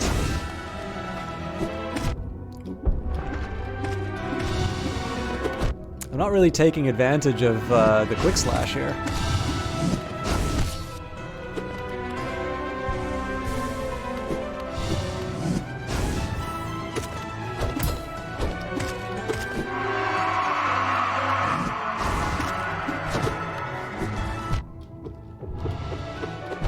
Oof, I'm getting careless now.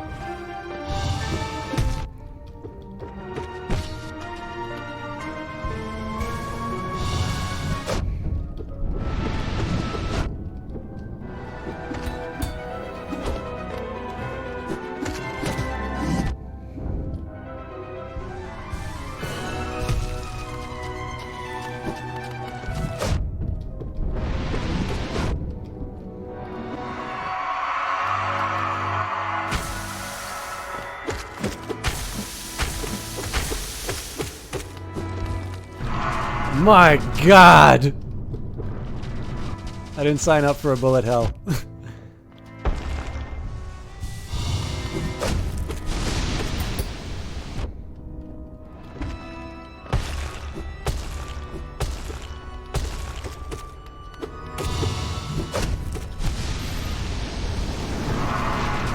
Cool. I feel like that's a fight that I want to do after I've got that completion number up.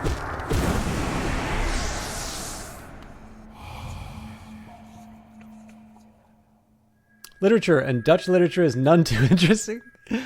Good paintings.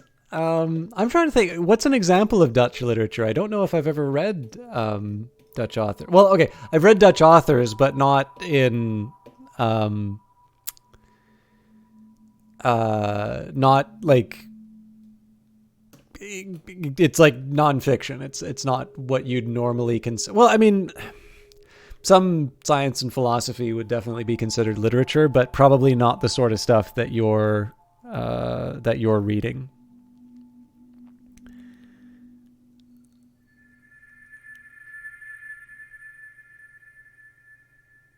That's a really neat fight, by the way.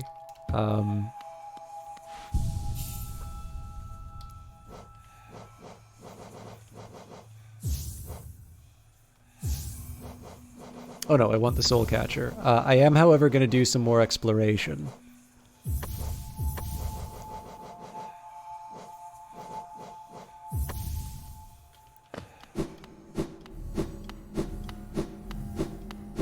Although it does invite the question, like, what do I think, if I'm 82% complete, like, I suppose this invites a question to me in terms of what I'm missing and what I think I can do, because there's definitely those black barriers that I haven't been able to make some progress against. I mean, I don't particularly mind doing the Hollow Knight fight. The thing is just I'm not 100% sure.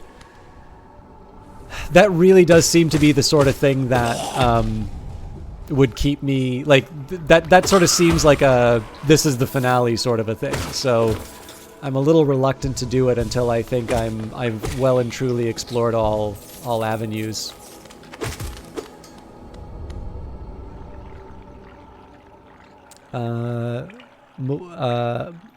Multatuli is a great book, but very hard. It's also one of the few truly good ones, in your opinion. I've not even heard of it, so you're definitely one up on me in terms of both the existence, or knowing of its existence, let alone its quality.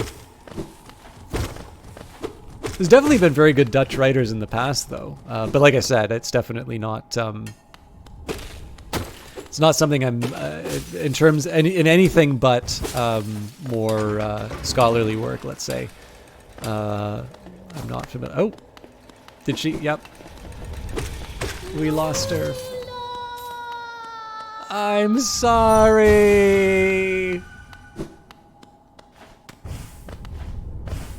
I wonder if the completion changed. No, 82. It's all about the Dutch exploitation of the East Indies. Ooh, that does sound interesting. What am I doing? All right, well, we'll do it the old-fashioned way. That was one of our... So we had been meeting...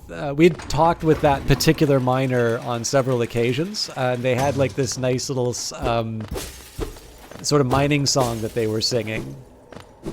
And it seems that over time, they also fell to the corruption. So this is a question I have for myself. Why do I think there's something inside of the crystal... the crystal peak for me. It's very clear that the stuff that I haven't checked out yet is in the Queen's Gardens and in Deep Nest. Although, I mean, I don't know if that counts as like 18% of the game.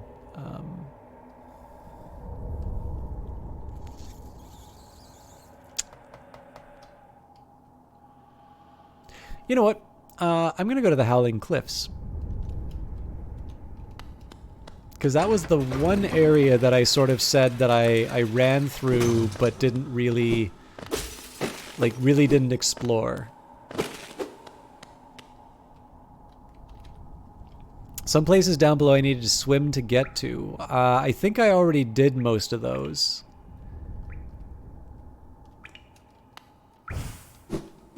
I've always been able to swim, but there were a couple of areas that had acidic water, and I now have acid immunity. So I've definitely gone through those.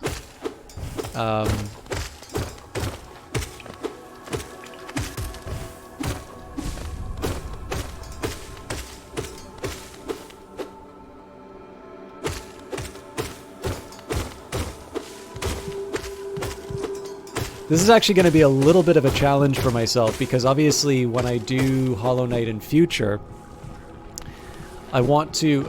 like every stream doesn't have to be progress, but I do want it to sort of have like a clear goal. So this one had a fairly clear, this one had a pretty clear goal in the sense of I wanted to be able to,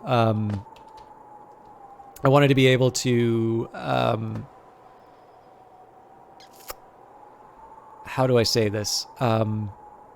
I wanted to be able to fill in all the dark spots on the map, at least the ones that I could. And I did do that, and I actually wound up finding a bunch of extra stuff, which was a nice bonus. But if I'm going to be looking for, again, with 82% completion, the remaining 18% could be anywhere. And at that point, I need to think a little bit about how I'm going to go about finding my way through. I think I'm going to go to Green Path just so that I can take the proper path to the Howling Cliffs.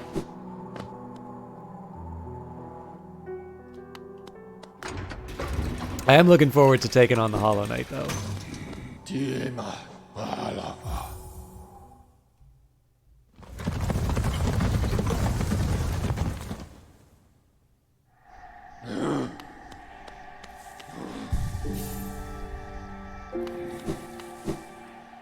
I think before too long, we're already an hour past the normal ending time, so what I might do, spend a little time in the Howling Cliffs, and then what I might do is just close off with some readings of the log, and I can meditate on how I want to handle the remaining progression.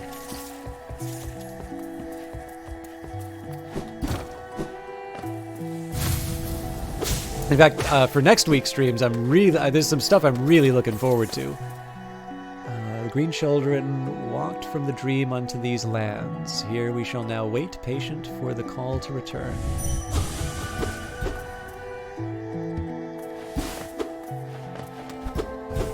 What am I missing in terms of going to the... Oh, I'm off by one room.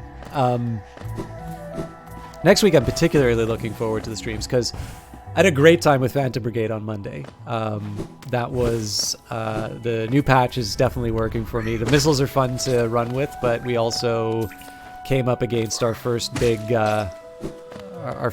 sort of overwhelming, or not overwhelming, but like definitely we came up against a big challenging fight, and I really felt like there was a meaningful reason to sort of retreat early. Now the one drawback is I may not be able to recover the save, so I might have to go back, and that means that one of our pilots will be resurrected. But yeah, I'm definitely looking forward to Phantom Brigade, but on Tuesday, I believe there is a new update for Industries of Titan. So we did finish the last run. Didn't properly finish the last run, but it was fairly clear that I wasn't really going to be making any progress. So I took the L and decided that it would be better to just start fresh. But we're going to be apparently I was told that there's going to be some. Maybe not weirdness is the right way to put it, but okay, so maybe this isn't the way for me to get to the Howling Cliffs. But how did I do it last time in that case? One way or the other, I'm personally really looking forward to seeing what's new in Industries of Titan, and it's a nice little chance to start with a fresh new save, so we can see, we can go from the start, we can see what's changed, see what still works, and I don't know, I just really like playing it, so it's nice to have an excuse to look at it with fresh new eyes.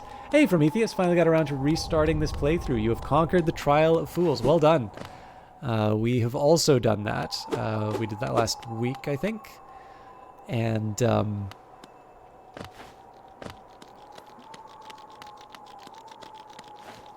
now I'm trying to find out what 12% of the game I haven't done yet.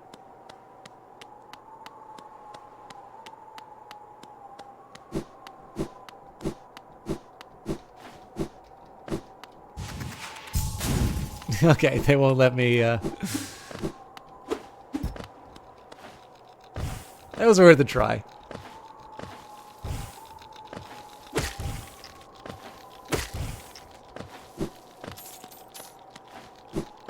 I should probably come up with a slightly more systematic way. Alright. I'll knock it out just so that I... Nope, there's still something in here.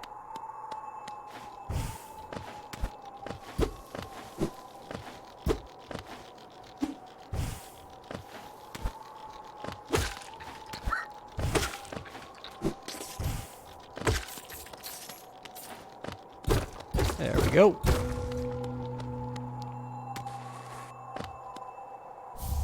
Wanderer's Journal, but there's more secrets. I wonder if Wanderer's Journals count towards the completion. Oh, encountered 133. Wow! Alright, so we've got 14 enemies we haven't even seen yet.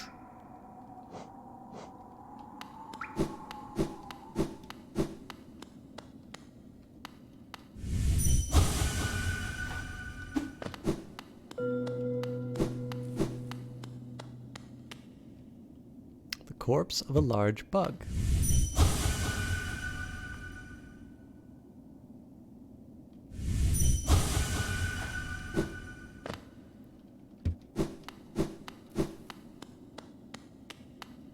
Oh, wild.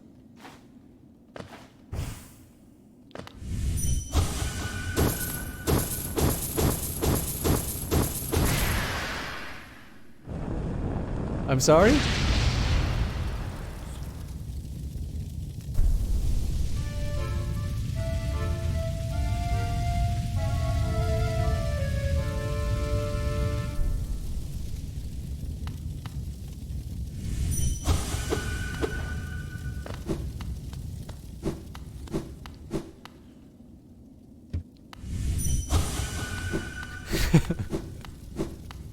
The music really sold that. I'm like...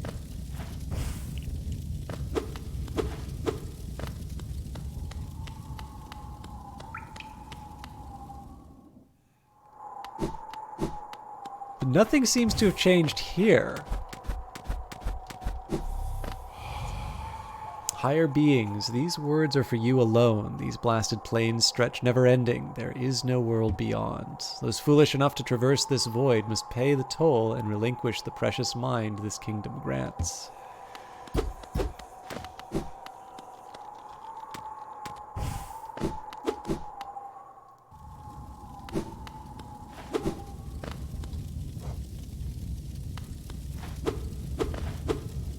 Okay, so clearly something has happened, but...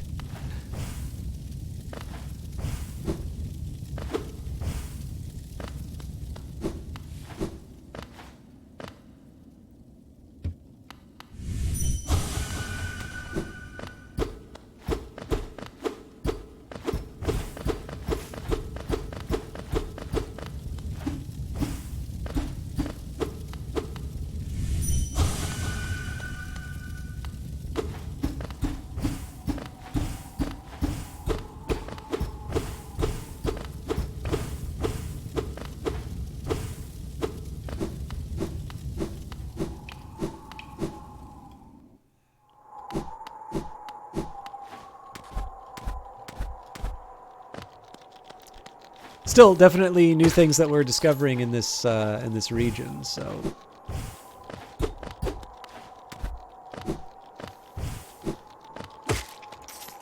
although I've still not discovered a more systematic way to investigate.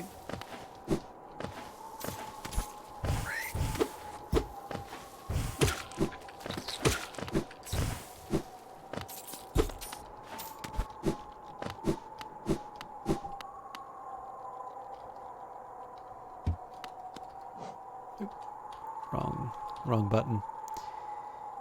Okay, so we've already been to Joni's Repose. However, I'm not opposed to coming back here. Just in case there's something that I missed the first time.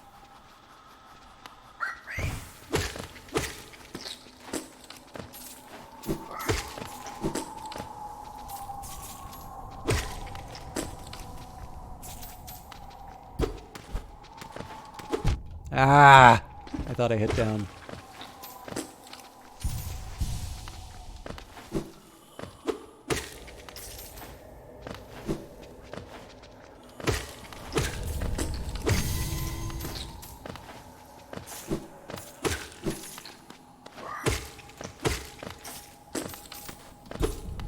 This is one of these cases where I look at the spikes down here and I'm like, why did they include that? It makes me think that there's like something in the area, but it could also just be something that surprised me when I'm...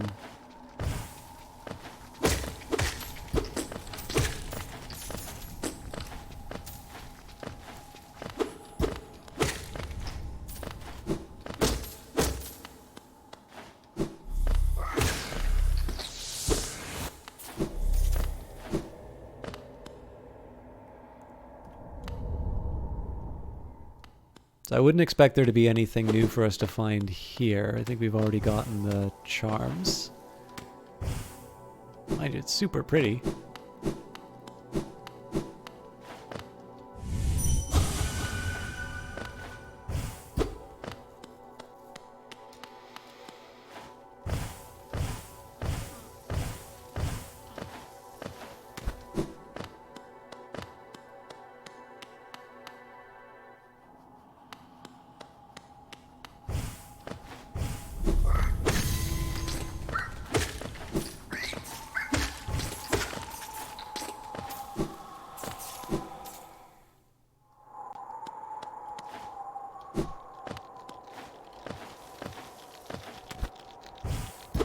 Oops.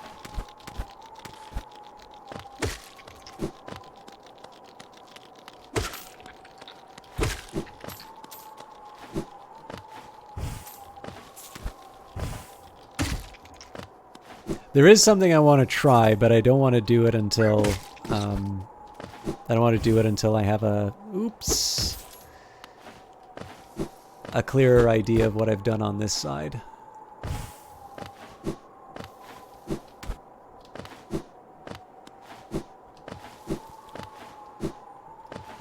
Okay, so I believe from here it's all on the way to Dirtmouth. I am a little intrigued about the stag nest, so it doesn't seem to be that there's any way to access that. Well, let's not be too hasty. Here lies Gorb, the great mine. Oh yes, we've already met Gorb.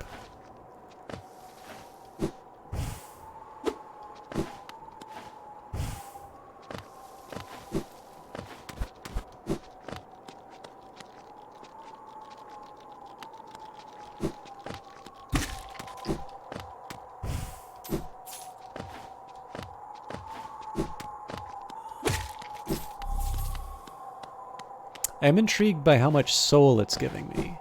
It kind of suggests to me that there's something I need to access with my specials.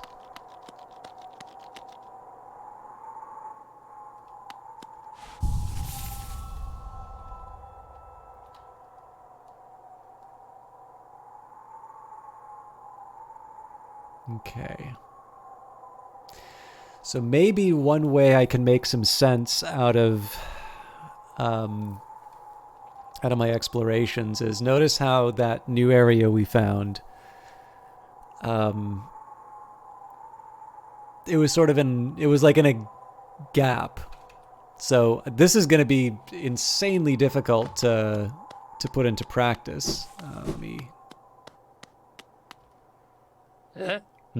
Ah, well met. Yes, I thought I could sense an aura of a fierce warrior approaching. I'm impressed you found my sanctuary here at the top of the world. No doubt you've endured many trials and overcome many foes in your quest to find me. No, don't speak a word. I, Nail Master Matto, who was taught the art of the nail by the great nail sage himself, hereby accept you as my pupil. Let us begin the lesson immediately. Oh! Apparently I haven't met this guy yet.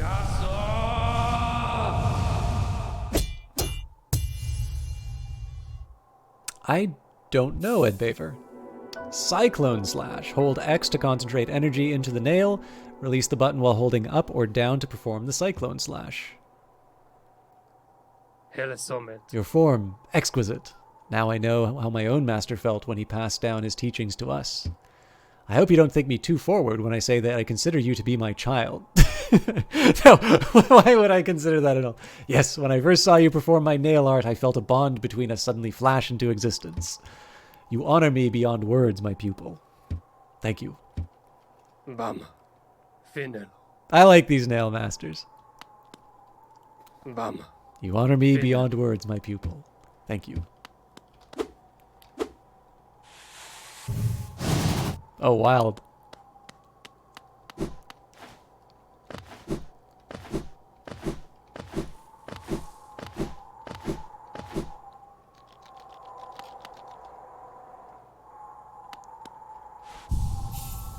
So as... Okay, 83%. So things like nail masters count as completion.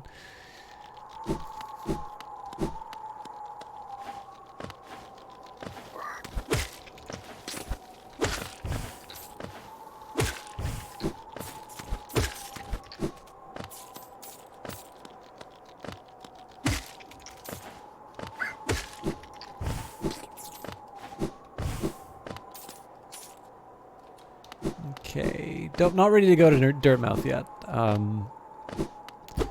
This is more about seeing if I can find any new secrets in this region. We found 2, only one of which counted towards completion, but that doesn't mean no, let's not go this way because I've already explored it. Let's go above ground to see if there's new adventures to be had.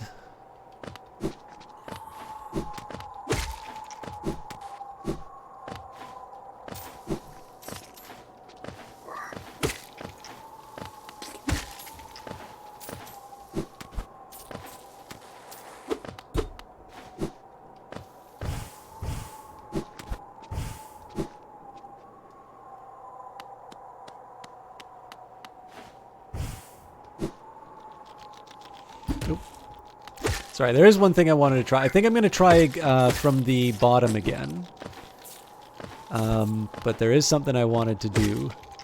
So I think this is as high as it gets, yeah.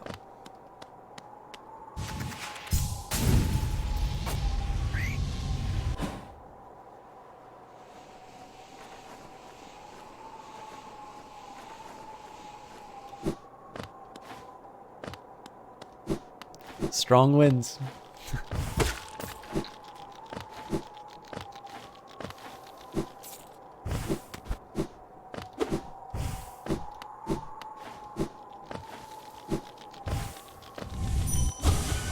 Wasteland, bugs reduced.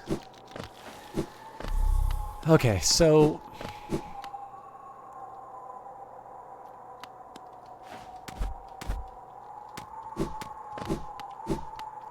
I don't quite know why I really want to come back here, but...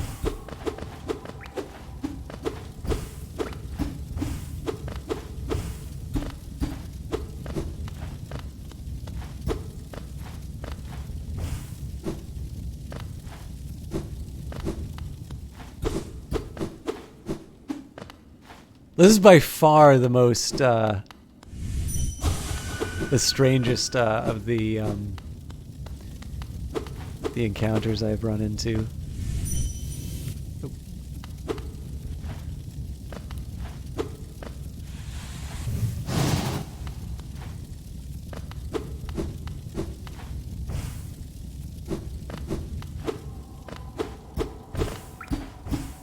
Okay. But yeah, so what I want to try and do here, if I can, is just see if there's any other little hidden bits for me to check out. I think it's less likely here, seeing as so much of this is just these little platforms. And I was originally going to try and find a systematic way of going through all of them, but I don't really think that's very practical right now, seeing as pretty much all of the paths lead towards the secret I've already found.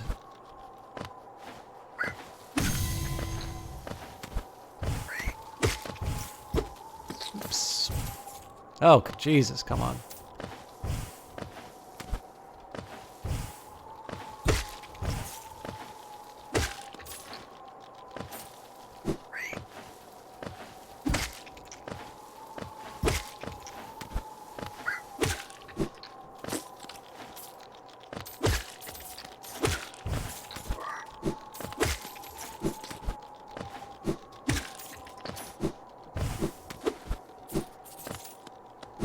Sorry, I'm getting impatient. I think I'm just going to head back to Dirtmouth. I want to see if anybody has any comments on what just happened.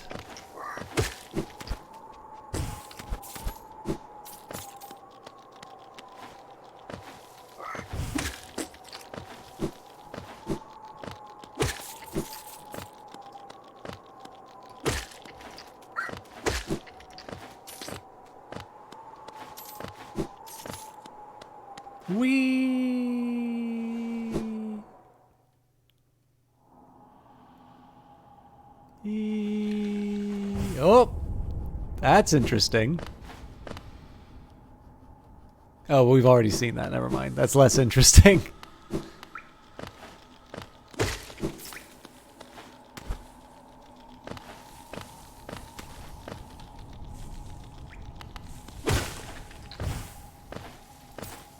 We'll take a quick look and see what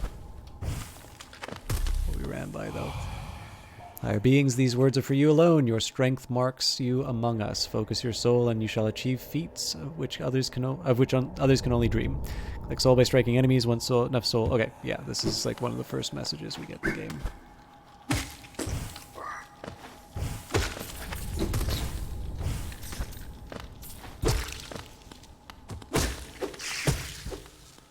All right, now I'm ready to take on the Hollow Knight.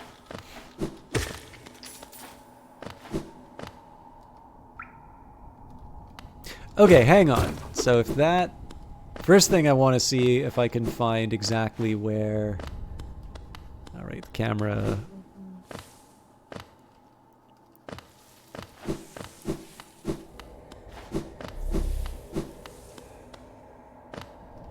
I want to go as low as I can, and then I want to go as far right as I can. Okay. Oh, hang on. Okay, so we saw this before. This looks mighty evil. Higher beings, these words are for you alone. Within our lands, do not hide your true form. Let all bask in your majesty, for only this kingdom could produce one such as you.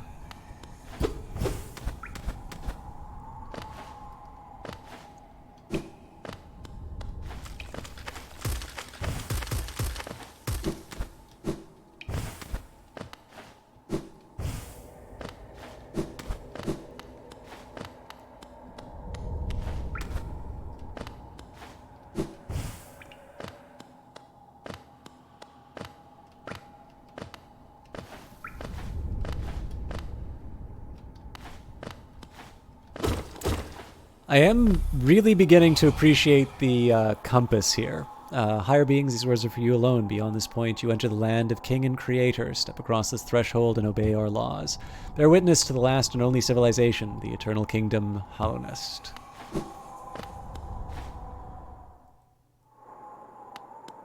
Whee!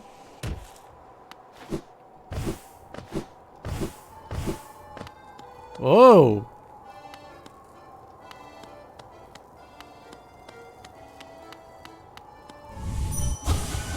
The roads between are dark and long, but the Master's light will always guide us. New land, different from the last. How many more will we see?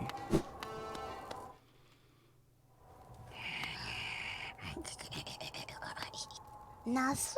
Ah! Did you call us? You called us, and we came. We came! Don't look scared. Why did you call us? Ah, doesn't matter. Don't tell me. We came, and I can smell something. Something deep below us. I want it. I want it. That smell. Ah! You're hiding something very nice from me, aren't you? Shouldn't hide something so nice. Show me. Show me. Put it on, quickly.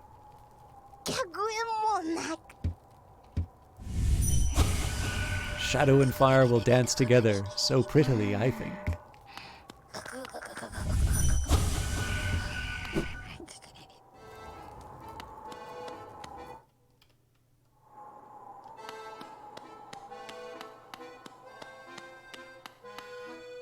Babala Geno. You called us? Speak to Master. Sego Nala. Speak to Master.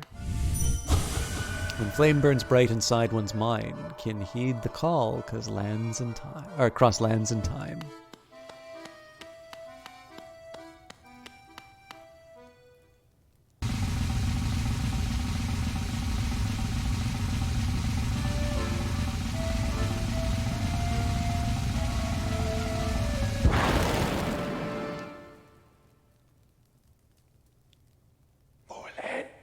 So it was you who called us. Well met, my friend, well met. I am Grim, master of this troop. The lantern has been lit, and your summons heeded. A fine stage you choose, this kingdom fallowed by worm and root, perfect earth upon which our ritual shall take place.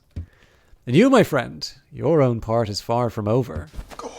The lantern flared, your role, as the lantern flared, your role was cast, our compact written in scarlet fire. Eager we are to see you commence, but first some illumination is required. Across these lands my kin now spread, harvesting that essence peculiar to my breed, the flame and dream. Seek my kin, claim their flame, and return it to me. Together marvels shall be achieved. But don't fret, small one, for this task you won't travel alone. My child shall guide you to the flame and gather within itself that burning essence. Like you, the child plays key role in this task. Only with it by your side will the flame and my kin reveal themselves to you.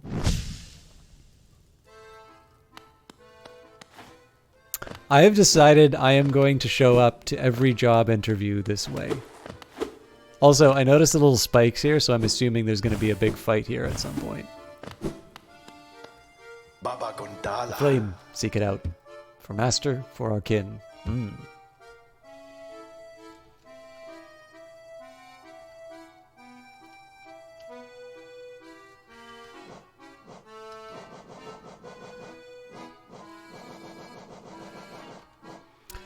Grimchild, warned by those who take part in the Grim Troop's ritual, the bearer must seek the Grimkin and collect their flames. Uncollected flames will appear upon the bearer's map. Okay, so I gotta switch out some.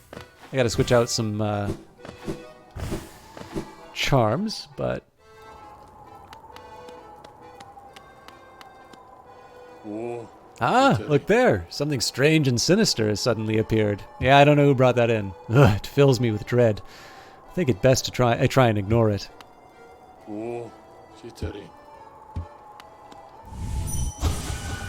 Why must these grotesque strangers intrude on our peaceful little home? Sometimes it feels the whole world is conspiring to make me uncomfortable. You and me both, my friend.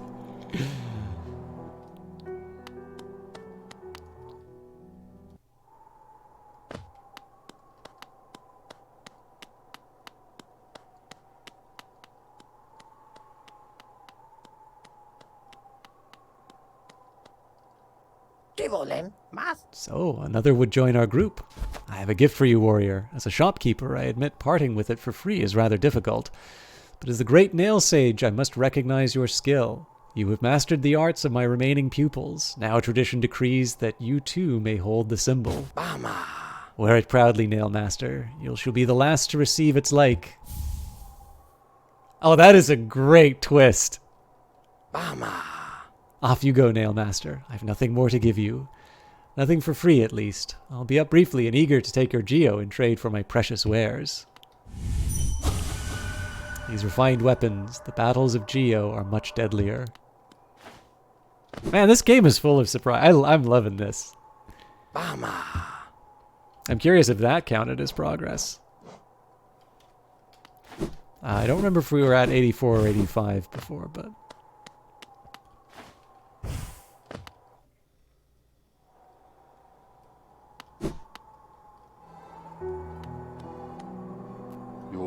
I heard a piercing cry from the well. It echoed about my mind and left me all a daze. I'd say it was a foul beast death, but the cry sounded different. Divine? Has something happened, little traveler? No, don't tell me. If foul events are brewing, it's probably better I don't know.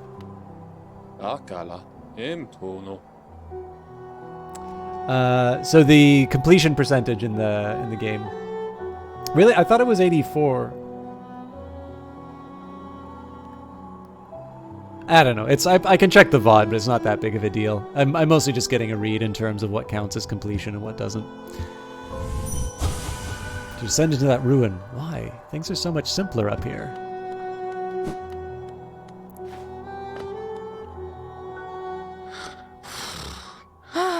After more supplies? You've already brought so much. Unfortunately for now, you've cleaned us out of anything worth selling.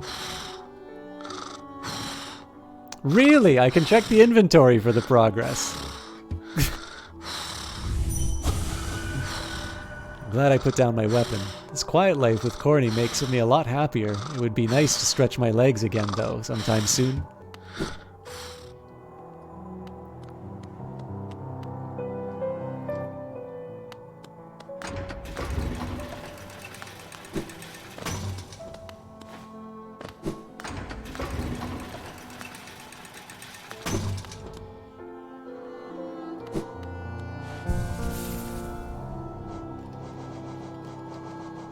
Pains me to get rid of the Dream Wielder, though.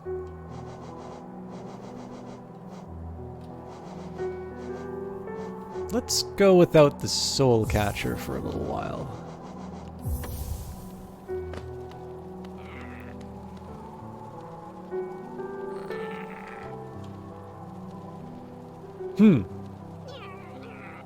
So I do need to consider wrapping up at some point, but it looks like Crystal Peak isn't all that far away. Or the one in Crystal Peak isn't all that far away, so let's take a quick look.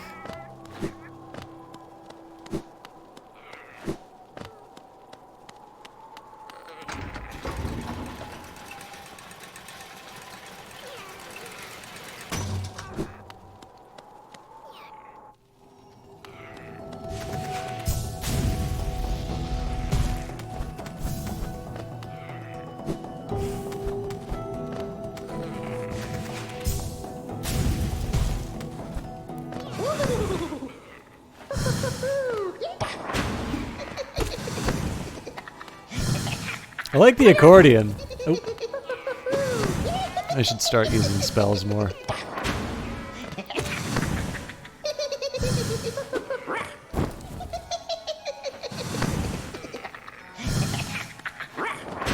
Oof.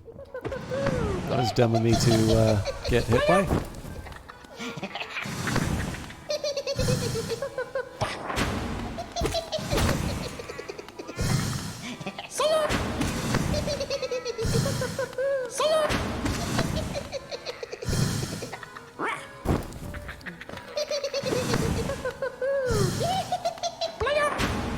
That sucks. He's definitely not an easy guy to get a hold of, but he's also not that challenging in terms of his attacks.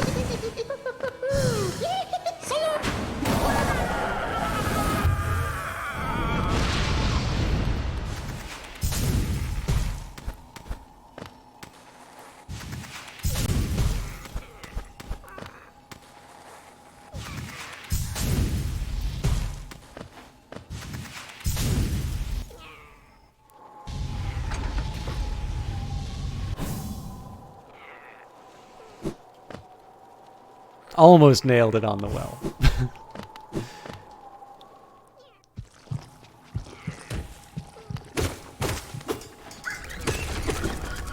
Ah! So yeah, that actually was a pretty straightforward fight, so I do need to wrap it up at some point, but let's give it another shot with... City of Tears is not that hard to get to, so let's try the one in Green Path. Just because that one seems to be something that'll be a little bit of a trek. And I am in something of a find new secrets whoa! Oh hey! I was meaning to check this guy out. Yeah, looks like we got two...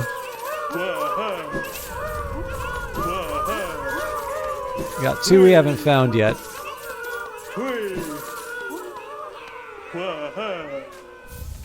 The rancid egg.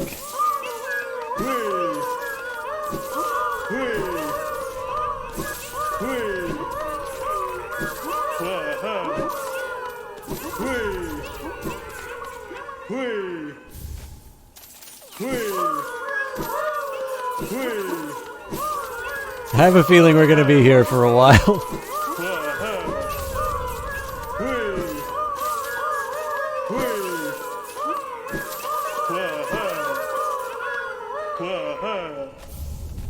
Oh, another pale ore.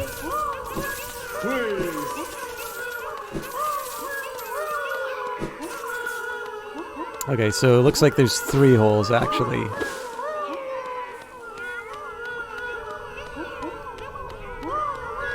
And then 4, 5, possibly 6 in the background. This guy's got a lot of kids. Possibly. I mean, it depends on how accurate the screen is in terms of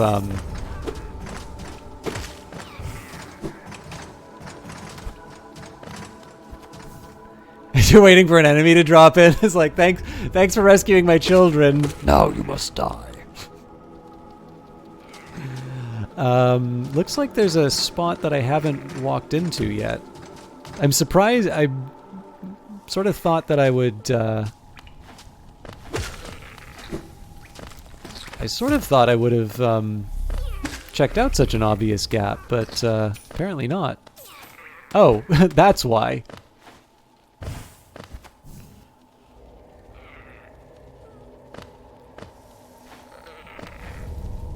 Alright, so that... Oh, wow. This must have been really early on then. If it's telling me to hold down to look down.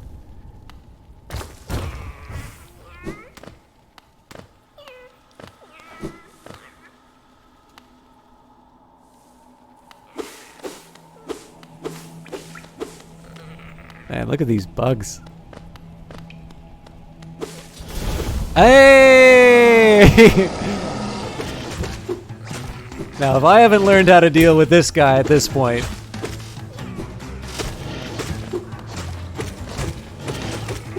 Oops.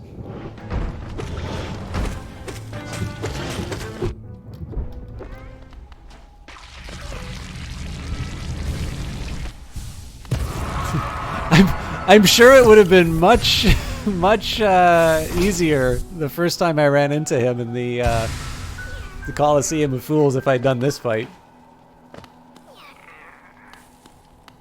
Thanks for rescuing my children. Die, fetcher!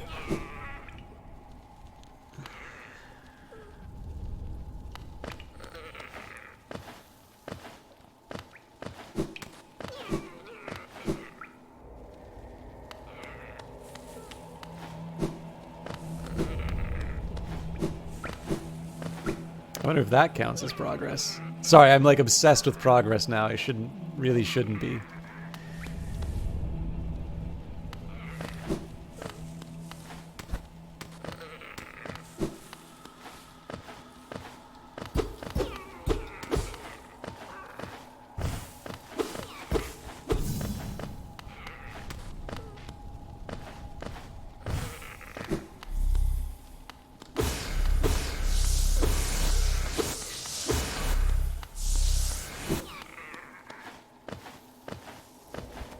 The little guy sounds like my stomach was before I got some food. Oh.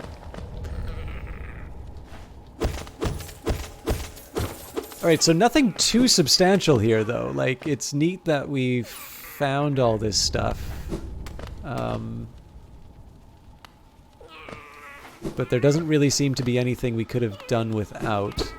It's a little weird that there's this narrow area down here.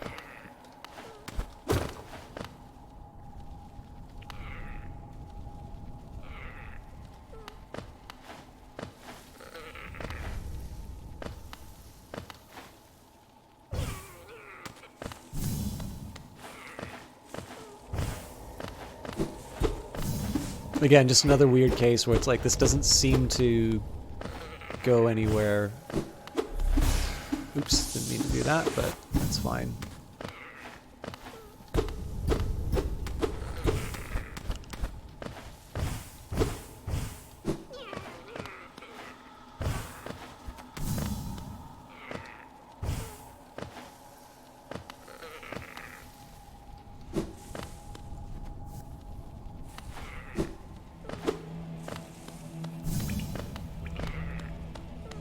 I probably should have guessed what the enemy would have been based on the corpses, but...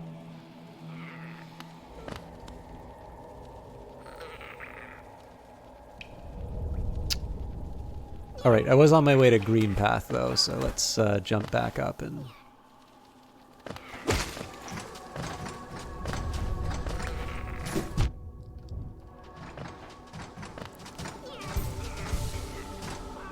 That was a very lucky shot. Oh, I got one more layer to go up. Probably should have been obvious which one was green path, but I am a simple man.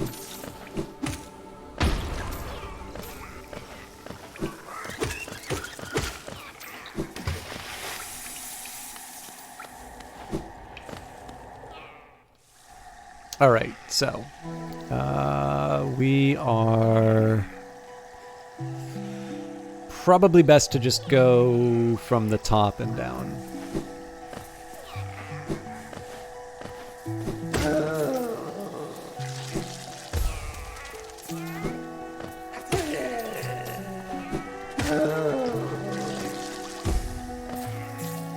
I probably also shouldn't be rushing through these areas like this, because that means that I just lose the opportunity to find more of the grubs.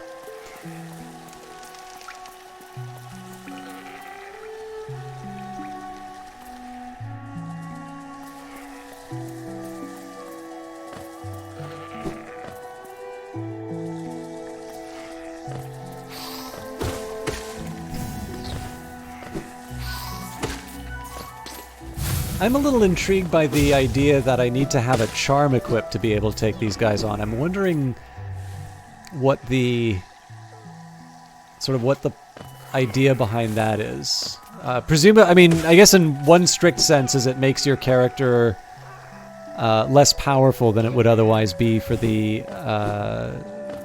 for the fights, but I'm not really sure that's what the... I'm not quite sure that's why they're doing it.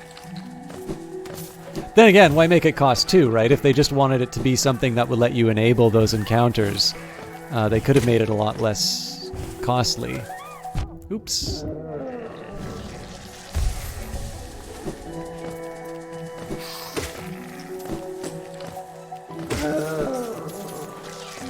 I'm going the right way, right? Yeah.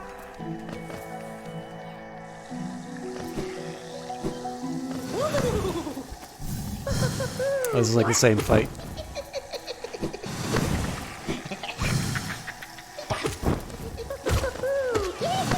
Significantly easier on a platform. Oops. He says he gets smacked in the face by the imp.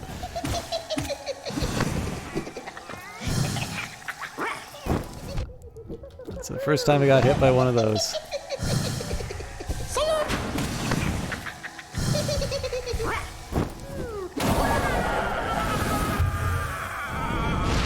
I almost feel bad how straightforward that was. What time is it? It's almost... Oh!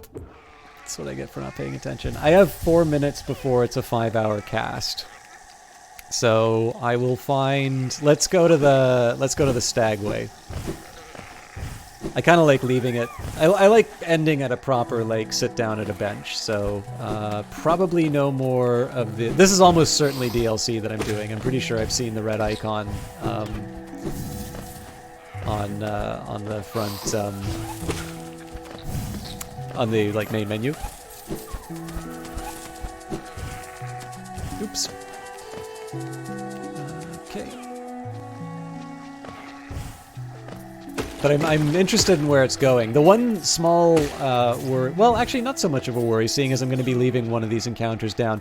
The one thing I learned from the Colosseum of Fools is that if I go into, like, a boss fight right away, it tends to be a little bit of a... It tends to be a little bit of a struggle. Just because I mean, like, the controls are intuitive enough, but just that sort of muscle memory it takes... I sort of feel like it takes a little while to get the precision down. Particularly for little things like quickly turning around and firing off... sorry, I keep calling it a Hadouken. You know, it's... I tend to notice that if I do some very trivial activities, for starters, I tend to have a better overall time with it. So, one other thing I want to keep an eye on in terms of progress. So, whenever we found some new locations, it kind of seems like there's space that's made for it. So, like, I'll take a look in Green Path. Like, right dead center of Green Path here is a really obvious place, to put more, put more spaces. Now, the thing is that I think it's really easy to become paranoid about all of it because... there's so many gaps on the map. Another example here would be in Deep Nest, just at the start between it and the Fungal Wastes. Feels like there would be an extended area inside there. So there's definitely some spots on the map that sort of seem to lend themselves to extra zones. And those are probably going to be places that I ultimately wind up checking, but only when I've gotten, like, basically that will be once I've explored all other options. I think probably one of the least interesting ways that I could play this game would be to sort of treat it like almost like a maze, right? You know how you can put your hand on the wall of a maze and sort of find your way out? If I were to do the Hollow Knight equivalent of that and basically just hit every single wall, on this whole path, I mean, that would be something maybe for me to do on my own time. I don't really see what the value in trying to do that, on broadcast would be. But yeah, I don't know. I like where we're at. So I've got one more flame to take care of, and then presumably whatever is waiting for me in Dirtmouth. I also think we're due for a chat with the character who gave us the dream nail. I think it was 2,000 that we needed, but it wouldn't be bad to just sort of check in. So at the edge of Kingdom's Edge and King's Station, I feel like there was a room that wouldn't open, and I think I got it was like the Mark of the King or something like that. I feel like those doors will probably open now. And then I feel like there was another obvious place for me to check stuff out in. But I don't remember offhand. But I can leave that for another time. What I am going to do, though, I've not forgotten my promise. We're going to take some time with the journal and see any of the new entries.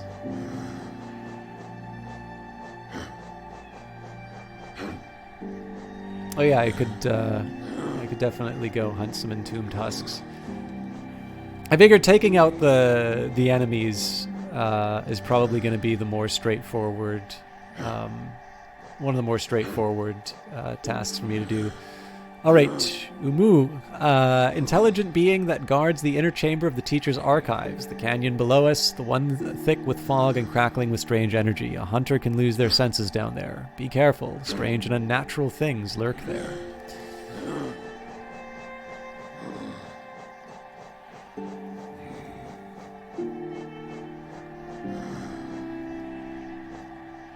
No, we've done Watcher Night before.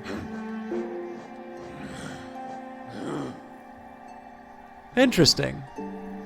It's been a while since I've seen one of those. Crystallized husk, remains of a bug who died amongst the crystals, animated by a strange force. It attacks by firing beams of light from its crystallized arms. There's some strange power hidden in the crystals that grow up there in the peaks. They gleam and glow in darkness, a bright point of searing heat in each one. They sing too if you listen, very softly. I'm trying to remember where I would find another Crystal Guardian to take out. Well, I know where to look. I think there was at least one more. Light seed, single-celled organism completely infected, scurries about simple-mindedly. Strange air has been seeping down from above for years. Some of the air became liquid, and some of that liquid became flesh, and some of that flesh came to life. I don't know what to make of it. Trying to remember the last time I've seen an infected balloon. Okay, there's at least one more mimic. So presumably 6 more grubs to find. Spiny husk, overgrown with vegetation, it attacks by firing sharp spines from its body. The spines they fire seem to be mildly poisonous. Don't use them to clean between your fangs after eating. Loodle, we of course already dealt with their helmeted brothers. Inhabitants of the wilds beside the Queen's Gardens. Not aggressive in nature, but its wild bouncing behavior can be dangerous. It seems like their energy is limitless. Do they ever stop to sleep, or eat, or love?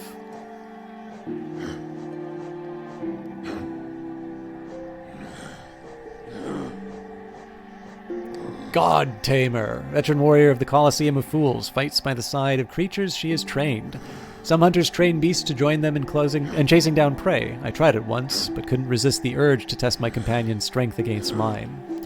Pale Lurker, forgotten champion of the Colosseum, drawn away by strange obsessions. This odd creature is unaffected by and unaware of the disease drifting through the caverns. Its madness is all its own. Marmu, lingering dream of a fallen warrior, protector of the Queen's Gardens. If you believe in something as hard as you can, with your eyes shut tight, eventually it will come true. Marmu. Grimkin Novice, young and playful member of the Grim Troop. As part of the ritual, it gathers scarlet flame within its torch. It will relinquish the flame once defeated. Shadows dream of endless fire. Flames devour and embers swoop. One will lant the nightmare lantern. Call and serve in Grim's dead troop. The Grim Troop.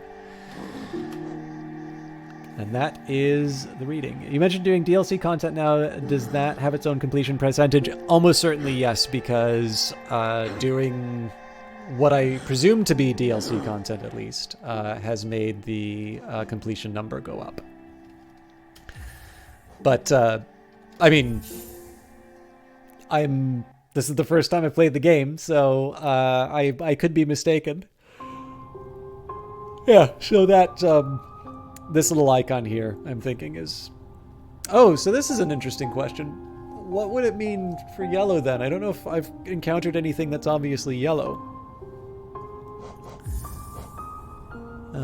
Okay, so this is kind of cheating, but masked acquire all mask shards.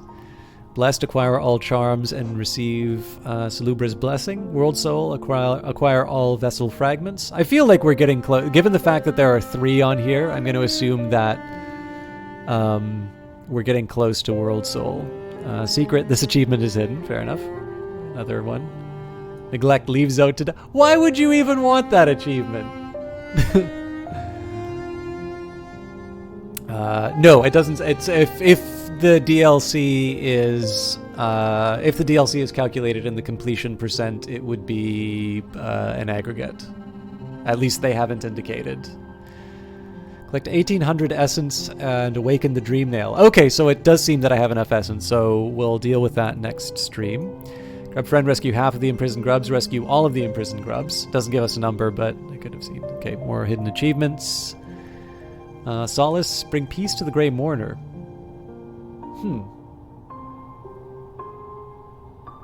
Not so sure about that. We've actually said here lies the traitor lord, so I should go back to that area and see if there's something I can do to wake them up.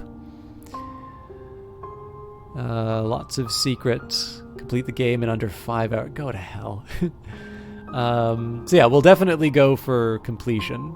Speed completion, 100%, and finish the game in under 20 hours. Steel Soul, finish the game in Steel Soul mode. Record all of Hollowness creatures in the Hunter's Jar. Well, presumably if we do 100%, we'll get that. Receive the Hunter's Mark. I'm assuming that will come after we talk to the Hunter. And pure completion. Achieve 112% completion. Okay, no. That's gotta mean the DLC as well. Interesting, though. So that would imply that we actually have 27% of the game to get through.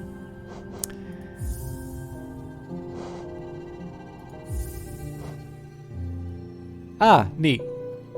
Okay, I'm not actually going to bother reading these because I figure it would be fun to sort of discover these on our own. Thank you everybody for watching. Again, Hollow Knight is definitely proving to be a real treat. So for those of you curious for the oncoming week, the idea of doing sort of extra streams on either the Tuesdays or Thursdays or what have you, those I would love to do. But the fact of the matter is, I have a lot to get through, and I am recording more and more videos over time. So yeah, what's the best way for me to put it? Like, I've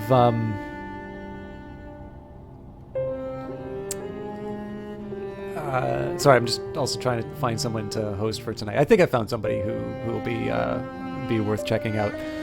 But yeah, so basically I've been a bit swamped in terms of stuff that I need to get done. I do want to come back to Everspace, but next week for sure, Monday, more Phantom Brigade. I'm really enjoying that. Wednesday, Industries of Titan, there will likely be a new update, which means all sorts of excitement.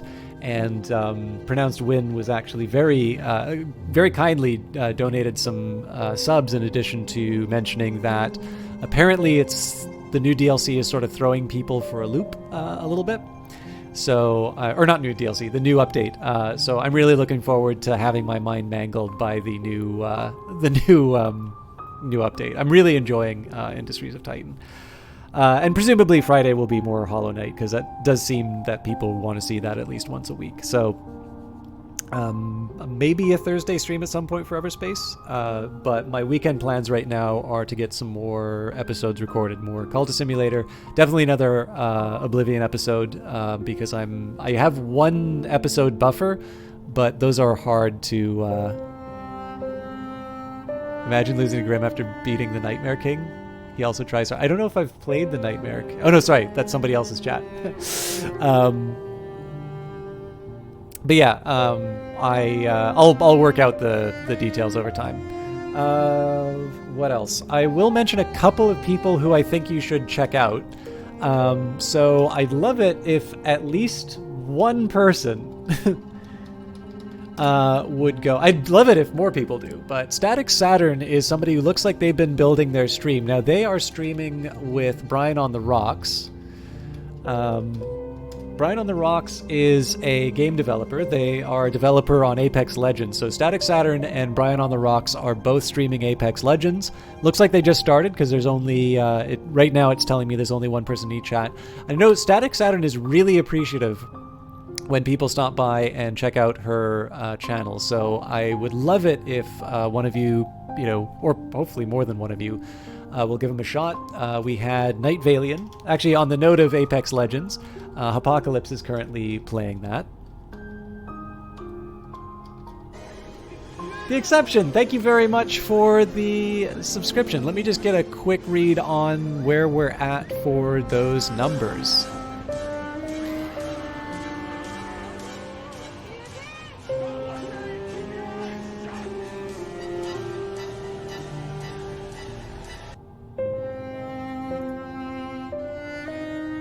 Oh, looks like it's still 5 away, so fair enough. But yeah, so again, this is the danger, right?